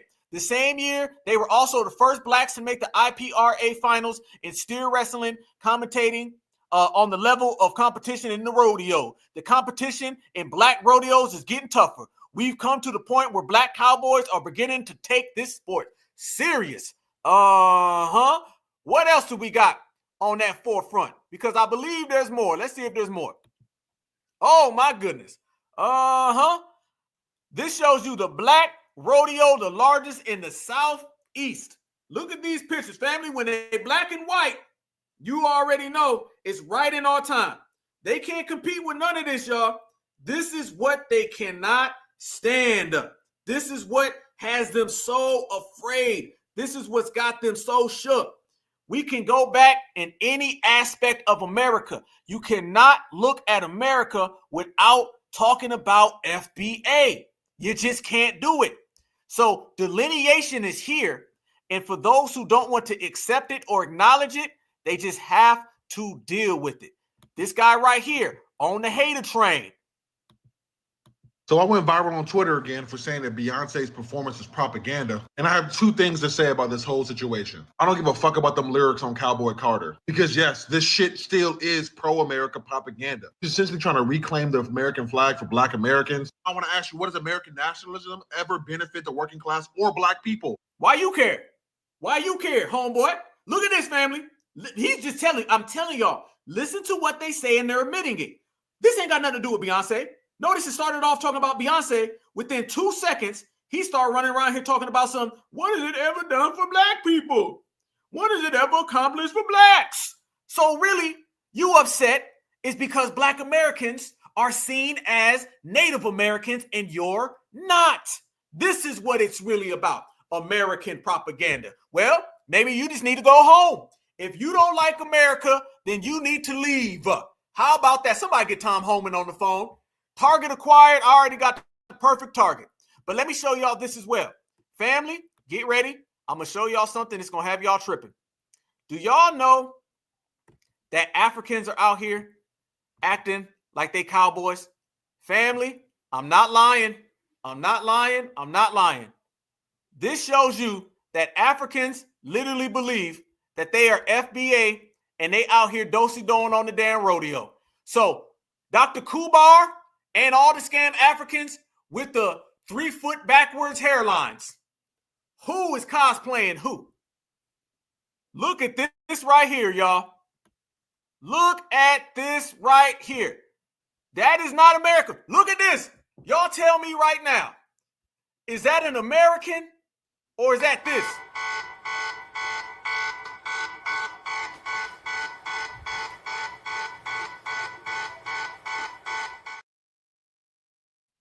Look at these people.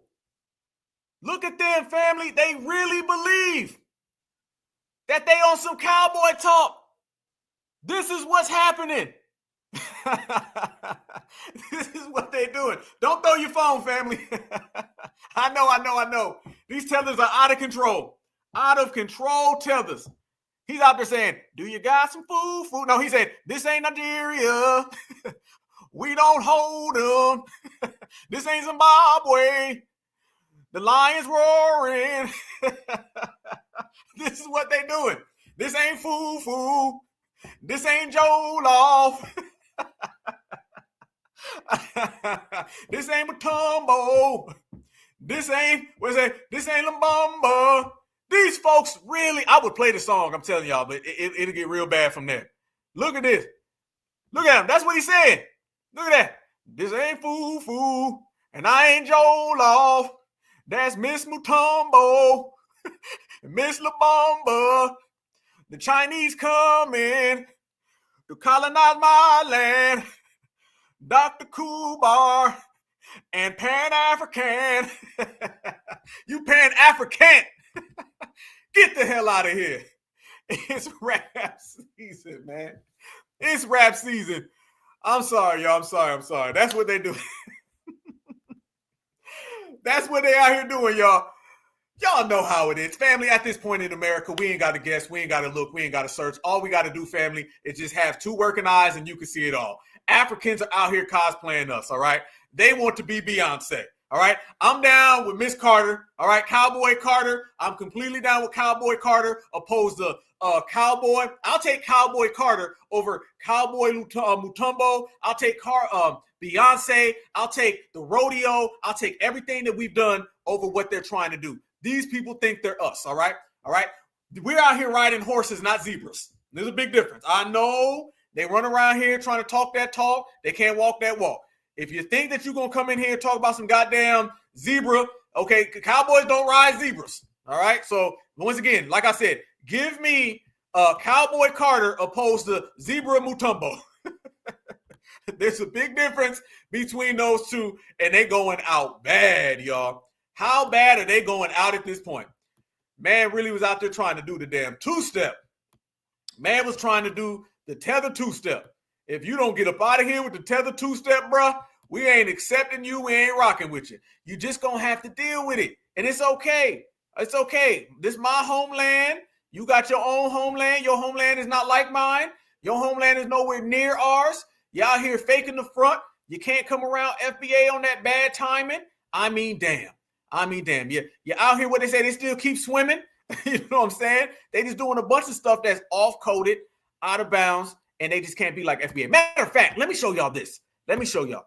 Did y'all see that lady? Let me tell you how bad they want to be us. All right? Once again, there ain't no myth. We ain't trying to figure nothing out, okay? Give me straight up Cowboy Carter opposed to Zebra Mutombo. Now out there, family, I'm not lying. FBA is here and everyone else is nowhere to be found. Do y'all know they out here trying to tell us that they're doing DNA studies in Africa and it's all coming back to America? Yes, they're literally saying, I did my DNA study and I didn't see any African. I saw American. So Africans say they're doing DNA studies, but they're not getting African ancestry. They're getting Black American ancestry. So now they're trying to use the DNA way to tether. Family, they done tethered on the music.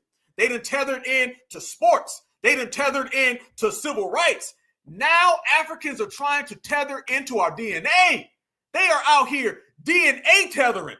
I done seen it all. DNA tethers. And I'm going to show y'all. Y'all don't believe me. Man, Deborah, I see you, Deborah. I'm telling you, no lie. Watch this. You got DNA tethers now.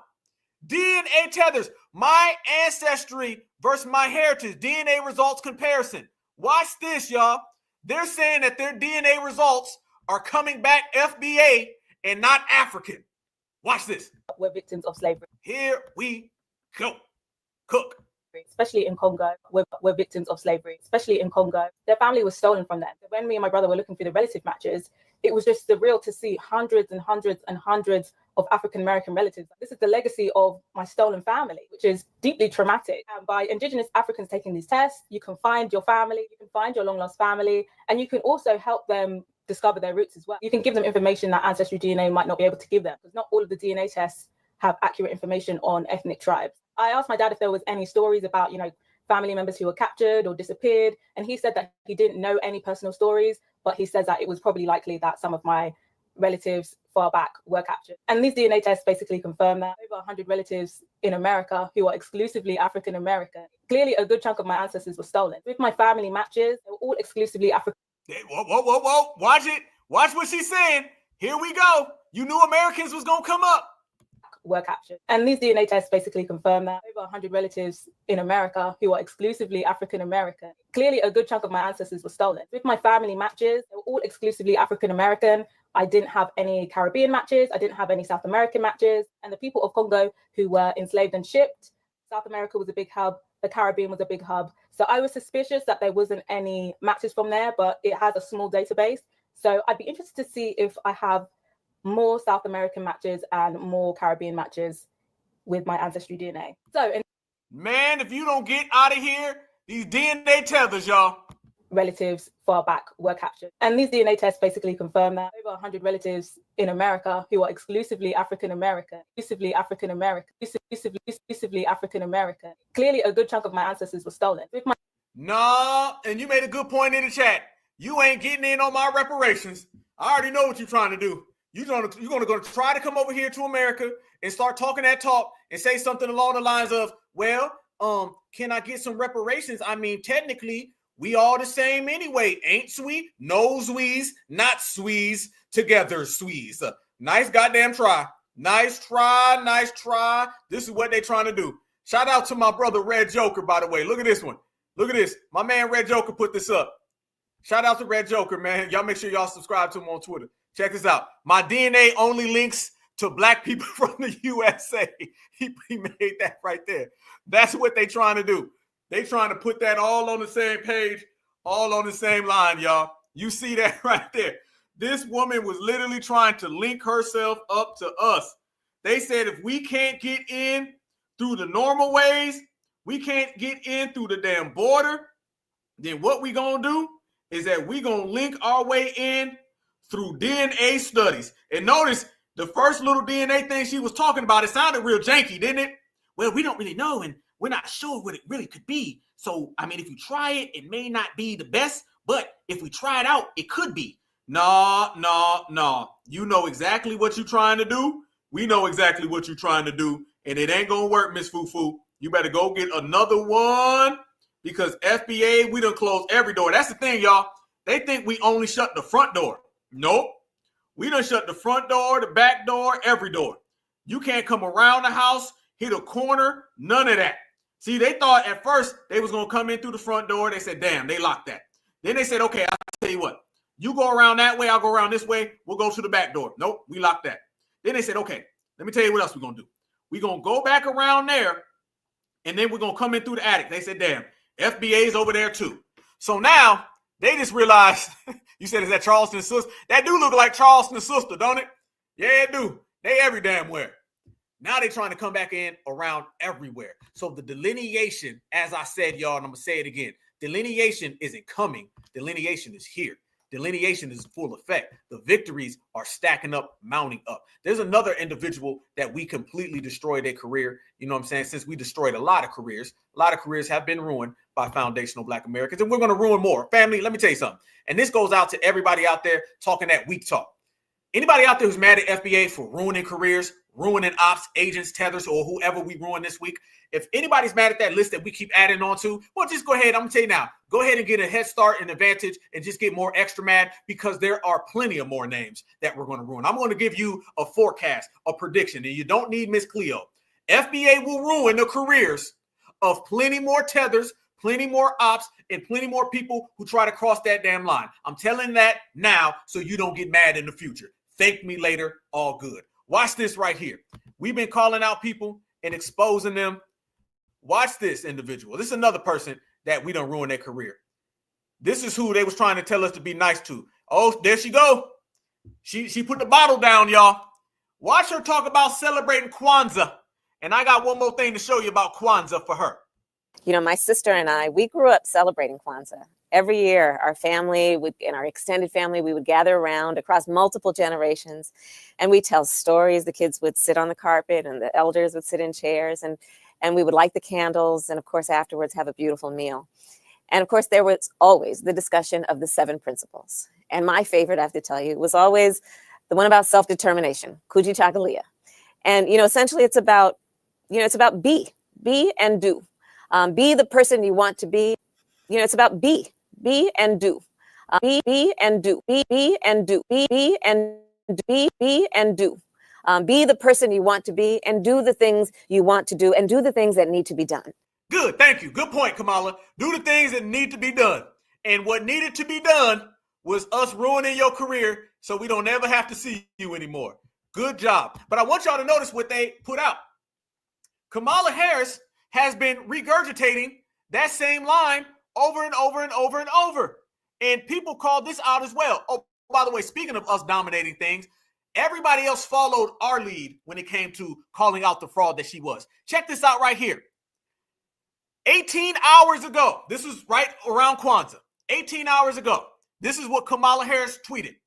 When I was growing up, Kwanzaa was a special time of reflection with family and friends. Let us carry the wisdom of the 7 principles with us as we work to build a brighter future. Happy Kwanzaa.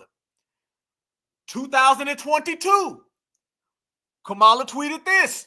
When I was growing up, Kwanzaa was a special time in our home. Today, my family and I are reflecting on the 7 principles. Happy Kwanzaa.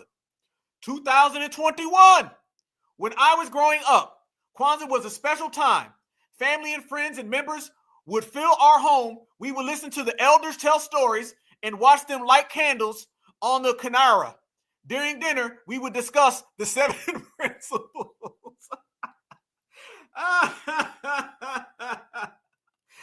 Oh, man, it feels so good ruining people like this. I be damned.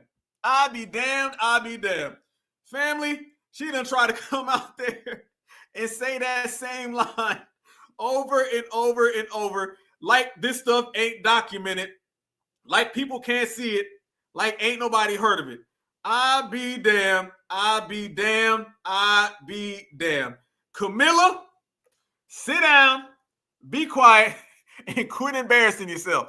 At this point, y'all, it ain't even us. She doing it to herself now. Just like Dr. Umar is. Just like Jiminy Cricket Chico did. All of them have embarrassed themselves, and all we doing, family, is just resting on our laurels, y'all. That's all we doing. We done put in the work, fam, so now everyone else is falling down. But let me tell you how bad it is. I'm going to show y'all this. Now this is making the rounds all across social media, and when Camilla tries to come out there and clean up the mess that she created, FBA is right there waiting on her. Watch this, y'all. This literally just happened today. Camilla is not respected. Nobody's dealing with her, and she's a complete fraud. FBA has ruined her career to the point of shambles. When we say, y'all, that we ruin careers, I mean it. We will take your career and have your own peers laughing at you. Watch this woman completely butcher the Pledge of Allegiance in front of every damn body. It's a damn shame, y'all. It's a damn shame. Join me in pledging allegiance to our flag. Pledge allegiance to the United States of America and to the... Join me in pledging allegiance to our flag. Pledge allegiance to the United... What? I pledge allegiance? She skipped the to the United States part. Listen, y'all. She skips the to the United States of America. People done known this since they was in the first grade. I pledge allegiance to the flag of the United States of America. She says, I pledge allegiance to the 7 principles of collard greens in the bathtub and Converse. Watch this. Pledge allegiance to the United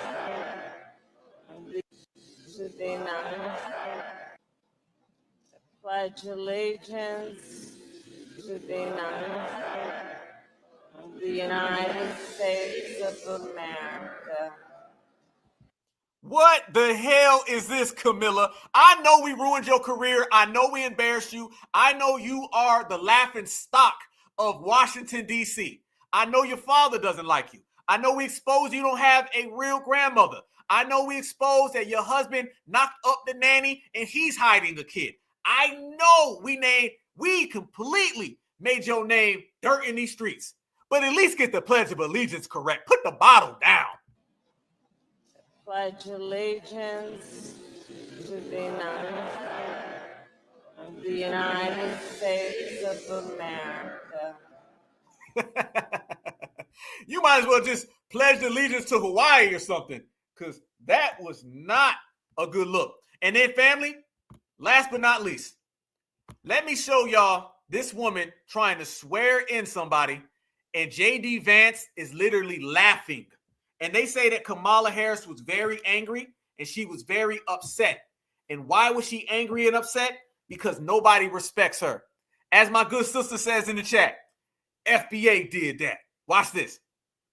Do you solemnly swear that you will support and defend the Constitution of the United States against all enemies, foreign and domestic, that you will bear true faith and allegiance to the same, that you take this obligation freely without any mental reservation or purpose of evasion, and that you will well and faithfully discharge the duties of the office upon which you are about to enter, so help you God? He's still laughing. Look, he's still laughing. He's still laughing at her. This is sad. This is sad. And she came out and said that she was a little upset and angry.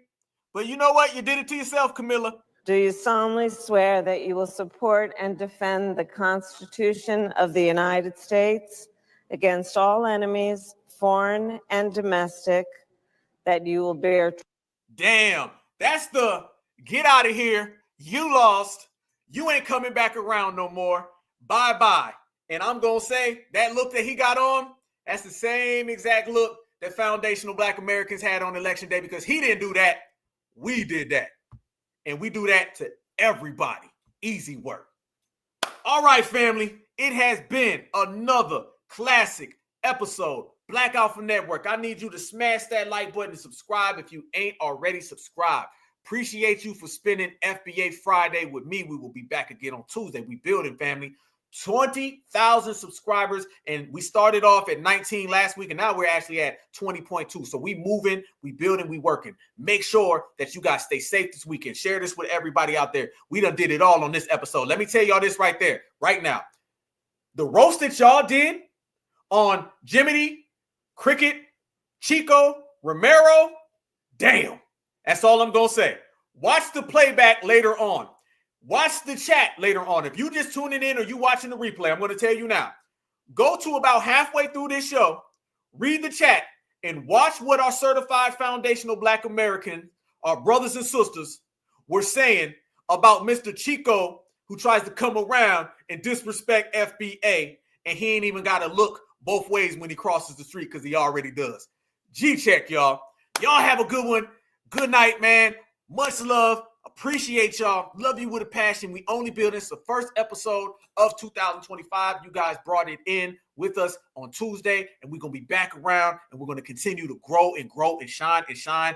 Nobody can stop us right now. Black Alpha Network, we are moving. We the hottest thing smoking, y'all. Nobody can stop us. We're going because we encapsulate and we bring in that energy from the people. We capture the soul of the people. And who are those people? That is you. That is me. That is all of us together. Because unlike the scam Africans, unlike the tethers, and damn sure unlike the ops, we move as one. And that's why we get everything done. And they don't have to like it. They ain't got to love it, but they better respect it because they damn sure can't check it. And FBA, we get stronger every second. Peace and love. Peace and love. Peace and love to the family. I will catch you guys on the other side. Enjoy your weekend. Have a great, great, great weekend, family. I love y'all very, very much. And we're going to continue to roast them. And always remember, every single day you wake up, that black is beautiful and beautiful is always black. Free Huey. Everybody knows that all the people don't have liberties, all the people don't have freedom, all the people don't have justice, and all the people don't have power, so that means none of us do.